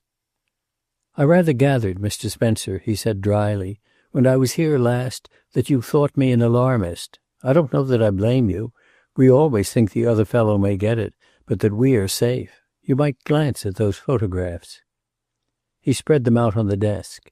Beyond the windows the mill roared on, men shouted, the locomotive whistled, a long file of laborers with wheelbarrows went by, and from a new building going up came the hammering of the riveting machines, so like the rapid explosions of machine guns. "Interesting, aren't they?" queried Dunbar. "This is a clock bomb with a strap for carrying it under a coat. That's a lump of coal, only it isn't. It's got enough explosive inside to blow up a battleship. It's meant for that primarily. That's fire confetti, damnable stuff. Understand, it's what burned up most of Belgium. And that's a fountain pen. What do you think of that? Use one yourself, don't you? Don't leave it lying around, that's all." "What on earth can they do with a fountain pen?" "One of their best little tricks," said Mr. Dunbar, with a note of grudging admiration in his voice. "Here's a cut of the mechanism. You sit down, dip your pen, and commence to write. There's the striking pin, or whatever they call it. It hits here, and good night." "Do you mean to say they're using things like that here?" "I mean to say they're planning to, if they haven't already. That coal now, you'd see that go into your furnaces or under your boilers or wherever you use it and wouldn't worry, would you?" "Are these actual photographs?" "Made from articles taken from a German officer's trunk in a neutral country. He was on his way somewhere, I imagine." Clayton sat silent. Then he took out his fountain pen and surveyed it with a smile. "Rather off fountain pens for a time, I take it," observed Dunbar. "Well, I've something else for you. You've got one of the best little IWW workers in the country right here in your mill. Some of them aren't so bad, hot air and nothing else. But this fellow's a fanatic, which is the same as saying he's crazy." "Who is he?" "Name's Rudolph Klein. He's a sort of relation to the chap that got out. Old man's been sore on him, but I understand he's hanging around the Klein place again." Clayton considered. "I don't remember him. Of course I can't keep track of the men. We'll get rid of him." Mr. Dunbar eyed him. "That's the best thing you can think of?" "I don't want him round, do I?" "9 of you men out of 10 say that. You'd turn him loose and so warn him. Not only that, but he'd be off on his devil's work somewhere. Perhaps here, perhaps elsewhere. And we want him where we can find him. See here, Mr. Spencer. Do you ever hear of counter-espionage?" Clayton never had, but the term explained itself. "Set a spy to watch a spy," said Dunbar. "Let him think he's going on fine. Find his Confederates. Let them get ready to spring something, and then get them. Remember," he added with sarcasm, "we're still neutral. You can't lock a man up because he goes around yelling, 'Down with capital.' The whole country is ready to yell it with him. And even if you find him with a bomb under his coat labeled 'Made in Germany,' it's hard to link Germans up with the thing. He can say that he always buys his bombs in Germany, that they make the best bombs in the world, that he likes the way they pack 'em and their polite trade methods." Clayton listened, thinking hard. "We have a daughter of Klein's here. She is my son's secretary." Dunbar glanced at him quickly, but his eyes were on the window. "I know that." "Think I should get rid of her?" Dunbar hesitated. He liked Clayton Spencer, and it was his business just then to know something about the Kleins. It would be a good thing for Clayton Spencer's boy if they got rid of the girl. On the other hand, to keep her there and watch her was certainly a bigger thing. If she stayed, there might be trouble, but it would concern the boy only. If she left, and if she was one link in the chain to snare Rudolph, there might be a disaster costing many lives. He made his decision quickly. "Keep her, by all means," he said, "and don't tell Mr. Graham anything. He's young, and he'd be likely to show something. I suppose she gets considerable data where she is." "Only of the one department, but that's a fair indication of the rest." Dunbar rose. "I'm inclined to think there's nothing to that end of it," he said. "The old chap is sulky, but he's not dangerous. It's Rudolph I'm afraid of." At the luncheon hour that day, Clayton, having finished his mail, went to Graham's office. He seldom did that, but he was uneasy. He wanted to see the girl. He wanted to look her over with this new idea in his mind. She had been a quiet little thing, he remembered, thorough but not brilliant. He had sent her to Graham from his own office. He disliked even the idea of suspecting her. His natural chivalry revolted from suspecting any woman. Joey, who customarily ate his lunch on Clayton's desk in his absence, followed by one of Clayton's cigarettes, watched him across the yard and whistled as he saw him enter Graham's small building. "Well, what do you think of that?" he reflected. "I hope he coughs before he goes in." But Clayton did not happen to cough. Graham's office was empty, but there was the sound of voices from Anna Klein's small room beyond. He crossed to the door and opened it, to stand astonished, his hand on the doorknob.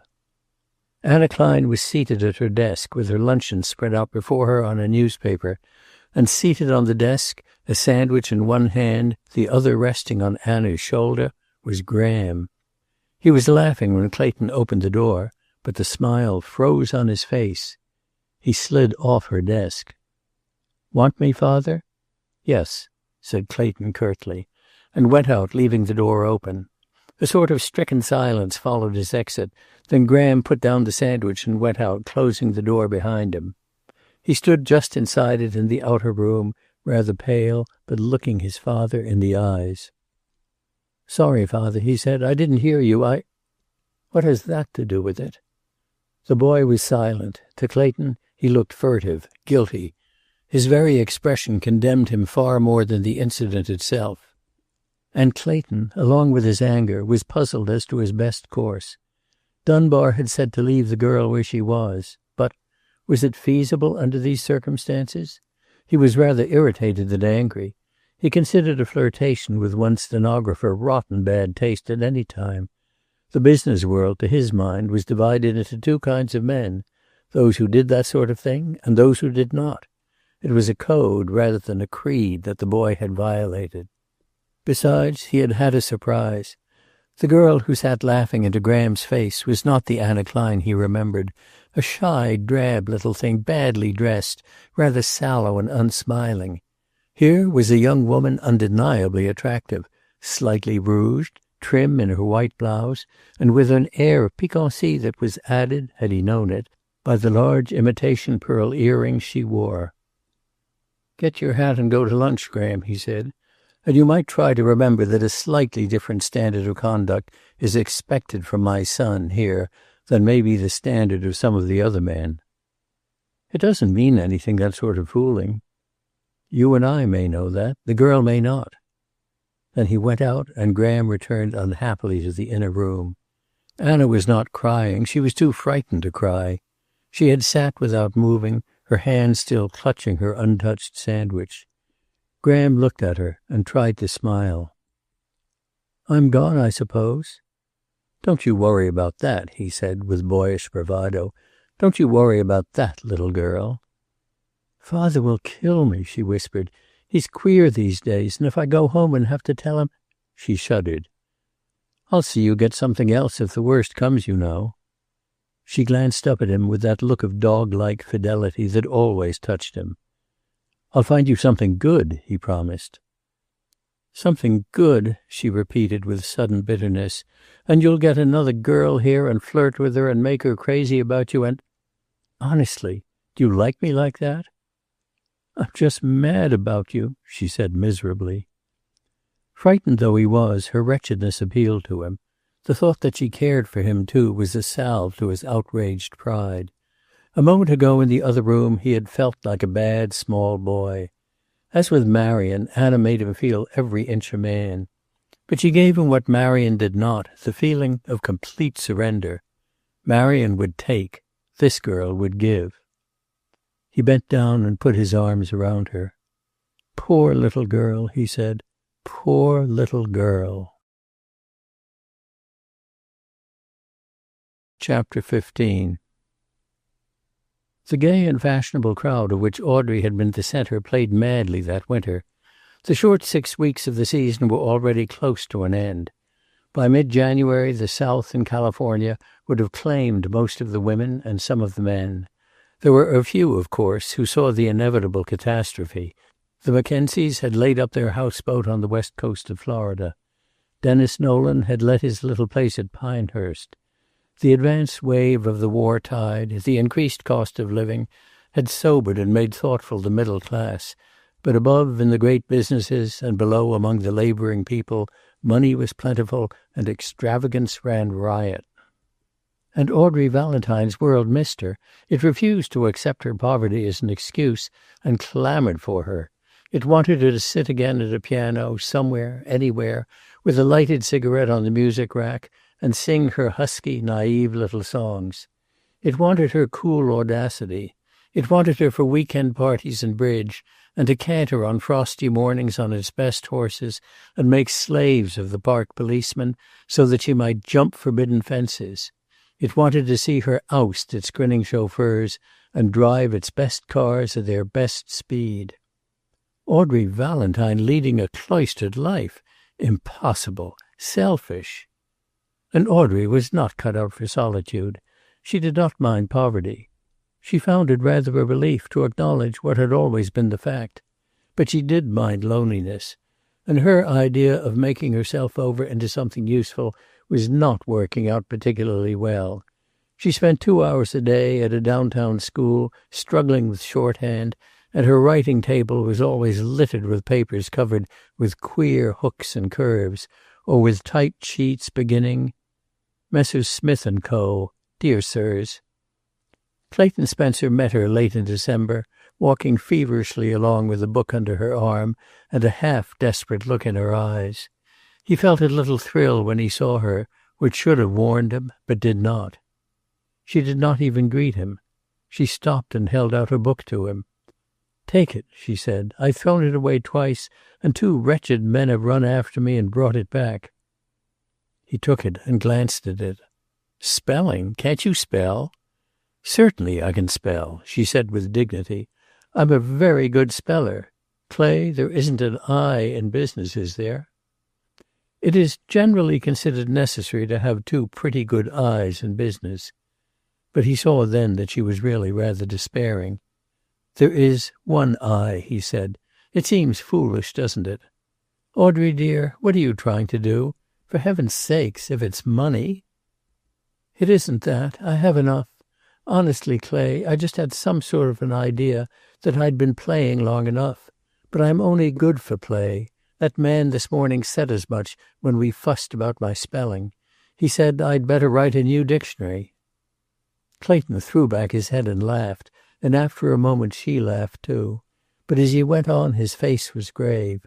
Somebody ought to be looking after her. It was not for some time that he realized he carried the absurd little spelling book. He took it back to the office with him and put it in the back of a drawer of his desk. Joey, coming in some time later, found him with the drawer open and something in his hands which he hastily put away. Later on, Joey investigated that drawer and found the little book.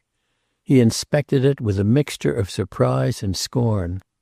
"Spelling," he muttered, "and $100 a month girl to spell for him." It was Rodney Page who forced Audrey out of her seclusion. Rodney had had a prosperous year, and for some time his conscience had been bothering him. For a good many years he had blithely accepted the invitations of his friends, dinners, balls, week-end and yachting parties, paying his way with an occasional box of flowers. He decided, that last winter of peace, to turn host, and true to instinct, to do the unusual. It was Natalie who gave him the suggestion. "Why don't you turn your carriage house into a studio and give a studio warming, Roddy? It would be fun fixing it up. And you might make a fancy dress." Before long, of course, he had accepted the idea as his own originating, and was hard at work. Rodney's house had been his father's. He still lived there, although the business district had encroached closely. And for some time he had used the large stable and carriage house at the rear as a place in which to store the odd bits of furniture, old mirrors and odds and ends that he had picked up here and there. Now and then, as to Natalie, he sold some of them, but he was a collector, not a merchant. In his way, he was an artist. In the upper floor he had built a skylight, and there, in odd hours, he worked out, in watercolor, sketches of interiors, sometimes for houses he was building, sometimes purely for the pleasure of the thing. The war had brought him enormous increase in his collection. Owners of French chateaux, driven to poverty, were sending to America treasures of all sorts of furniture, tapestries, carpets, old fountains, porcelains, even carved woodwork and ancient mantels, and Rodney, from the mixed motives of business and pride, decided to exhibit them. The old brick floor of the stable he replaced with handmade tiles. The box stalls were small display rooms, hung with tapestries and lighted with candles in old French sconces. The great carriage room became a refectory with Jacobean and old monastery chairs, and the vast loft overhead, reached by a narrow staircase that clung to the wall, was railed on its exposed side, waxed as to floor, hung with lanterns, and became a ballroom. Natalie worked with him, spending much time and a prodigious amount of energy. There was springing up between them one of those curious and dangerous intimacies, of idleness on the woman's part, of admiration on the man's, which sometimes develop into a wholly spurious passion. Probably Rodney realized it. Certainly Natalie did not. She liked his admiration. She dressed each day for Rodney's unfailing comment on her clothes. "Clay never notices what I wear," she said once plaintively. So it was Rodney who brought Audrey Valentine out of her seclusion, and he did it by making her angry. He dropped in to see her between Christmas and New Year's and made a plea. "A stable warming," she said. "How interesting. And fancy dress.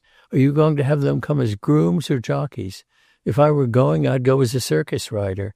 I used to be able to stand up on a running horse. Of course you're having horses. What's a stable without a horse?" He saw she was laughing at him and was rather resentful. "I told you I have made it into a studio." But when he implored her to go, she was obdurate. "Do go away and let me alone, Rodney," she said at last. "I loathe fancy dress parties." "It won't be a party without you." "Then don't have it. I've told you over and over I'm not going out. It isn't decent this year, in my opinion. And anyhow, I haven't any money, any clothes, anything. A bad evening at bridge and I shouldn't be able to pay my rent." "That's nonsense. Why do you let people say you are moping about Chris? You're not." "Of course not." She sat up. "What else are they saying?" "Well, there's some talk, naturally. You can't be as popular as you have been and then just drop out without some gossip. It's not bad." "What sort of talk?" He was very uncomfortable. "Well, of course, you have been pretty strong on the war stuff." "Oh, they think I sent him." "If only you wouldn't hide, Audrey. That's what has made the talk. It's not Chris's going." "I'm not hiding. That's idiotic. I was bored to death, if you want the truth. Look here, Rodney, you're not being honest. What do they say about Chris and myself?" He was cornered. "Is it about another woman?" "Well, of course, now and then. There are always such stories. And of course Chris—" "Yes, they knew Chris." Her voice was scornful. "So they think I'm moping and hiding because— How interesting." She sat back with her old insolent smile. "Poor Chris," she said.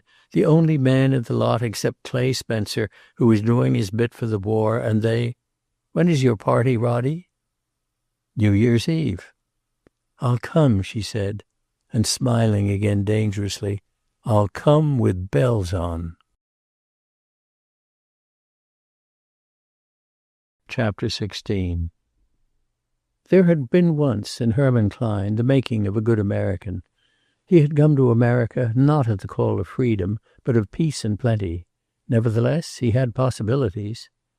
Taken in time, he might have become a good American. But nothing was done to stimulate in him a sentiment for his adopted land. He would indeed have been, for all his citizenship papers, a man without a country but for one thing. The fatherland had never let go. When he went to the Turnverein, it was to hear the old tongue, to sing the old songs. Visiting Germans from overseas were constantly lecturing, holding before him the vision of great Germany. He saw moving pictures of Germany.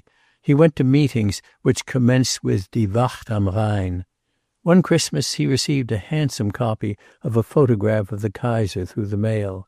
He never knew who sent it, but he had it framed in a gilt frame, and it hung over the fireplace in the sitting room.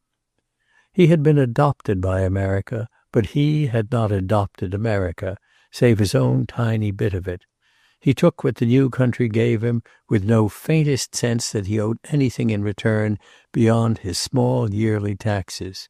He was neither friendly nor inimical. His creed through the years had been simple: to owe no man money even for a day, to spend less than he earned, to own his own home, to rise early, work hard, and live at peace with his neighbors. He had learned English and had sent Anna to the public school. He spoke English with her always, and on Sunday he put on his best clothes and sat in the German Lutheran church, dozing occasionally, but always rigidly erect. With his first savings he had bought a home, a tiny 2-roomed frame cottage, on a hill above the Spencer mill, with a bit of wasteland that he turned into a thrifty garden. Anna was born there, and her mother had died there 10 years later. But long enough before that he had added 4 rooms and bought an adjoining lot. At that time the hill had been green.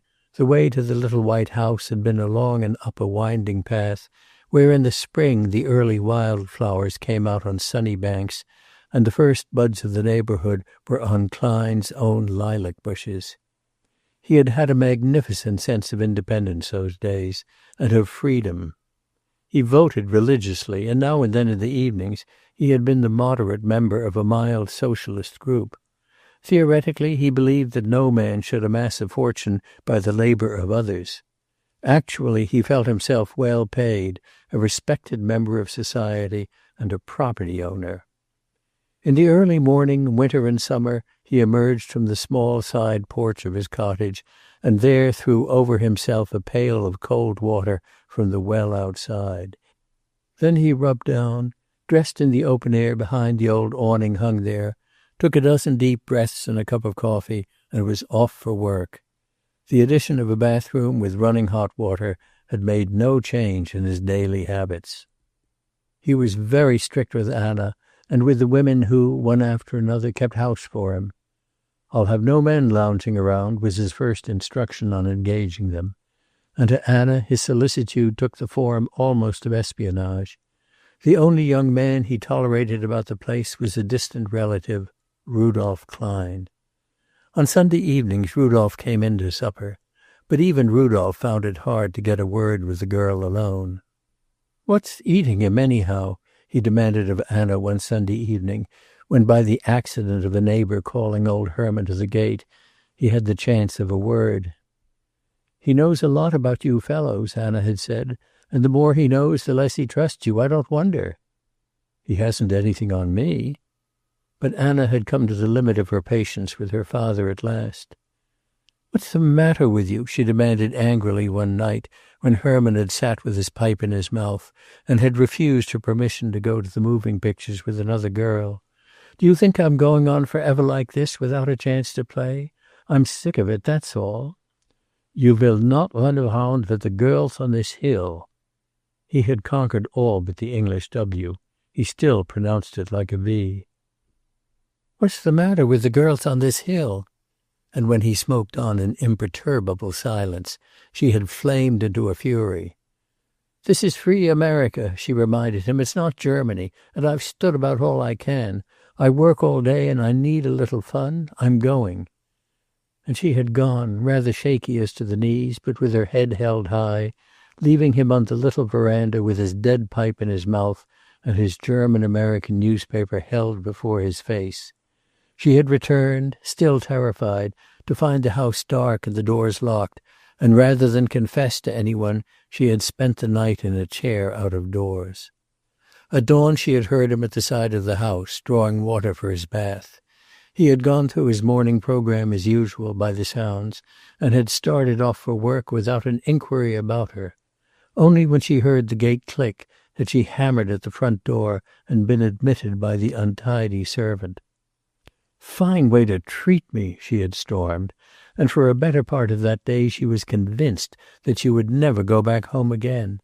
But fear of her father was the strongest emotion she knew, and she went back that night as usual. It not being Herman's way to bother with greetings, she had passed him on the porch without a word, and that night, winding a clock before closing the house, he spoke to her for the first time. "There is a performance at the Turnverein Hall tomorrow night. Rudolph will take you." "I don't like Rudolph." "Rudolph will take you," he had repeated stolidly. And she had gone. He had no conception of any failure in himself as a parent. He had the German idea of women. They had a distinct place in the world, but that place was not a high one. Their function was to bring children into the world. They were breeding animals, and as such to be carefully watched and not particularly trusted. They had no place in the affairs of men outside the home. Not that he put it that way. In his way he probably loved the girl, but never once did he think of her as an intelligent and reasoning creature. He took her salary, gave her a small allowance for car fare, and banked the rest of it in his own name. It would all be hers some day, so what difference did it make? But the direst want would not have made him touch a penny of it. He disliked animals, but in a curious, shamefaced fashion he liked flowers. Such portions of his garden as were useless for vegetables he had planted out in flowers, but he never cut them and brought them into the house, and he watched jealously that no one else should do so. He kept poisoned meat around for such dogs in the neighborhood as wandered in, and Anna had found him once callously watching the death agonies of one of them. Such, at the time Spencer Mill began to work on its new shell contract, was Herman Klein, sturdily honest, just according to his ideas of justice, callous rather than cruel, but the citizen of a world bounded by his memories of Germany, his life at the mill, and his home. But for all that, he was not a man the German organization in America put much faith in. Rudolph, feeling his way, had had one or two conversations with him early in the war that had made him report adversely. "Let them stop all this fighting," Herman had said. "What matter now who commenced it? Let them all stop. It is the only way." Sure, let them stop, said Rudolph easily. Let them stop trying to destroy Germany. That is nonsense, Herman affirmed sturdily. Do you think I know nothing, I who was in the Prussian Guard for 5 years? Think you I know nothing of the plan?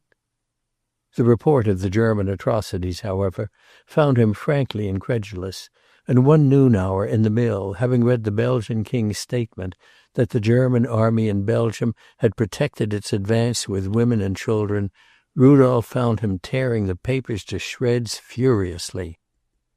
"Such lies!" he cried. "It is not possible that they should be believed." The sinking of the Lusitania, however, left him thoughtful and depressed. In vain Rudolph argued with him. "They were warned," he said. "If they chose to take the chance, is it Germany's fault? If you tell me not to put my hand on a certain piece in a machine, and I do it anyhow, is it your fault if I lose a hand?" Old Herman eyed him shrewdly. "And if Anna had been on the ship, you think the same, eh?" Rudolph had colored. For some time now Rudolph had been in love with Anna. He had not had much encouragement. She went out with him, since he was her only means of escape, but she treated him rather cavalierly, criticized his clothes and speech, laughed openly at his occasional lapses into sentiment, and was, once in a long time, so kind that she set his heart leaping. Until the return of Graham Spencer, all had gone fairly well. But with his installment in the mill, Rudolph's relations with Anna had changed. She had grown prettier. Rudolph was not observant enough to mark what made the change, but he knew that he was madder about her than ever.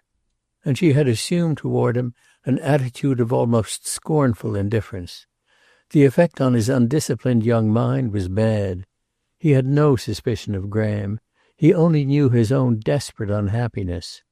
In the meetings held twice weekly in a hall on 3rd Street, he was reckless, advocating violence constantly. The conservative element watched him uneasily. The others kept an eye on him for future use. The closing week of the old year found the situation strained in the Klein house. Herman had had plenty of opportunities for situations, but all of them had to do directly or indirectly with the making of munitions for the Allies. Old firms and other lines were not taking on new men. It was the munition works that were increasing their personnel, and by that time the determination not to assist Germany's enemies had become a fixed one. The day after Christmas, in pursuit of this idea, he commanded Anna to leave the mill. But she had defied him for the second time in her life, her face pale to the lips. "Not on your life," she had said. "You may want to starve. I don't." "There is plenty of other work." "Don't you kid yourself, and anyhow I'm not looking for it. I don't mind working so you can sit here and nurse a grouch, but I certainly don't intend to start hunting another job." She had eyed him morosely. "If you ask me," she continued, "you're out of your mind. What's Germany to you? You forgot it as fast as you could until this war came along. You and Rudolph, you're long-distance patriots, that's what you are." "I will not help my country's enemies," he had said doggedly. "Your country's enemies? My word, isn't this your country? What's the old Kaiser to you?" He had ordered her out of the house then, but she had laughed at him. She could always better him in an argument. "Suppose I do go?" she had inquired. "What are you going to live on? I'm not crazy in the head if you are." She rather thought he would strike her. He had done it before with the idea of enforcing discipline. If he did, she would leave him. Let him shift for himself. He had taken her money for years, and he could live on that. But he had only glared at her. "We would have done better to remain in Germany," he said. "America has no respect for parents. It has no discipline. It is a country without law." She felt a weakening in him, and followed up her advantage. "And another thing, while we're at it," she flung at him. "Don't you go on trying to shove Rudolph down my throat. I'm off Rudolph for keeps." She flung out her arm, and old Herman saw the gleam of something gold on her wrist. He caught her hand in his iron grip and shoved up her sleeve. There was a tiny gold wristwatch there on a flexible chain.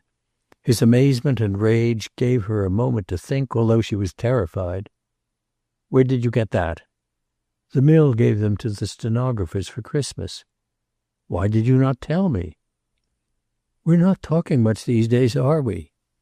He let her go then, and that night, in the little room behind Gustav Schröder's saloon, he put the question to Rudolph. Because he was excited and frightened, he made slow work of his inquiry, and Rudolph had a moment to think. Sure, he replied, all the girls in the executive offices got them. But when the meeting was over, Rudolph did not go back to his boarding house. He walked the streets and thought. He had saved Anna from her father, but he was of no mind to save her from himself. She would have to account to him for that watch. Anna herself lay awake until late. She saw already the difficulties before her. Herman was suspicious. He might inquire. There were other girls from the mill offices on the hill, and he might speak to Rudolph. The next evening she found Rudolph waiting for her outside the mill gate. Together they started up what had been, when Herman bought the cottage, a green hill with a winding path. But the smoke and ore from the mill had long ago turned it to bareness, had killed the trees and shrubbery, and filled the little hollows where once the first arbutus had hidden, with cinders and ore dust. The path had become a crooked street lined with wooden houses and paved with worn and broken bricks. Where once Herman Klein had carried his pail and whistled bits of Schubert as he climbed along, a long line of blackened men made their evening way. Untidy children sat on the curb, dogs lay in the center of the road, and women in all stages of dishabille hung over the high railings of their porches and watched for their men. Under protest of giving her a lift up the hill, Rudolph slipped his hand through Anna's left arm. Immediately she knew that the movement was a pretext. She could not free herself. Be good now, he cautioned her. I've got you. I want to see that watch. You let me alone. I'm going to see that watch. With his free hand he felt under her sleeve and drew down the bracelet. So the mill gave it to you, eh? That's a lie, and you know it. I'll tell you, Rudolph, she temporized. Only don't tell Father. All the girls have watches, and I wanted one, so I bought it. That's a lie, too. On the installment plan, she insisted. $1 a week, that's straight. I paid $5 on it already. He was almost convinced, not quite. He unfastened it awkwardly and took it off her wrist. It was a plain little octagonal watch, and on the back was a monogram. The monogram made him suspicious again. It's only gold-filled, Rudolph. Pretty classy monogram for a cheap watch. He held it close. On the dial was the jeweler's name, a famous one. He said nothing more, put it back on Anna's arm, and released her. At the next corner he left her, with a civil enough goodbye, but with rage in his heart. Chapter 17. The new year, destined to be so crucial, came in cheerfully enough. There was, to be sure, a trifle less ostentation in the public celebrations, but the usual amount of champagne brought in the most vital year in the history of the nation. The customary number of men, warmed by that champagne, made reckless love to the women who happened to be near them and forgot it by morning. And the women themselves presented pictures of splendor, of a peculiar gorgeousness. The fact that almost coincident with the war there had come into prominence an entirely new school of color formed one of the curious contrasts of the period. Into a drab world there flamed strange and bizarre theatrical effects in scenery and costume. Some of it was beautiful, most of it merely fantastic, but it was immediately reflected in the clothing of fashionable women. Europe, which had originated it, could use it but little, but great opulent America adopted it and made it her own. So while the rest of the world was gray, America flamed, and Natalie Spencer, spending her days between dressmakers and decorators, flamed with the rest. On New Year's Eve, Clayton Spencer always preceded the annual ball of the City Club, of which he was president, by a dinner to the Board of Governors and their wives. It was his dinner. He, and not Natalie, arranged the seating, ordered the flowers, and planned the menu. He took considerable pride in it, He liked to think that it was both beautiful and dignified. His father had been president before him, and he liked to think that he was carrying on his father's custom with the punctilious dignity that had so characterized him. He was dressed early. Natalie had been closeted with Madeleine, her maid, and a hairdresser for hours.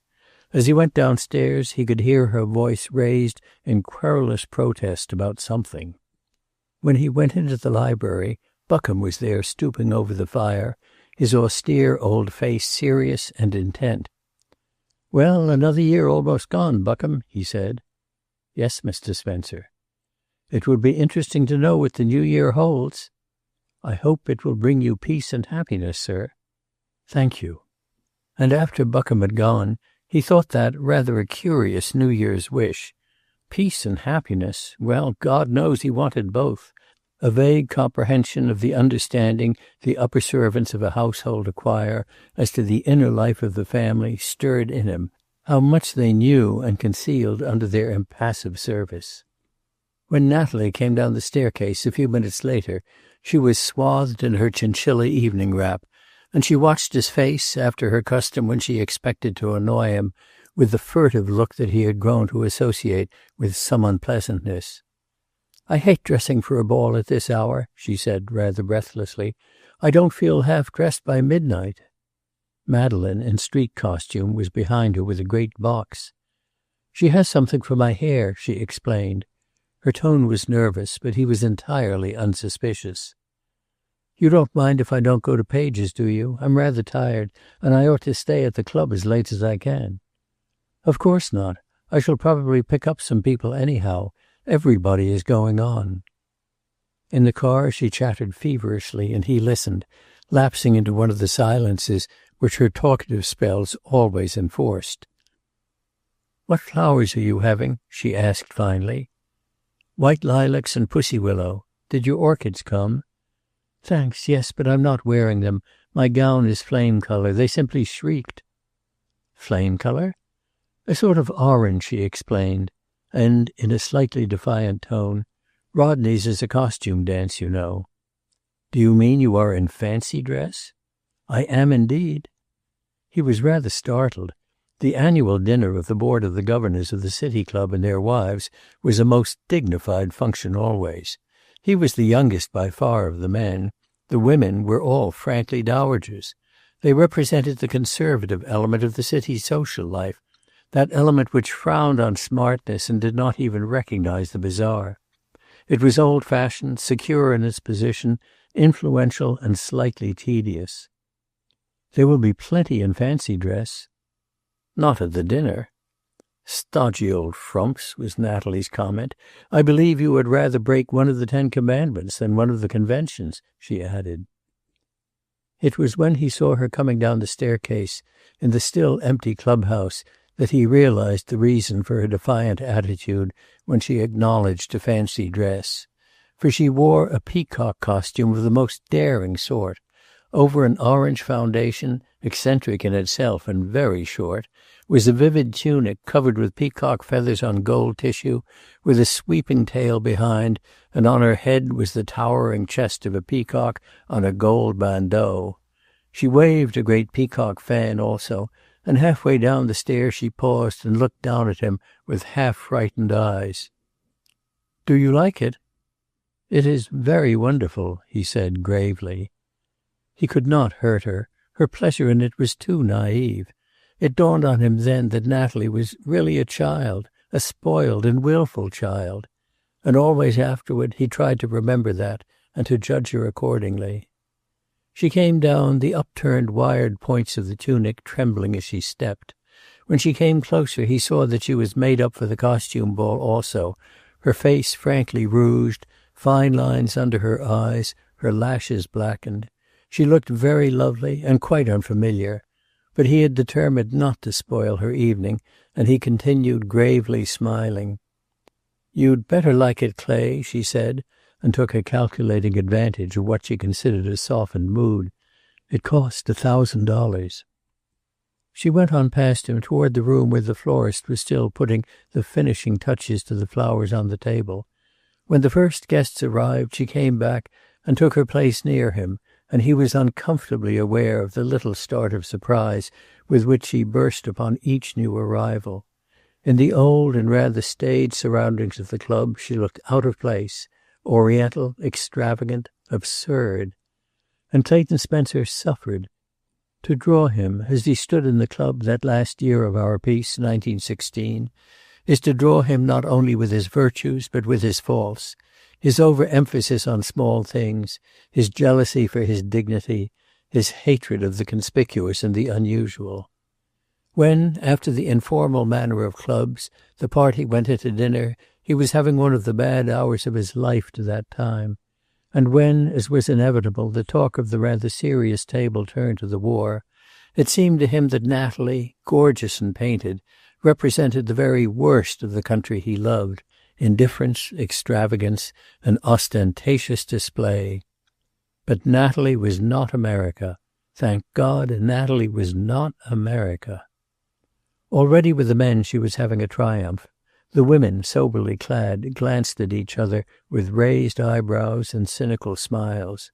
Above the band, already playing in the ballroom, Clayton could hear old Terry Mackenzie paying Natalie extravagant, flagrant compliments. "You should be sitting in the sun or on a balcony," he was saying, his eyes twinkling, "and pretty gentlemen with long curls and their hats tucked under their arms should be feeding you nightingale tongues or whatever it is you eat." "Bugs," said Natalie. "But tell me," Terry bent over her, and Mrs. Terry kept fascinated eyes on him. "Tell me, lovely creature, aren't peacocks unlucky?" "Are they? What bad luck can happen to me because I dress like this?" "Frightfully bad luck," said Terry jovially. "Somebody will undoubtedly carry you away in the course of the evening and go madly through the world hunting a marble balustrade to set you on. I'll do it myself if you'll give me any encouragement." Perhaps, had Clayton Spencer been entirely honest with himself that night, he would have acknowledged that he had had a vague hope of seeing Audrey at the club. Cars came up, discharged their muffled occupants under the awning, and drove away again. Delight and Mrs. Haverford arrived, and he danced with Delight, to her great anxiety lest she might not dance well.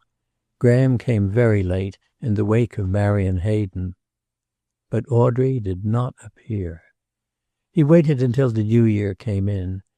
The cotillion was on then, and the favors for the midnight figure were gilt cornucopias filled with loose flowers. The lights went out for a moment on the hour, the 12 strokes were rung on a triangle in the orchestra, and there was a moment's quiet.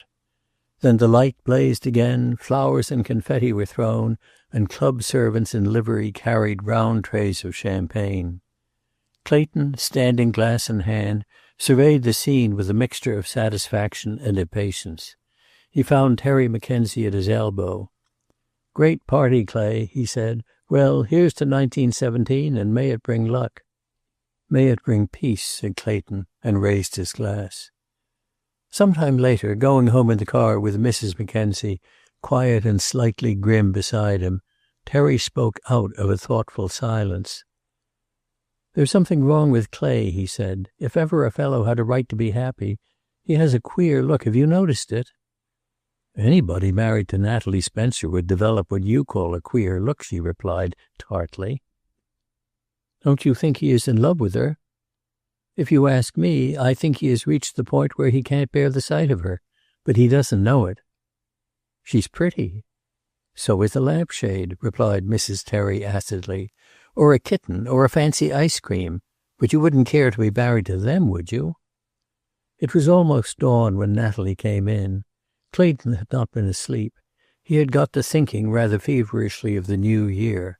Without in any way making a resolution, he had determined to make it a better year than the last, to be more gentle with Natalie, more understanding with Graham, to use his new prosperity wisely, to forget his own lack of happiness in making others happy.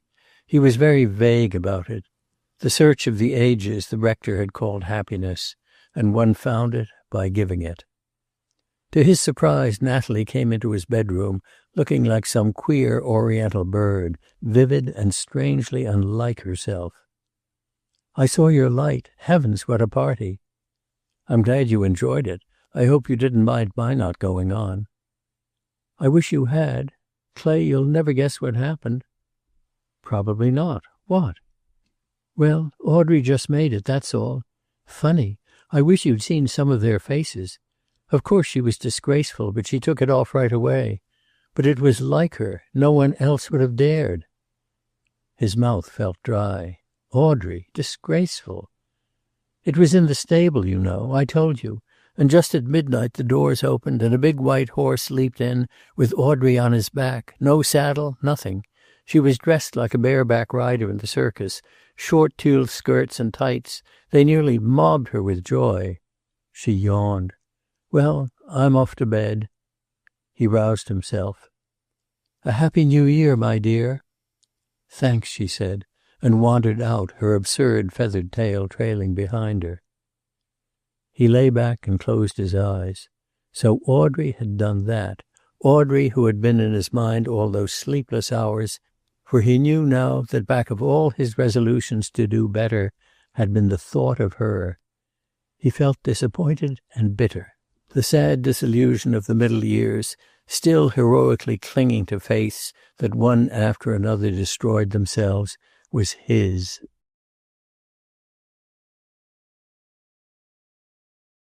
Chapter 18. Audrey was frightened. She didn't care a penny's worth what her little world thought. Indeed, she knew she had given it a new thrill, and so had won its enthusiastic approval. She was afraid of what Clayton would think. She was absurdly quiet and virtuous all the next day, gathered out her stockings and mended them, began a personal expenditure account for the new year, heading it carefully with darning silk, 50 cents, wrote a long letter to Chris and listened for the telephone. If only he would call her so she could explain. Still, what could she explain? She had done it. It was water over the dam, and it is no fault of Audrey's that she probably would have spelled it damn. By noon she was fairly abject. She did not analyze her own anxiety, or why the recollection of her escapade, which would a short time before have filled her with a sort of unholy joy, now turned her sick and trembling. Then, in the middle of the afternoon, Clay called her up. She gasped a little when she heard his voice. "I wanted to tell you, Audrey," he said, "that we can probably use the girl you spoke about rather soon." "Very well. Thank you. Wasn't there something else, too?" "Something else?" "You are angry, aren't you?" He hesitated. "Surprised, not angry. I haven't any possible right to be angry." "Will you come up and let me tell you about her, Clay?" "I don't see how that will help any." "It will help me." He laughed at that. Her new humility was so unlike her. "Why, of course I'll come, Audrey," he said, and as he rang off he was happier than he had been all day. He was coming. Audrey moved around the little room, adjusting chairs, rearranging the flowers that had poured in on New Year's Day, brushing the hearth. And as she worked she whistled. He would be getting into the car now.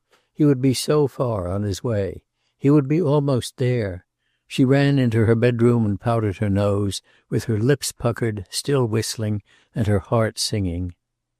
But he scolded her thoroughly at first. "Why on earth did you do it?" he finished. "I still can't understand. I see you one day, gravity itself, a serious young woman, as you are today. And then I hear... It isn't like you, Audrey." "Oh, yes, it is. It's exactly like me. Like one me. There are others, of course." She told him then, making pitiful confession of her own pride and her anxiety to spare Chris's name. "I couldn't bear to have them suspect he had gone off to the war because of a girl. Whatever he ran away from, Clay, he's doing all right now." He listened gravely, with, toward the end, a jealousy he would not have acknowledged, even to himself. Was it possible that she still loved Chris? Might she not, after the fashion of women, be building a new and idealized Chris, now that he had gone to war out of his very common clay? "He has done splendidly," he agreed. Again the warmth and coziness of the little room enveloped him. Audrey's low, huskily sweet voice, her quick smile, her new and unaccustomed humility, and the odd sense of her understanding comforted him. She made her indefinite appeal to the best that was in him. Nothing so ennobles a man as to have some woman believe in his nobility. "Clay," she said suddenly, "you are worrying about something." "Nothing that won't straighten out in time." Would it help to talk about it? He realized that he had really come to her to talk about it. It had been in the back of his head all the time. "I'm rather anxious about Graham." "Toots Hayden?" "Partly." "I'm afraid she's got him, Clay. There isn't a trick in the game she doesn't know. He had about as much chance as I have of being 20 again. She wants to make a wealthy marriage, and she's picked out Graham. That's all." "It isn't only Marion. I'm afraid there's another girl, a girl at the mill. His stenographer. I have no proof of anything. In fact, I don't think there is anything yet. She's in love with him, probably, or she thinks she is. I happened on them together, and she looked. Of course, if what you say about Marion is true, he cannot care for her, even, well, in any way." "Oh, nonsense, Clay. A man, especially a boy, can love half a dozen girls. He can be crazy about any girl he is with. It may not be love, but it plays the same tricks with him that the real thing does." "I can't believe that." "No, you wouldn't." She leaned back and watched him. How much of a boy he was himself, anyhow. And yet how little he understood the complicated problems of a boy like Graham, irresponsible but responsive, rich without labor, with time for the sort of dalliance Clay himself at the same age had had neither leisure nor inclination to indulge. He was wandering about the room, his hands in his pockets, his head bent. When he stopped, "What am I to do with the girl, Audrey?"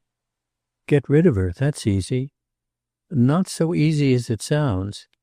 He told her of Dunbar and the photographs, of Rudolph Klein and the problem as he saw it. "So there I am," he finished. "If I let her go, I lose one of the links in Dunbar's chain. If I keep her?"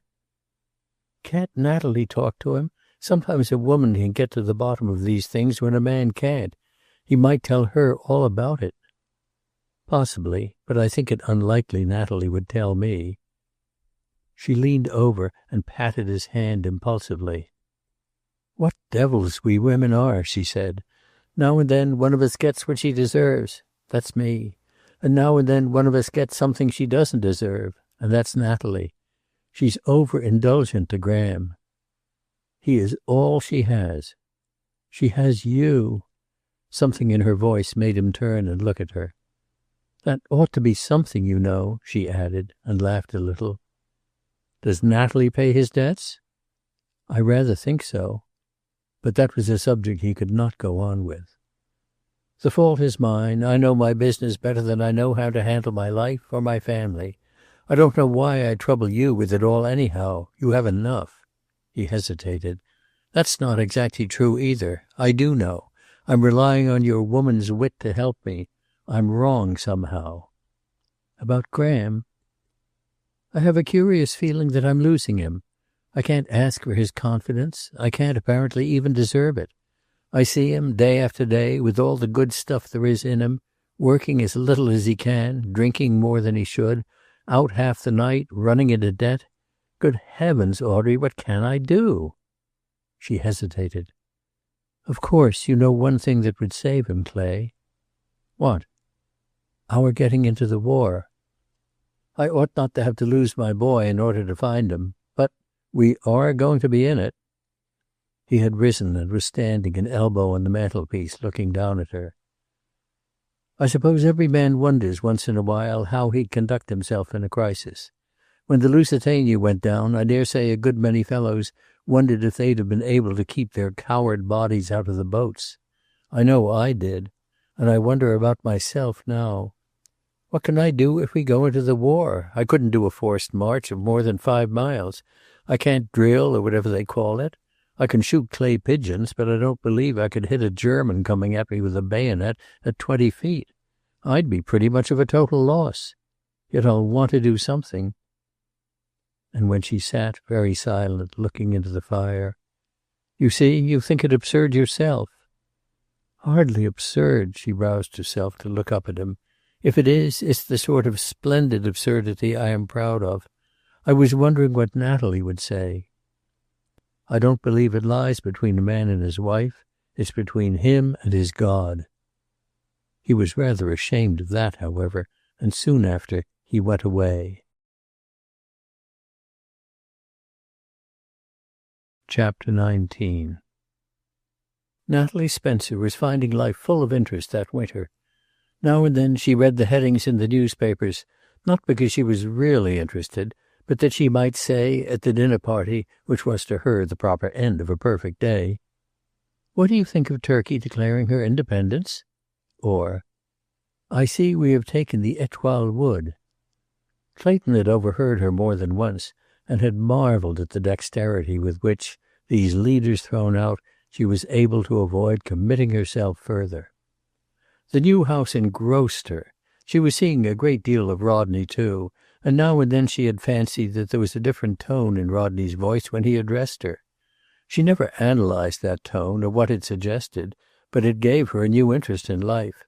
She was always marcelled, massaged, freshly manicured, and she had found a new facial treatment.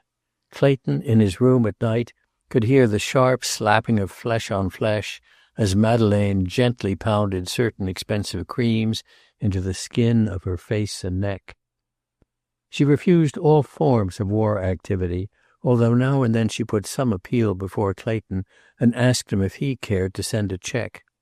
He never suggested that she answer any of these demands personally after an experience early in the winter. "Why don't you send it yourself?" he had asked. "Wouldn't you like it to go in your name?" "It doesn't matter. I don't know any of the committee." He had tried to explain what he meant. "You might like to feel that you are doing something." "I thought my allowance was only to dress on. If I'm to attend to charities, too, you'll have to increase it." "But," he argued patiently, "if you only sent them $25, did without some little thing to do it, you'd feel rather more as though you were giving, wouldn't you?" $25, and be laughed at. He had given in then. "If I put an extra $1,000 to your account tomorrow, will you check it out to this fund?" "It's too much." "Will you?" Yes, of course, she had agreed indifferently. And he had notified her that the money was in the bank. But 2 months later the list of contributors was published, and neither his name nor Natalie's was among them. Toward personal service she had no inclination whatever. She would promise anything, but the hour of fulfilling always found her with something else to do. Yet she had kindly impulses at times when something occurred to take her mind from herself. She gave liberally to street mendicants. She sent her car to be used by those of her friends who had none. She was lavish with flowers to the sick, although Clayton paid her florist bills. She was lavish with money, but never with herself. In the weeks after the opening of the new year, Clayton found himself watching her. He wondered sometimes just what went on in her mind during the hours when she sat, her hands folded, gazing into space. He could not tell. He surmised her planning, always planning, the new house, a gown, a hat, a party. But late in January he began to think that she was planning something else. Old Terry Mackenzie had been there one night, and he had asserted not only that war was coming, but that we would have to be driven to conscription to raise an army. "They've all had to come to it," he insisted, "and we will, as sure as God made little fishes. You can't raise 1,000,000 volunteers for a war that's 3,000 miles away." "You mean conscription among the laboring class?" Natalie had asked naively, and there had been a roar of laughter. "Not at all," Terry had said, and chuckled. "This war, if it comes, is every man's burden, rich and poor. Only the rich will give most because they have most to give." "I think that's ridiculous," Natalie had said. It was after that Clayton began to wonder what she was planning. He came home late one afternoon to find that they were spending the evening in, and to find a very serious Natalie waiting when he came downstairs dressed for dinner. She made an effort to be conversational, but it was a failure. He was uneasily aware that she was watching him, inspecting, calculating, choosing her moment. But it was not until they were having coffee that she spoke. "I'm uneasy about Graham, Clay." He looked up quickly. "Yes?" "I think he ought to go away somewhere." "He ought to stay here and make a man of himself," he came out, almost in spite of himself. He knew well enough that such a note always roused Natalie's antagonism, and he waited for the storm. But none came. "He's not doing very well, is he?" "He's not failing entirely, but he gives the best of himself outside the mill, that's all." She puzzled him. Had she heard of Marion? "Don't you think if he was away from this silly crowd he plays with, as he calls it, that he would be better off?" "Where, for instance?" "You keep an agent in England. He could go there, or to Russia if the Russian contract goes through." He was still puzzled. "But why England or Russia?" "Anywhere out of this country." "He doesn't have to leave this country to get away from a designing woman." From her astonished expression he knew that he had been wrong. She was not trying to get him away from Marion. From what? She bent forward, her face set hard. "What woman?" Well, it was out. She might as well know it. "Don't you think it possible, Natalie, that he may intend to marry Marion Hayden?" There was a very unpleasant half hour after that. Marion was a parasite of the rich. She had abused Natalie's hospitality. She was designing. She played bridge for her dress money. She had ensnared the boy. And then? "That settles it, I should think. He ought to leave America. If you have a single thought for his welfare, you'll send him to England." "Then you hadn't known about Marion when you proposed that before?" "No. I knew he was not doing well, and I'm anxious. After all, he's my boy. He is—" "I know," he supplemented gravely. "He is all you have. But I still don't understand why he must leave America." It was not until she had gone upstairs to her room, leaving him uneasily pacing the library floor, that he found the solution. Old Terry Mackenzie and his statement about conscription. Natalie wanted Graham sent out of the country so he would be safe. She would purchase for him a shameful immunity if war came. She would stultify the boy to keep him safe. In that hour of clear vision he saw how she had always stultified the boy to keep him safe. He saw her life a series of small subterfuges, of petty indulgences, of little plots against himself, all directed toward securing Graham immunity from trouble at school, from debt, from his own authority. A wave of unreasoning anger surged over him, but with it there was pity, too. Pity for the narrowness of her life and her mind. Pity for her very selfishness. And for the first time in his life he felt a shamefaced pity for himself. He shook himself violently. When a man got sorry for himself... Chapter 20. Rudolph Klein had not for a moment believed Anna's story about the watch, and on the day after he discovered it on her wrist, he verified his suspicions. During his noon hour he went uptown, and with the confident swagger of a certain type of man who feels himself out of place, entered the jeweler's shop in question. He had to wait for some little time, and he spent it in surveying contemptuously the contents of the showcases. That even his wildest estimate fell far short of their value he did not suspect, but his lips curled. This was where the money earned by honest workmen was spent, that women might gleam with such gewgaws. Wall Street bought them, Wall Street which was forcing this country into the war to protect its loans to the Allies. America was to pull England's chestnuts out of the fire, that women, and yet more women, might wear those strings of pearls, those glittering diamond baubles. Into his crooked mind there flashed a line from a speech at the 3rd Street Hall the night before. "War is hell. Let those who want to go to hell." So Wall Street bought pearls for its women, and the dissolute sons of the rich bought gold wristwatches for girls they wanted to seduce. The expression on his face was so terrible that the clerk behind the counter, waiting to find what he wanted, was startled. "I want to look at gold wristwatches," he said. and eyed the clerk for a trace of patronage. "Ladies?" "Yes." He finally found one that was a duplicate of Anna's and examined it carefully. Yes, it was the same, the maker's name on the dial, the space for the monogram on the back, everything. "How much is this one?" $100. He almost dropped it. $100! Then he remembered Anna's story. "Have you any gold-filled ones that look like this?" "We do not handle gold-filled cases." He put it down and turned to go. Then he stopped. "Don't sell on the installment plan either, I suppose?" The sneer in his voice was clearer than his anxiety. In his mind, he already knew the answer. "Sorry, no." He went out. So he had been right. That young skunk had paid $100 for a watch for Anna. To Rudolph it meant but one thing. That had been early in January.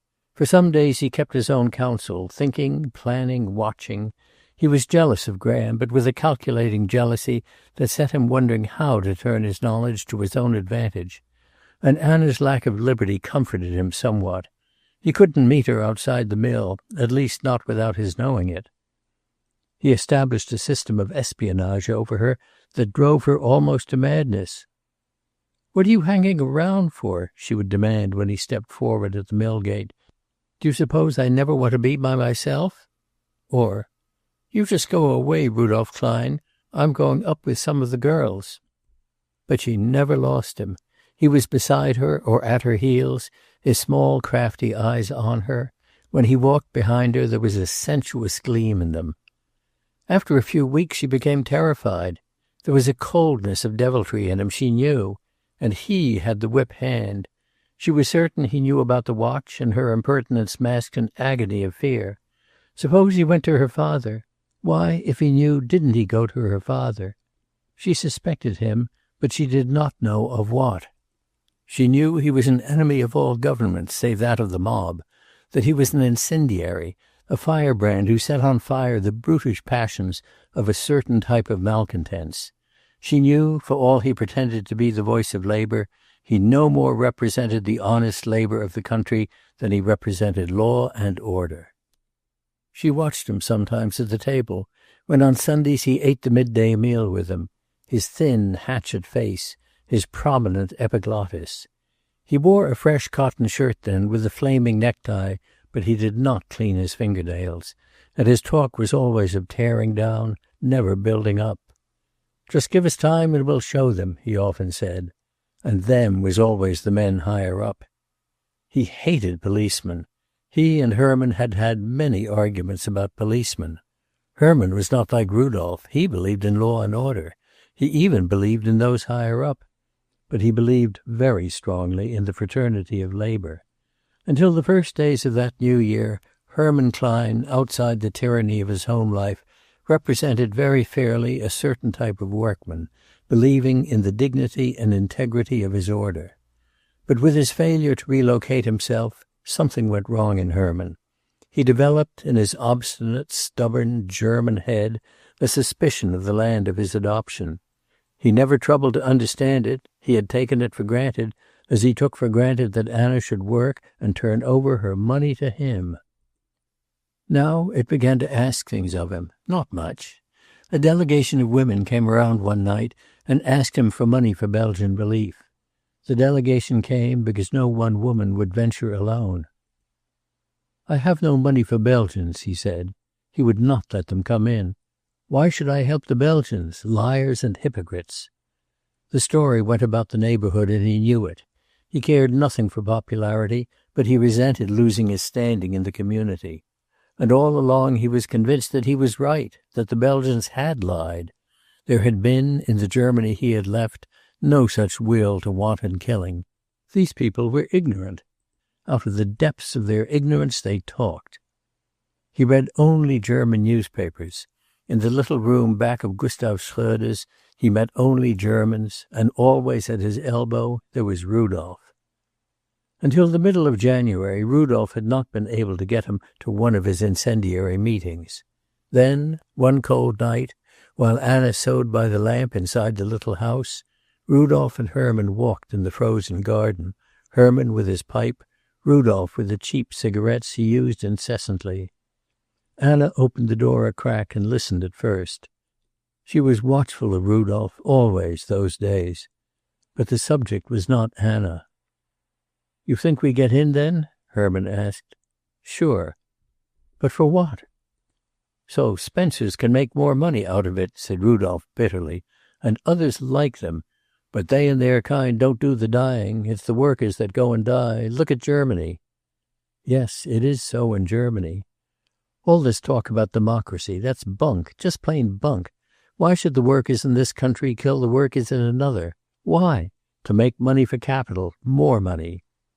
"Ja," Herman assented.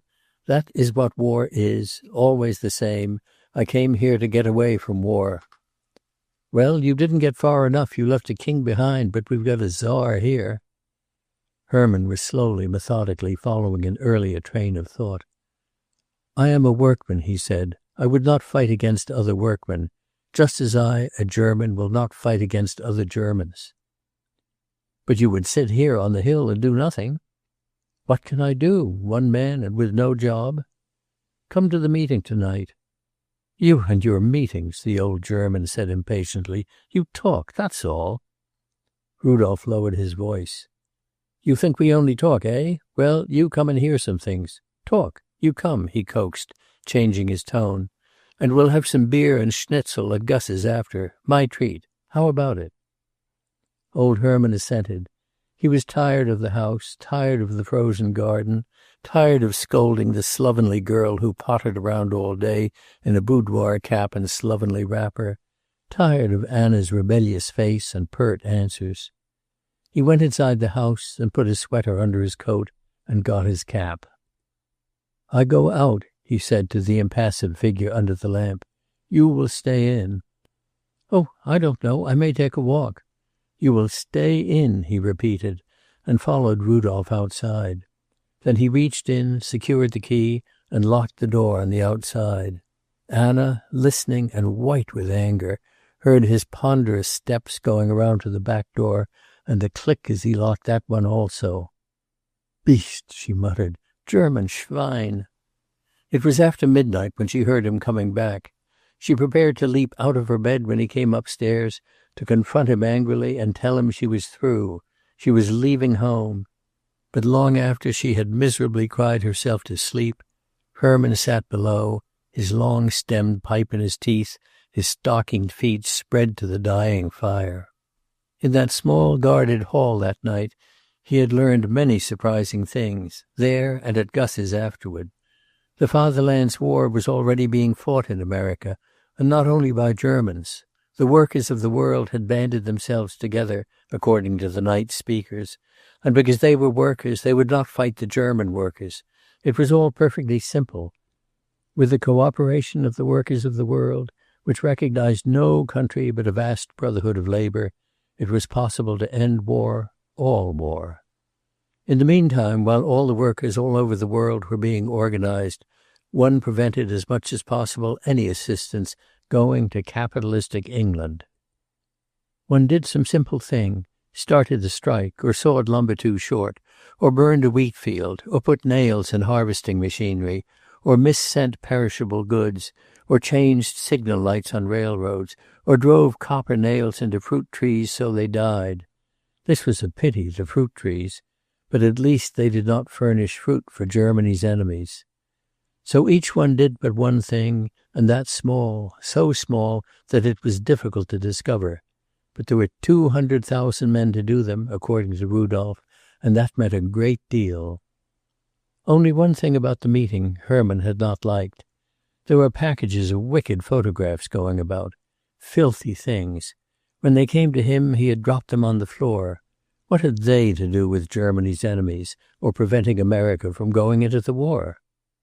Rudolph laughed when he dropped them. "They won't bite you," he had said, and had stooped to pick them up. But Herman had kept his foot on them. So America would go into the war against the Fatherland, unless many hundreds of thousands did each their little bit. And if they did not, America would go in and fight for England to control the seas, and the Spencer plant would make millions of shells that honest German workers, sweat brothers of the world, might die. He remembered word for word the peroration of the evening speech. We would extend the hand of brotherhood to the so-called enemy and strangle the cry for war in the fat white throats of the blood-bloated moneylenders of Wall Street before it became articulate. He was very tired.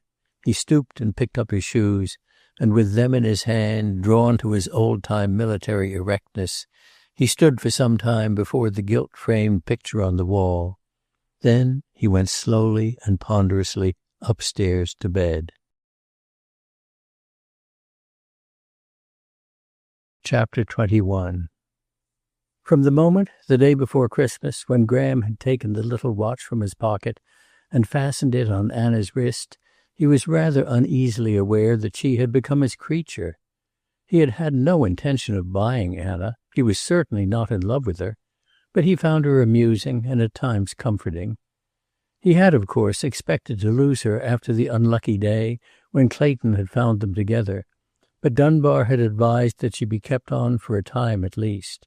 Mentally, Graham figured that the 1st of January would see her gone, and the thought of a Christmas present for her was partly compounded of remorse. He had been buying a cigarette case for Marion when the thought came to him. He had not bought a Christmas present for a girl, except flowers, since the first year he was at college. He had sent the light one that year a half-dozen little leather-bound books of poetry. What a precious young prig he must have been! He knew now that girls only pretended to care for books. They wanted jewelry, and they got past the family with it by pretending it was not real, or that they had bought it out of their allowances. One of Toots's friends was taking a set of silver fox from a man, and she was as straight as a die. Oh, he knew girls now.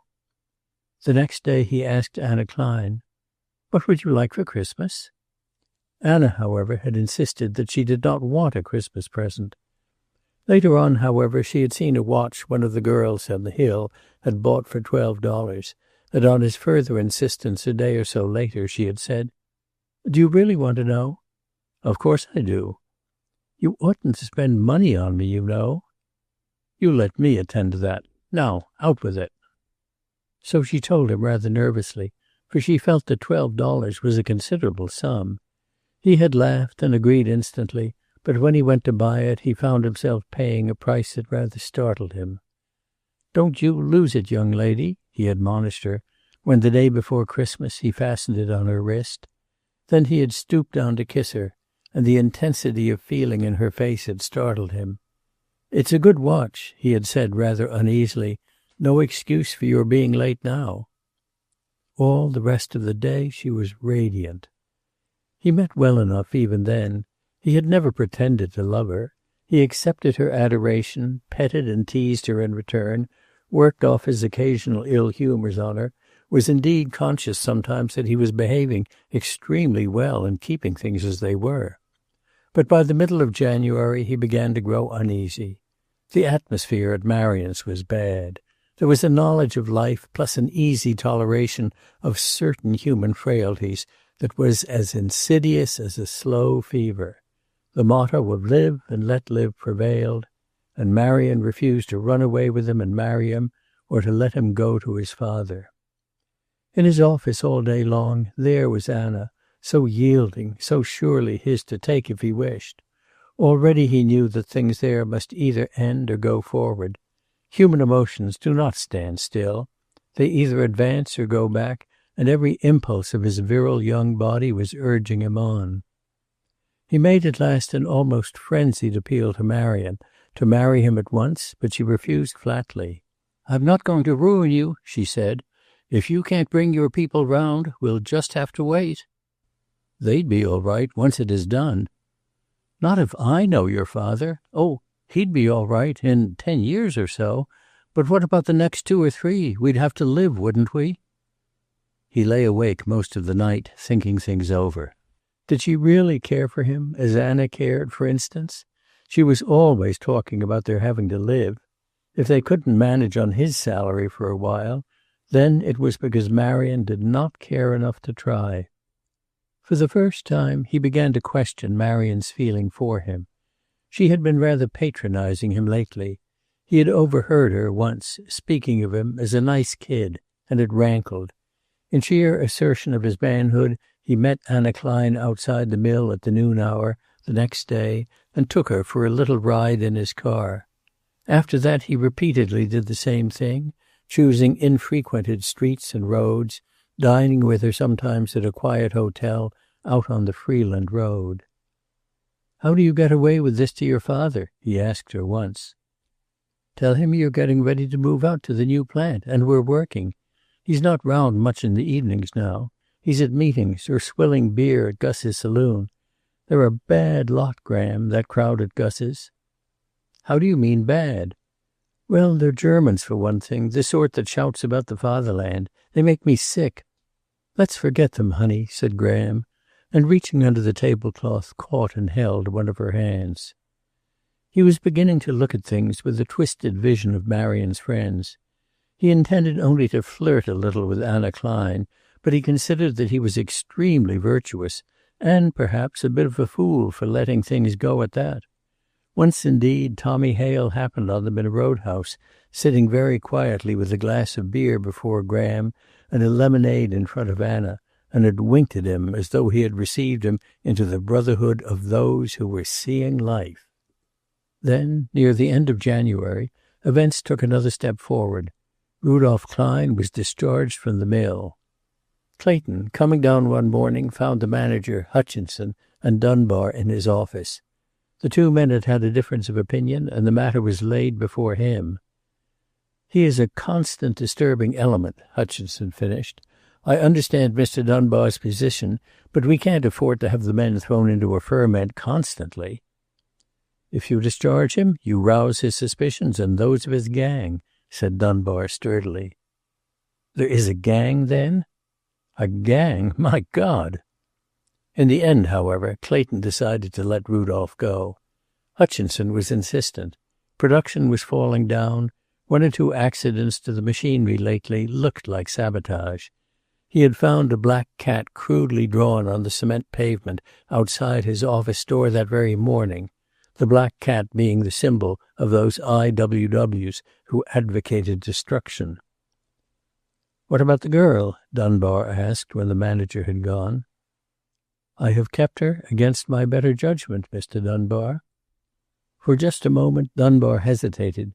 He knew certain things that Clayton Spencer did not, things that it was his business to know. The girl might be valuable one of these days. She was in love with young Spencer. The time might come when he, Dunbar, would need to capitalize that love and use it against Rudolph and the rest of the crowd that met in the little room behind Schröder's saloon. It was too bad in a way. He was sorry for this man with the strong repressed face and kindly mouth who sat across from him. But these were strange times. A man could not be too scrupulous. "Better keep her on for a month or two anyhow," he said. "They're up to something, and I miss my guess if it isn't directed against you." "How about Herman Klein?" "Nothing doing," stated Mr. Dunbar flatly. "Our informer is tending bar at Gus's. Herman listens and drinks their beer, but he's got the German fear of authority in him. He's a beer socialist, that's all." But in that Mr. Dunbar left out of account the innate savagery that lurked under Herman's phlegmatic surface.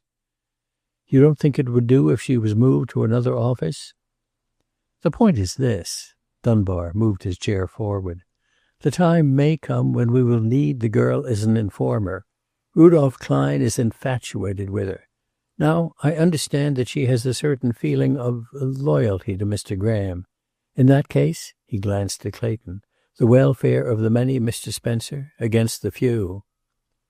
For a long time after he was gone, Clayton sat at his desk thinking. Every instinct in him revolted against the situation thus forced on him. There was something wrong with Dunbar's reasoning. Then it flashed on him that Dunbar probably was right, and that their points of view were bitterly opposed. Dunbar would have no scruples because he was not quite a gentleman. But war was a man's game. It was not the time for fine distinctions of ethics.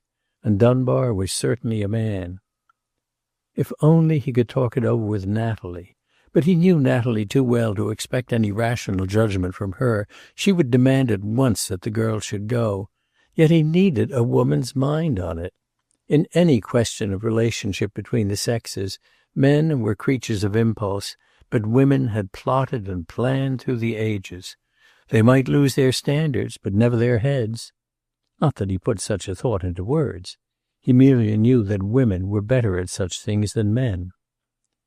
That afternoon, as a result of much uncertainty, he took his problem to Audrey. And Audrey gave him an answer. "You've got to think of the mill, Clay," she said.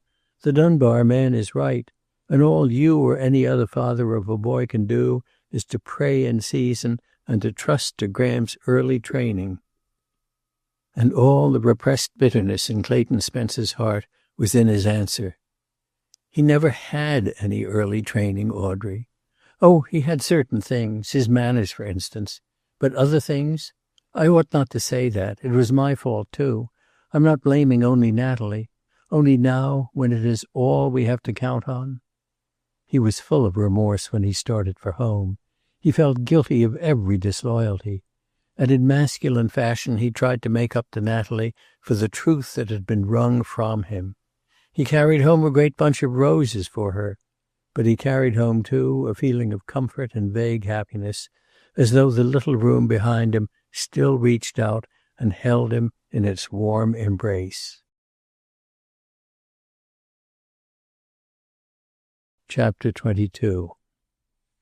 In the evening of the 31st of January, Clayton and Graham were waiting for Natalie to come down to dinner when the bell rang and Dunbar was announced.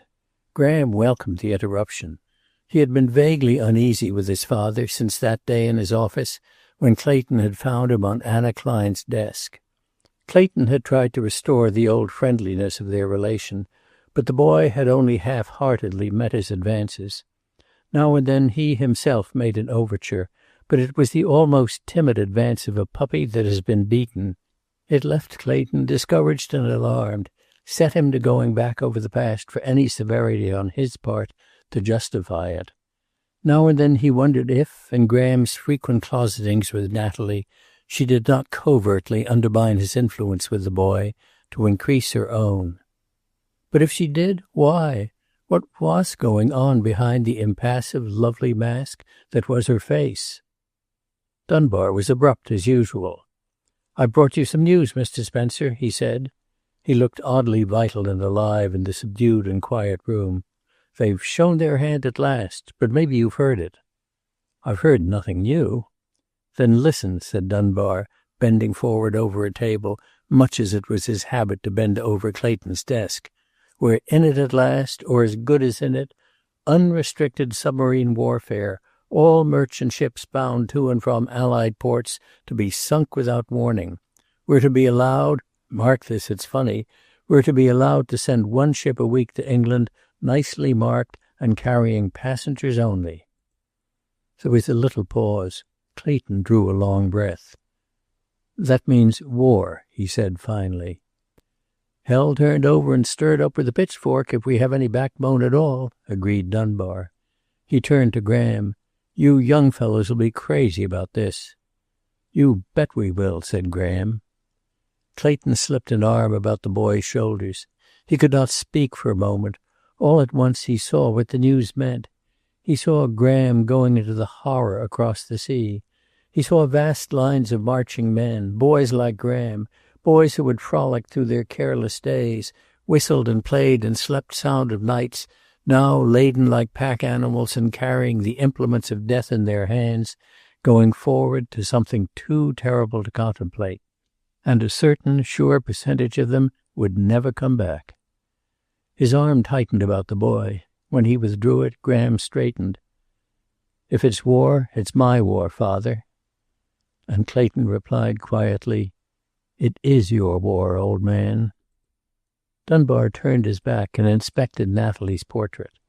When he faced about again, Graham was lighting a cigarette, and Natalie herself was entering the room.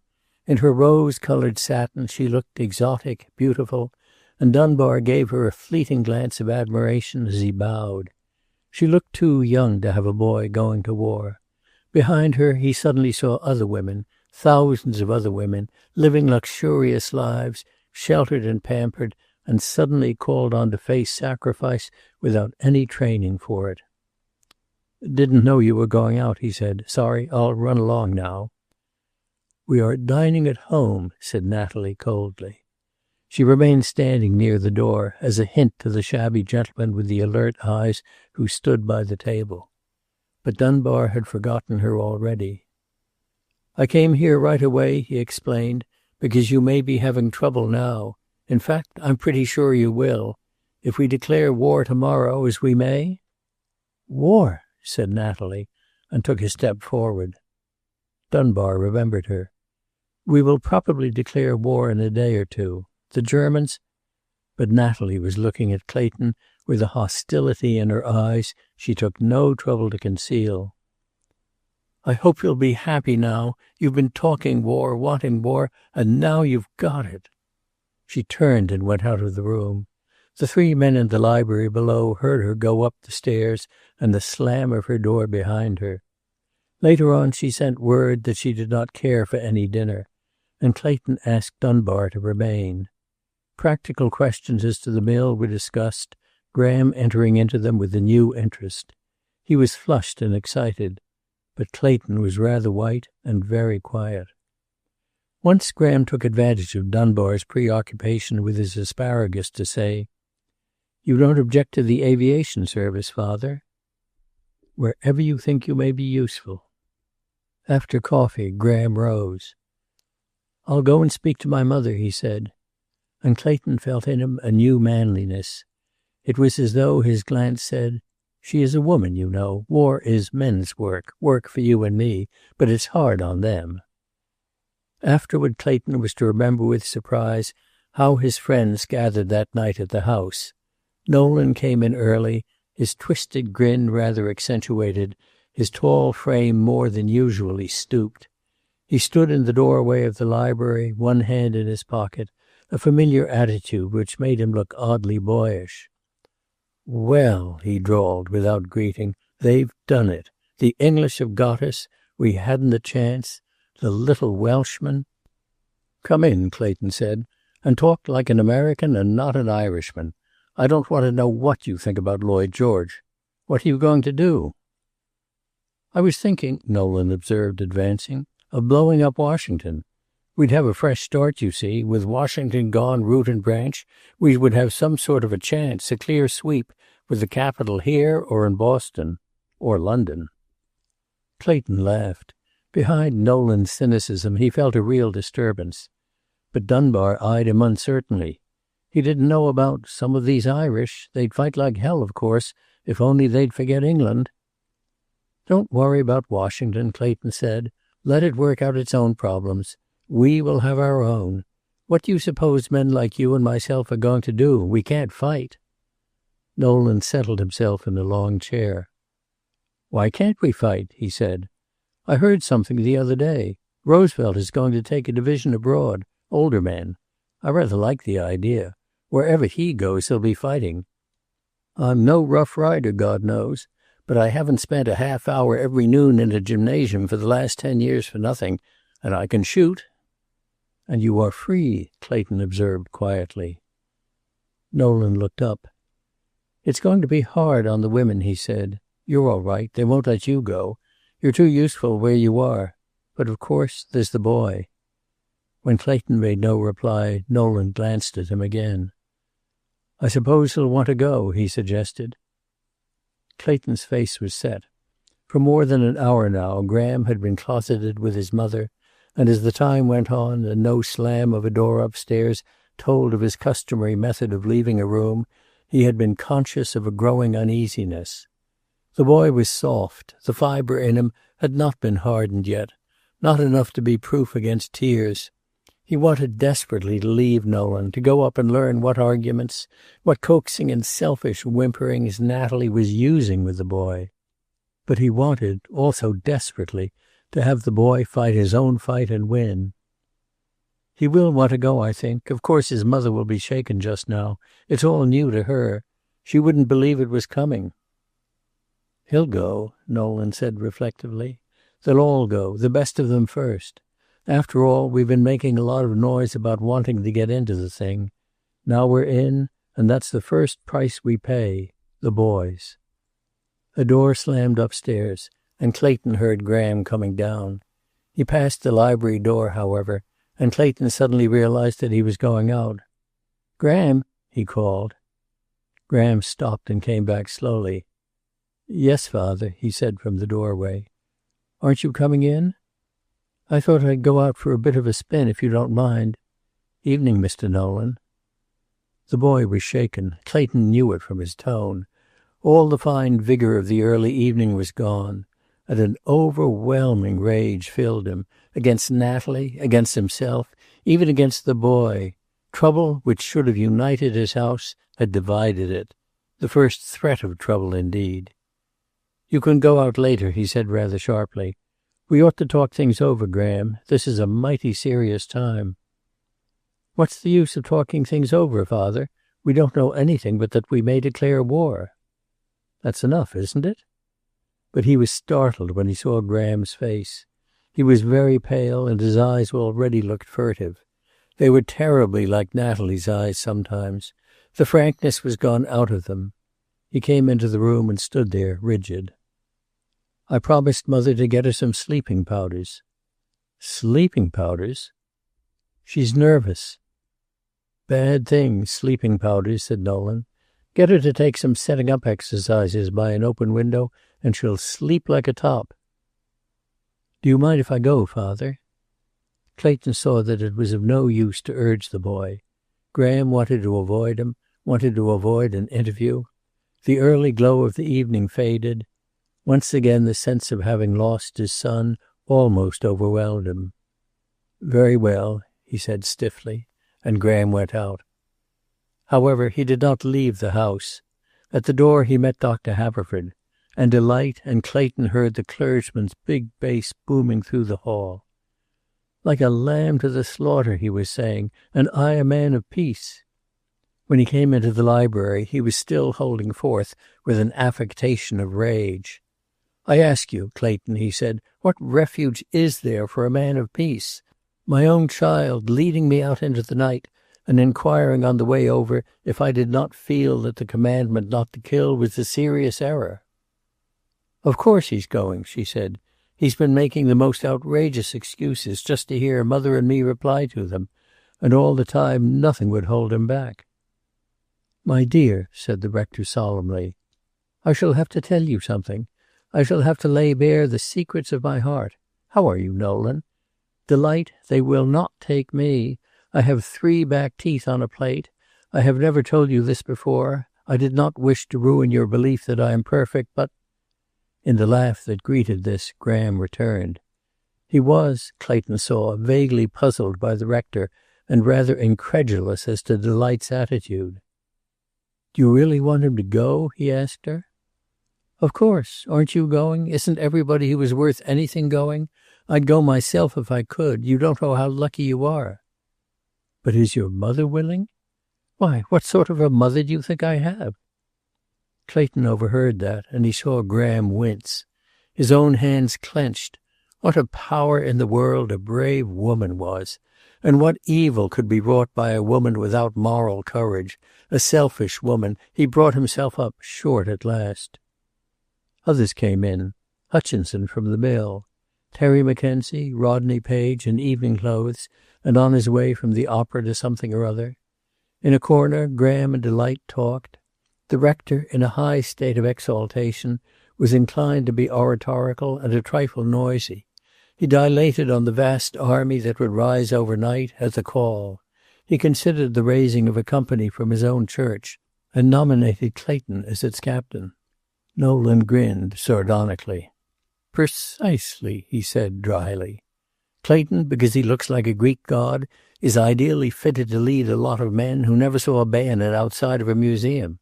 Against trained fighting men. There's a difference, you know, Dominie, between a clay pigeon and a German with a bomb in one hand and a saw-toothed bayonet in the other." "We did that in the Civil War." "We did, and it took 4 years to fight a 6 months' war." "We must have an army. I dare say you'll grant that." "Well, you can bet on one thing. We're not going to have every ward boss who wants to make a record raising a regiment out of his henchmen and leading them to death." "What would you suggest?" inquired the rector, rather crestfallen. "I'd suggest training men as officers, and then a draft." "Never come to it in the world," Hutchinson spoke up. "I've heard men in the mill talking. They'll go, some of them, but they won't be driven. It would be civil war." Clayton glanced at Graham as he replied. The boy was leaning forward, listening. "There's this to be said for the draft," he said. "Under the volunteer system, the best of our boys will go first. That's what happened in England, and they were wiped out. It's every man's war now. There is no reason why the few should be sacrificed for the many." "And there's this, too," Graham broke in. He was flushed and nervous. "A fellow would have to go. He wouldn't be having to think whether his going would hurt anybody or not. He wouldn't have to decide. He'd just go." There was a little hush in the room. Then Nolan spoke. "Right-o," he said. "The only trouble about it is that it's likely to leave out some of us old chaps who'd like to have a fist in it." Hutchinson remained after the others had gone. He wanted to discuss the change in status of the plant. "We'll be taken over by the government, probably," Clayton told him. "They have all the figures, capacity, and so on. The Ordnance Department has that in hand." Hutchinson nodded. He had himself made the report. "We'll have to look out more than ever, I suppose," he said as he rose to go. "The government is guarding all bridges and railways already. Met a lot of National Guard boys on the way." Graham left when he did, offering to take him to his home, and Clayton sat for some time alone, smoking and thinking. So the thing had come at last. A year from now, and where would they all be? The men who had been there tonight, himself, Graham. Would they all be even living? Would Graham? He looked back over the years. Graham, a baby, splashing water in his bath and shrieking aloud with joy. Graham in his first little boy clothes, riding a velocipede in the park and bringing in bruises of an amazing size and blackness. Graham going away to school and manfully fixing his mind on his first long trousers so he would not cry. Graham at college, coming in with the winning crew and stumbling half-collapsed into the arms of a waiting, cheering crowd. And the Graham who had followed his mother up the stairs that night to come down baffled, thwarted, miserable. He rose and threw away his cigar. He must have the thing out with Natalie. The boy's soul was more important than his body. He wanted him safe. God, how he wanted him safe. But he wanted him to be a man. Natalie's room was dark when he went in. He hesitated. Then he heard her in bed, sobbing quietly. He was angry at himself for his impatience at the sound. He stood beside the bed and forced a gentleness he did not feel. "Can I get you anything?" he asked. "No, thank you." And he moved toward the lamp. "Don't turn the light on. I look dreadful." "Shall I ring for Madeleine?" "No, Graham is bringing me a sleeping powder." "If you are not sleepy, may I talk to you about some things?" "I'm sick, Clay. My head is bursting." "Sometimes it helps to talk out our worries, dear." He was still determinedly gentle. He heard her turning her pillow and settling herself more comfortably. "Not to you. You've made up your mind. What's the use?" "Made up my mind to what?" "To sending Graham to be killed." "That's hardly worthy of you, Natalie," he said gravely. "He is my son, too. I love him at least as much as you do. I don't think this is really up to us anyhow. It's up to him. If he wants to go?" She sat up suddenly, her voice thin and high. "How does he know what he wants?" she demanded. "He's too young. He doesn't know what war is. You say so yourself. You say he is too young to have a position worthwhile at the plant. But of course he's old enough to go to war and have a leg shot off, or to be blinded or something." Her voice broke. He sat down on the bed and felt around till he had found her hand, but she jerked it from him. "You promised me once to let him make his own decision if the time came." "When did I promise that?" "In the fall, when I came home from England." "I never made such a promise." "Will you make it now?" "No." He rose, more nearly despairing than he had ever been. He could not argue with a hysterical woman. He hated cowardice, but far deeper than that was his conviction that she had already exacted some sort of promise. And the boy was not like her in that respect.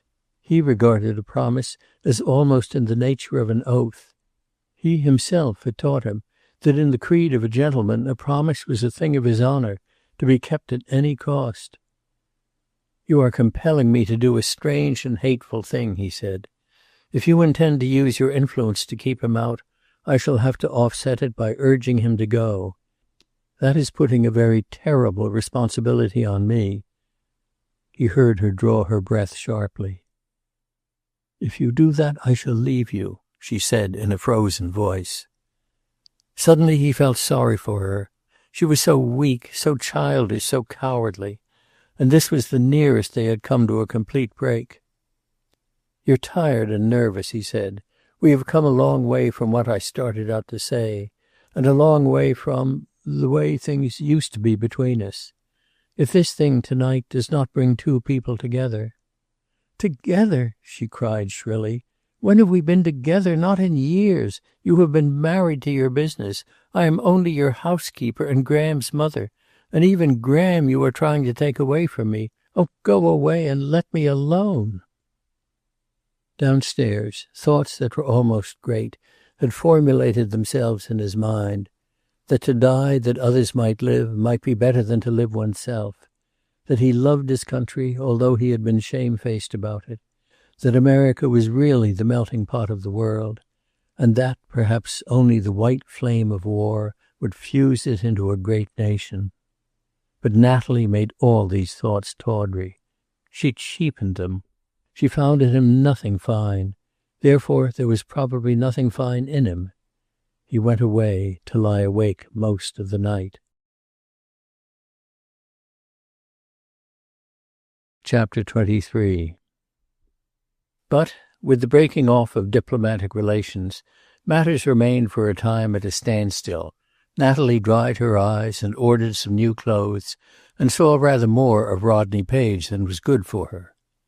With the beginning of February, the country house was far enough underway for it to be promised for June, and Natalie, the fundamentals of its decoration arranged for, began to haunt old furniture shops, accompanied always by Rodney. "Not that your taste is not right, Natalie," he explained. "It is exquisite. But these fellows are liars and cheats, some of them. Besides, I like trailing along, if you don't mind." Trailing along was a fairly accurate phrase. There was scarcely a day now when Natalie's shining car, with its two men in livery, did not draw up before Rodney's office building, or stand, as unostentatiously as a fire engine, not too near the entrance of his club. Clayton, going in, had seen it there once or twice, and had smiled rather grimly. He considered its presence there in questionable taste, but he felt no uneasiness. Determined as he was to give Natalie such happiness as was still in him to give, he never mentioned these instances. But a day came early in February which was to mark a change in the relationship between Natalie and Rodney. It started simply enough. They had lunched together at a downtown hotel, and then went to look at rugs. Rodney had found her rather obdurate as to old rugs. They were still arguing the matter in the limousine. "I just don't like to think of all sorts of dirty Turks and Arabs having used them," she protested. "Slept on them, walked on them, spilled things on... Ugh!" "But the colors, Natalie dear, the old faded copper tones, the dull blues, the dead rose. There is a beauty about age, you know. Lovely as you are, you'll be even lovelier as an old woman." "I'm getting there rather rapidly." He turned and looked at her critically. No slightest aid that she had given her beauty missed his eyes. The delicate artificial lights in her hair, her eyebrows drawn to a hair's breadth and carefully arched, the touch of rouge under her eyes and on the lobes of her ears. But she was beautiful, no matter what art had augmented her real prettiness. She was a charming, finished product, from her veil and hat to her narrowly shod feet. He liked finished things, well done. He liked the glaze on a porcelain. He liked the perfect lacquering on the Chinese screen he had persuaded Natalie to buy. He preferred wood carved into the fine lines of Sheraton to the trees that grow in the park, for instance, through which they were driving. A Sheraton sideboard was art. Even certain forms of colonial mahogany were art, although he was not fond of them. And Natalie was art. Even if she represented the creative instincts of her dressmaker and her milliner and not her own, he did not like a Louis XV sofa the less that it had not carved itself.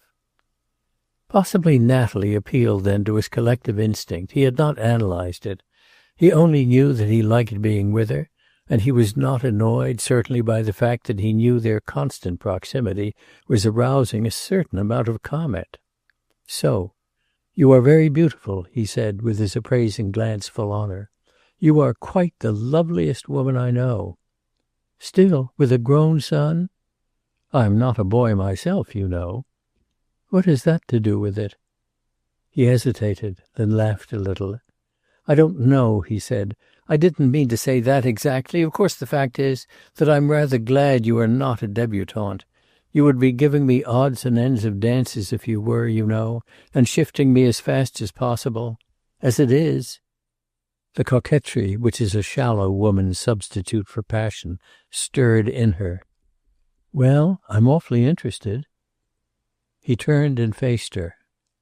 "I wonder if you are." "Go on, Roddy. As it is?" "As it is," he said rather rapidly. "You give me a great deal of happiness. I can't say all I would like to, but just being with you. Natalie, I wonder if you know how much it means to me to see you every day."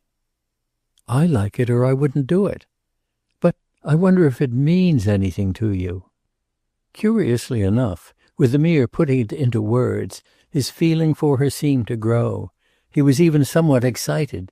He bent toward her, his eyes on her face, and caught one of her gloved hands. He was no longer flirting with a pretty woman. He was in real earnest. But Natalie was still flirting. "Do you want to know why I like to be with you? Because of course I do, or I shouldn't be." "Does a famishing man want water?" "Because you are sane and sensible. You believe, as I do, in going on as normally as possible. All these people who go around glooming because there is a war across the Atlantic, they are so tiresome. Good heavens, the hysterical attitude of some women. And Clay." He released her hand. "So you like me because I'm sensible. Thanks." "That's a good reason, isn't it?" "Good God, Natalie, I'm only sensible because I have to be. Not about the war. I'm not talking about that. About you." "What have I got to do with your being sensible and sane?" "Just think about things and you'll know." She was greatly thrilled and quite untouched. It was a pleasant little game, and she held all the winning cards. So she said very softly, "We mustn't go on like this, you know. We mustn't spoil things." And by her very "we" let him understand that the plight was not his but theirs. They were to suffer on, she implied, in a mutual, unacknowledged passion. He flushed deeply. But although he was profoundly affected, his infatuation was as spurious as her pretense of one. He was a dilettante in love as he was in art. His aesthetic sense, which would have died of an honest passion, fattened on the very hopelessness of his beginning an affair with Natalie. Confronted just then with the privilege of marrying her, he would have drawn back in dismay. Since no such privilege was to be his, however, he found a deep satisfaction in considering himself hopelessly in love with her. He was profoundly sorry for himself. He saw himself a tragic figure, hopeless and wretched. He longed for the unattainable. He held up empty hands to the stars, and by so mimicking the gesture of youth, he regained youth. "You won't cut me out of your life, Natalie?" he asked wistfully. And Natalie, who would not have sacrificed this new thrill for anything real in the world, replied, "It would be better, wouldn't it?" There was real earnestness in his voice when he spoke. He had dramatized himself by that time. "Don't take away the only thing that makes life worth living, dear." Which Natalie, after a proper hesitation, Julie promised not to do. There were other conversations after that. About marriage, for instance, which Rodney broadly characterized as the failure of the world. He liked treading on dangerous ground. When a man has married and had children, he has fulfilled his duty to the state. That's all marriage is, duty to the state. After that, he follows his normal instincts, of course. If you are defending unfaithfulness? Not at all. I admire faithfulness. It's rare enough for admiration. No, I'm recognizing facts. Don't you suppose even dear old Clay likes a pretty woman? Of course he does. It's a total difference of viewpoint, Natalie. What is an incident to a man is a crime to a woman. Or, all this economic freedom of women is going to lead to other freedoms, you know. What freedoms? The right to live wherever they please. One liberty brings another, you know. Women used to marry for a home, for someone to keep them. Now they needn't, but they have to live just the same. I wish you wouldn't, Rodney. It's so cheap. It was cheap. It was the old game of talking around conversational corners, of whispering behind mental doors. It was insidious, dangerous, and tantalizing. It made between them a bond of lowered voices, of being on the edge of things. Their danger was as spurious as their passion.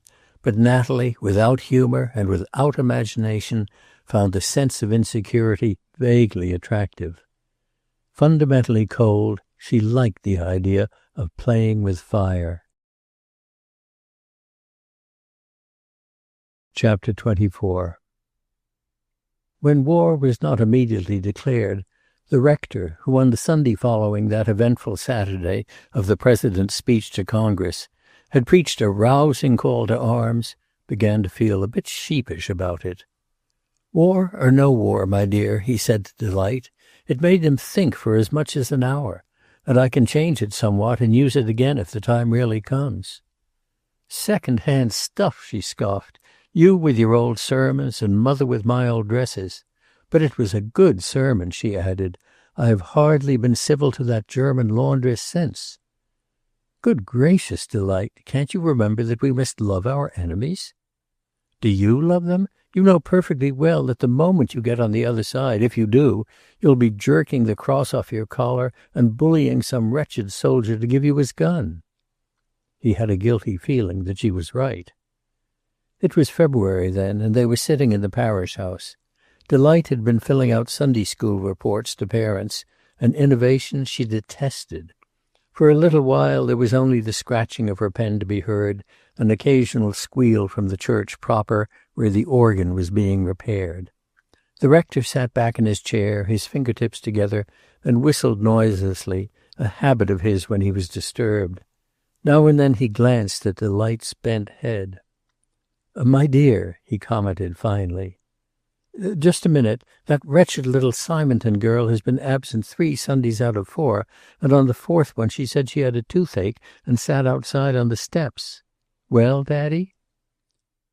Do you see anything of Graham Spencer now?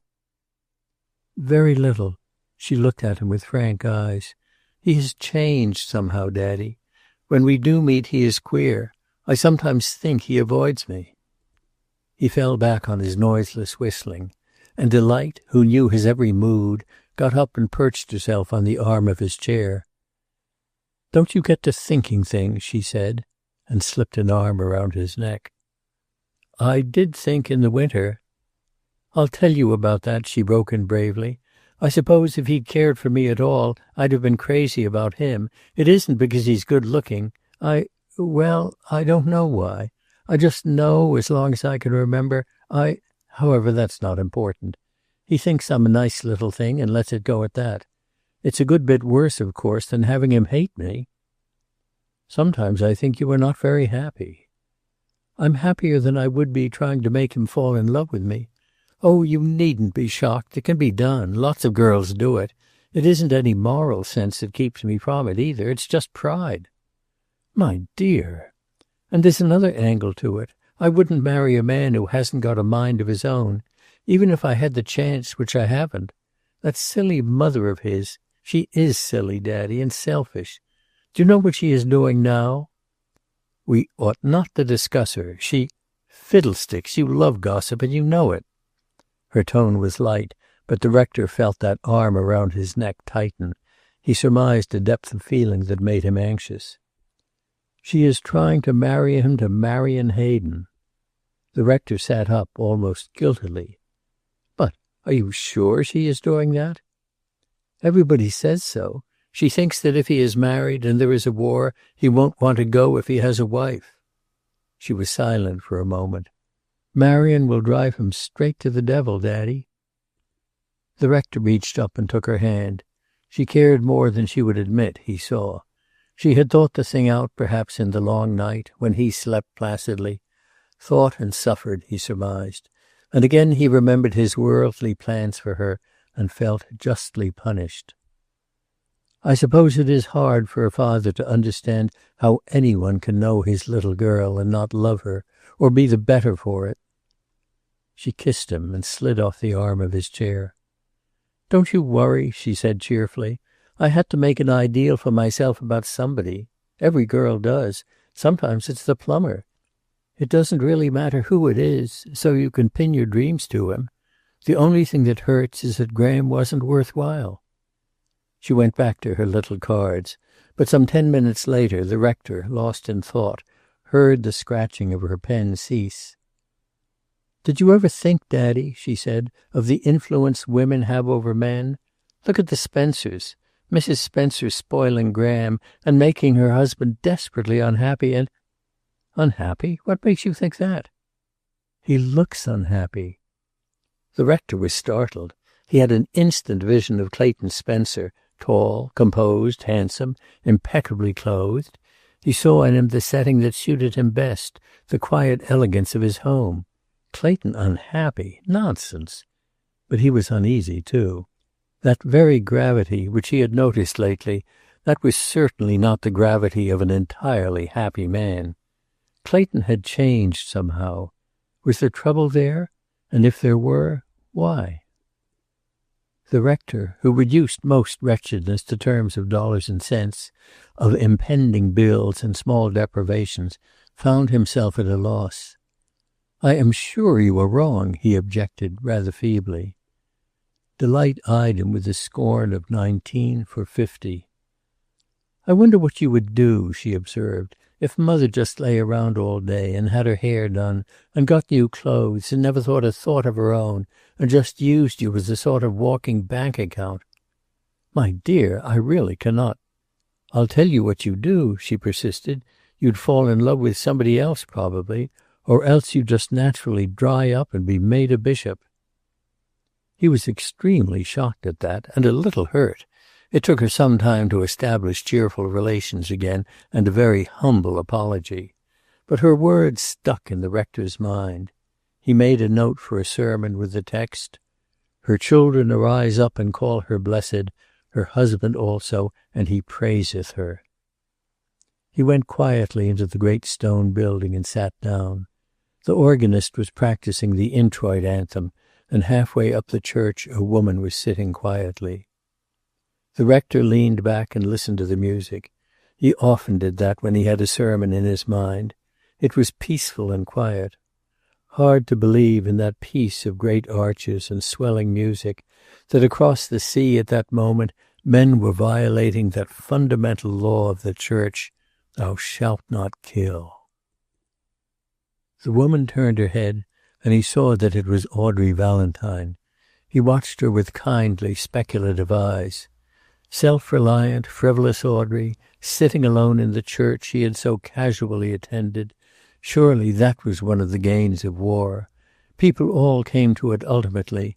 They held on with both hands as long as they could, and then they found their grasp growing feeble and futile, and they turned to the great strength. The organist had ceased. Audrey was kneeling now. The rector, eyes on the gleaming cross above the altar, repeated softly, "Save and deliver us, we humbly beseech thee, from the hands of our enemies, that we, being armed with thy defense, may be preserved evermore from all perils." Audrey was coming down the aisle. She did not see him. She had indeed the fixed eyes of one who still looks inward. She was very pale, but there was a new look of strength in her face, as of one who has won a victory. To glorify thee, who are the only giver of all victory, through the merits of thy Son, Jesus Christ our Lord, finished the rector. Chapter 25. On the last day of February, Audrey came home from her shorthand class and stood wearily by the window, too discouraged even to remove her hat. The shorthand was a failure. The whole course was a failure. She had not the instinct for plodding, for the meticulous attention to detail that those absurd, irrational lines and hooks and curves demanded. She could not even spell, and an idiot of an instructor had found fault with the large square band she wrote as being uncommercial. Uncommercial? Of course it was. So was she uncommercial? She had dreamed a dream of usefulness, but after all, why was she doing it? We would never fight. Here we were saying to Germany that we had ceased to be friends and letting it go at that. She might go to England. They needed women there, but not untrained women. No, she thought contemptuously, women whose only ability lay in playing bridge or singing French chansons with no particular voice. After all, the only world that was open to her was her old world. It liked her. It even understood her. It stretched out a tolerant, pleasure-beckoning hand to her. I'm a fool, she reflected bitterly. I'm not happy, and I'm not useful. I might as well play. It's all I can do. But her real hunger was for news of Clayton. Quite suddenly he had stopped dropping in on his way uptown.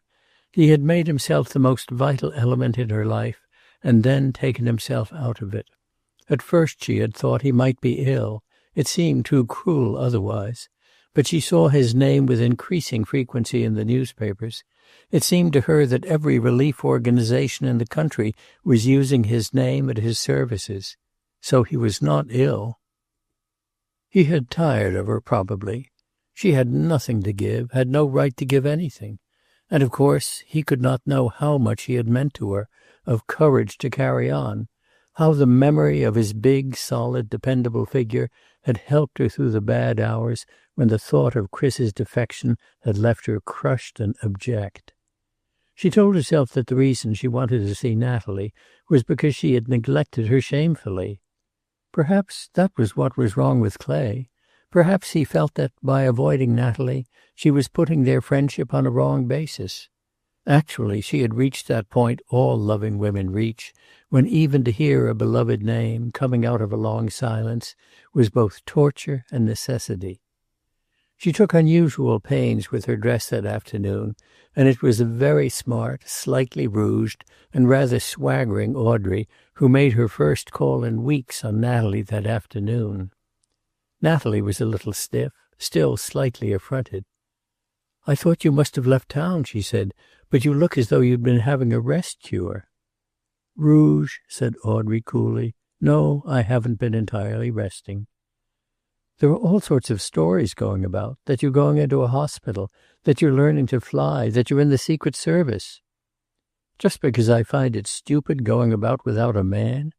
Natalie eyed her shrewdly, but there was no self-consciousness in Audrey's face.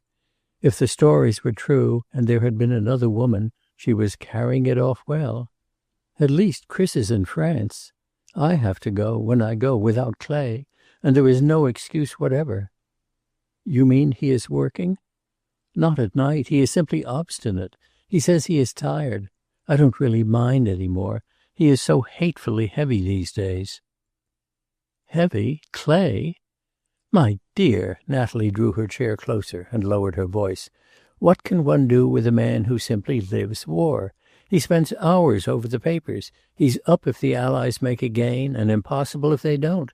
I can tell by the very way he slams the door of his room when he comes home what the news is. It's dreadful." Audrey flushed. "I wish there were more like him." But Natalie smiled tolerantly. "You are not married to him. I suppose the war is important, but I don't want it 24 hours a day. I want to forget it if I can. It's hideous." Audrey's mouth twitched. After all, what was the good of talking to Natalie? She would only be resentful. "How is the house coming on?" she asked. She had Natalie on happy ground there. For a half hour she looked at blueprints and watercolor sketches, heard Rodney's taste extolled, listened to plans for a house party, which, she gathered, was, rather belatedly, to include her. And through it all she was saying to herself, "This is his wife. This is the woman he loves. He has had a child by her. He is building this house for her. He goes into her room as Chris came into mine. And she is not good enough. She is not good enough." Now that she had seen Natalie, she knew why she had not seen her before. She was jealous of her, jealous and contemptuous. Suddenly she hated Natalie. She hated her because she was Clayton Spencer's wife, with all that that implied. She hated her because she was unworthy of him. She hated her because she loved Clay, and hated her more because she loved herself more than she loved him. Audrey sat back in her chair and saw that she had traveled a long way along a tragic road. For the first time in her brave and reckless life, she was frightened. She was even trembling. She lighted a cigarette from the stand at Natalie's elbow to steady herself. Natalie chattered on, and Audrey gave her the occasional nod that was all she needed. She thought, does he know about her? Is he still fooled? She is almost beautiful. Rodney is falling in love with her, probably. Does he know that? Will he care terribly if he finds it out? She looks cold, but one can't tell. And some men... Has she a drop of honest, unselfish passion in her? She got up suddenly. "Heavens, how late it is," she said. "I must run on." "Why not stay to dinner? Graham is seldom home, and we can talk if Clay doesn't." The temptation to see Clay again was strong in Audrey. But suddenly she knew that she did not want to see them together in the intimacy of their home. She did not want to sit between them at dinner and then go away, leaving them there together. And something fundamentally honest in her told her that she had no right to sit at their table. "I'll come another time if you'll ask me. Not today," she said, and left rather precipitately. It hurt her, rather, to have Natalie, with an impulsive gesture, gather the flowers out of a great jar and insist on her carrying them homeward with her. It gave her a miserable sense of playing unfairly. She walked home. The fresh air, after Natalie's flower-scented, overheated room, made her more rational. She knew where she stood, anyhow. She was in love with Clayton Spencer. She had, she reflected cynically, been in love before, a number of times before. She almost laughed aloud.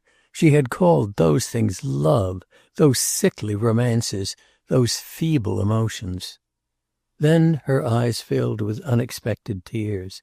She had always wanted someone to make her happy. Now she wanted to make someone happy. She cared nothing for the cost.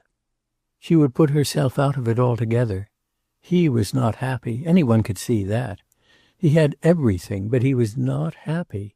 If he belonged to her, she would live to make him happy. She would... Suddenly she remembered Chris. Perhaps she did not know how to hold a man's love. She had not held him. He had protested that she was the only woman he had ever loved, but all the time there had been that other girl. How account for her, then?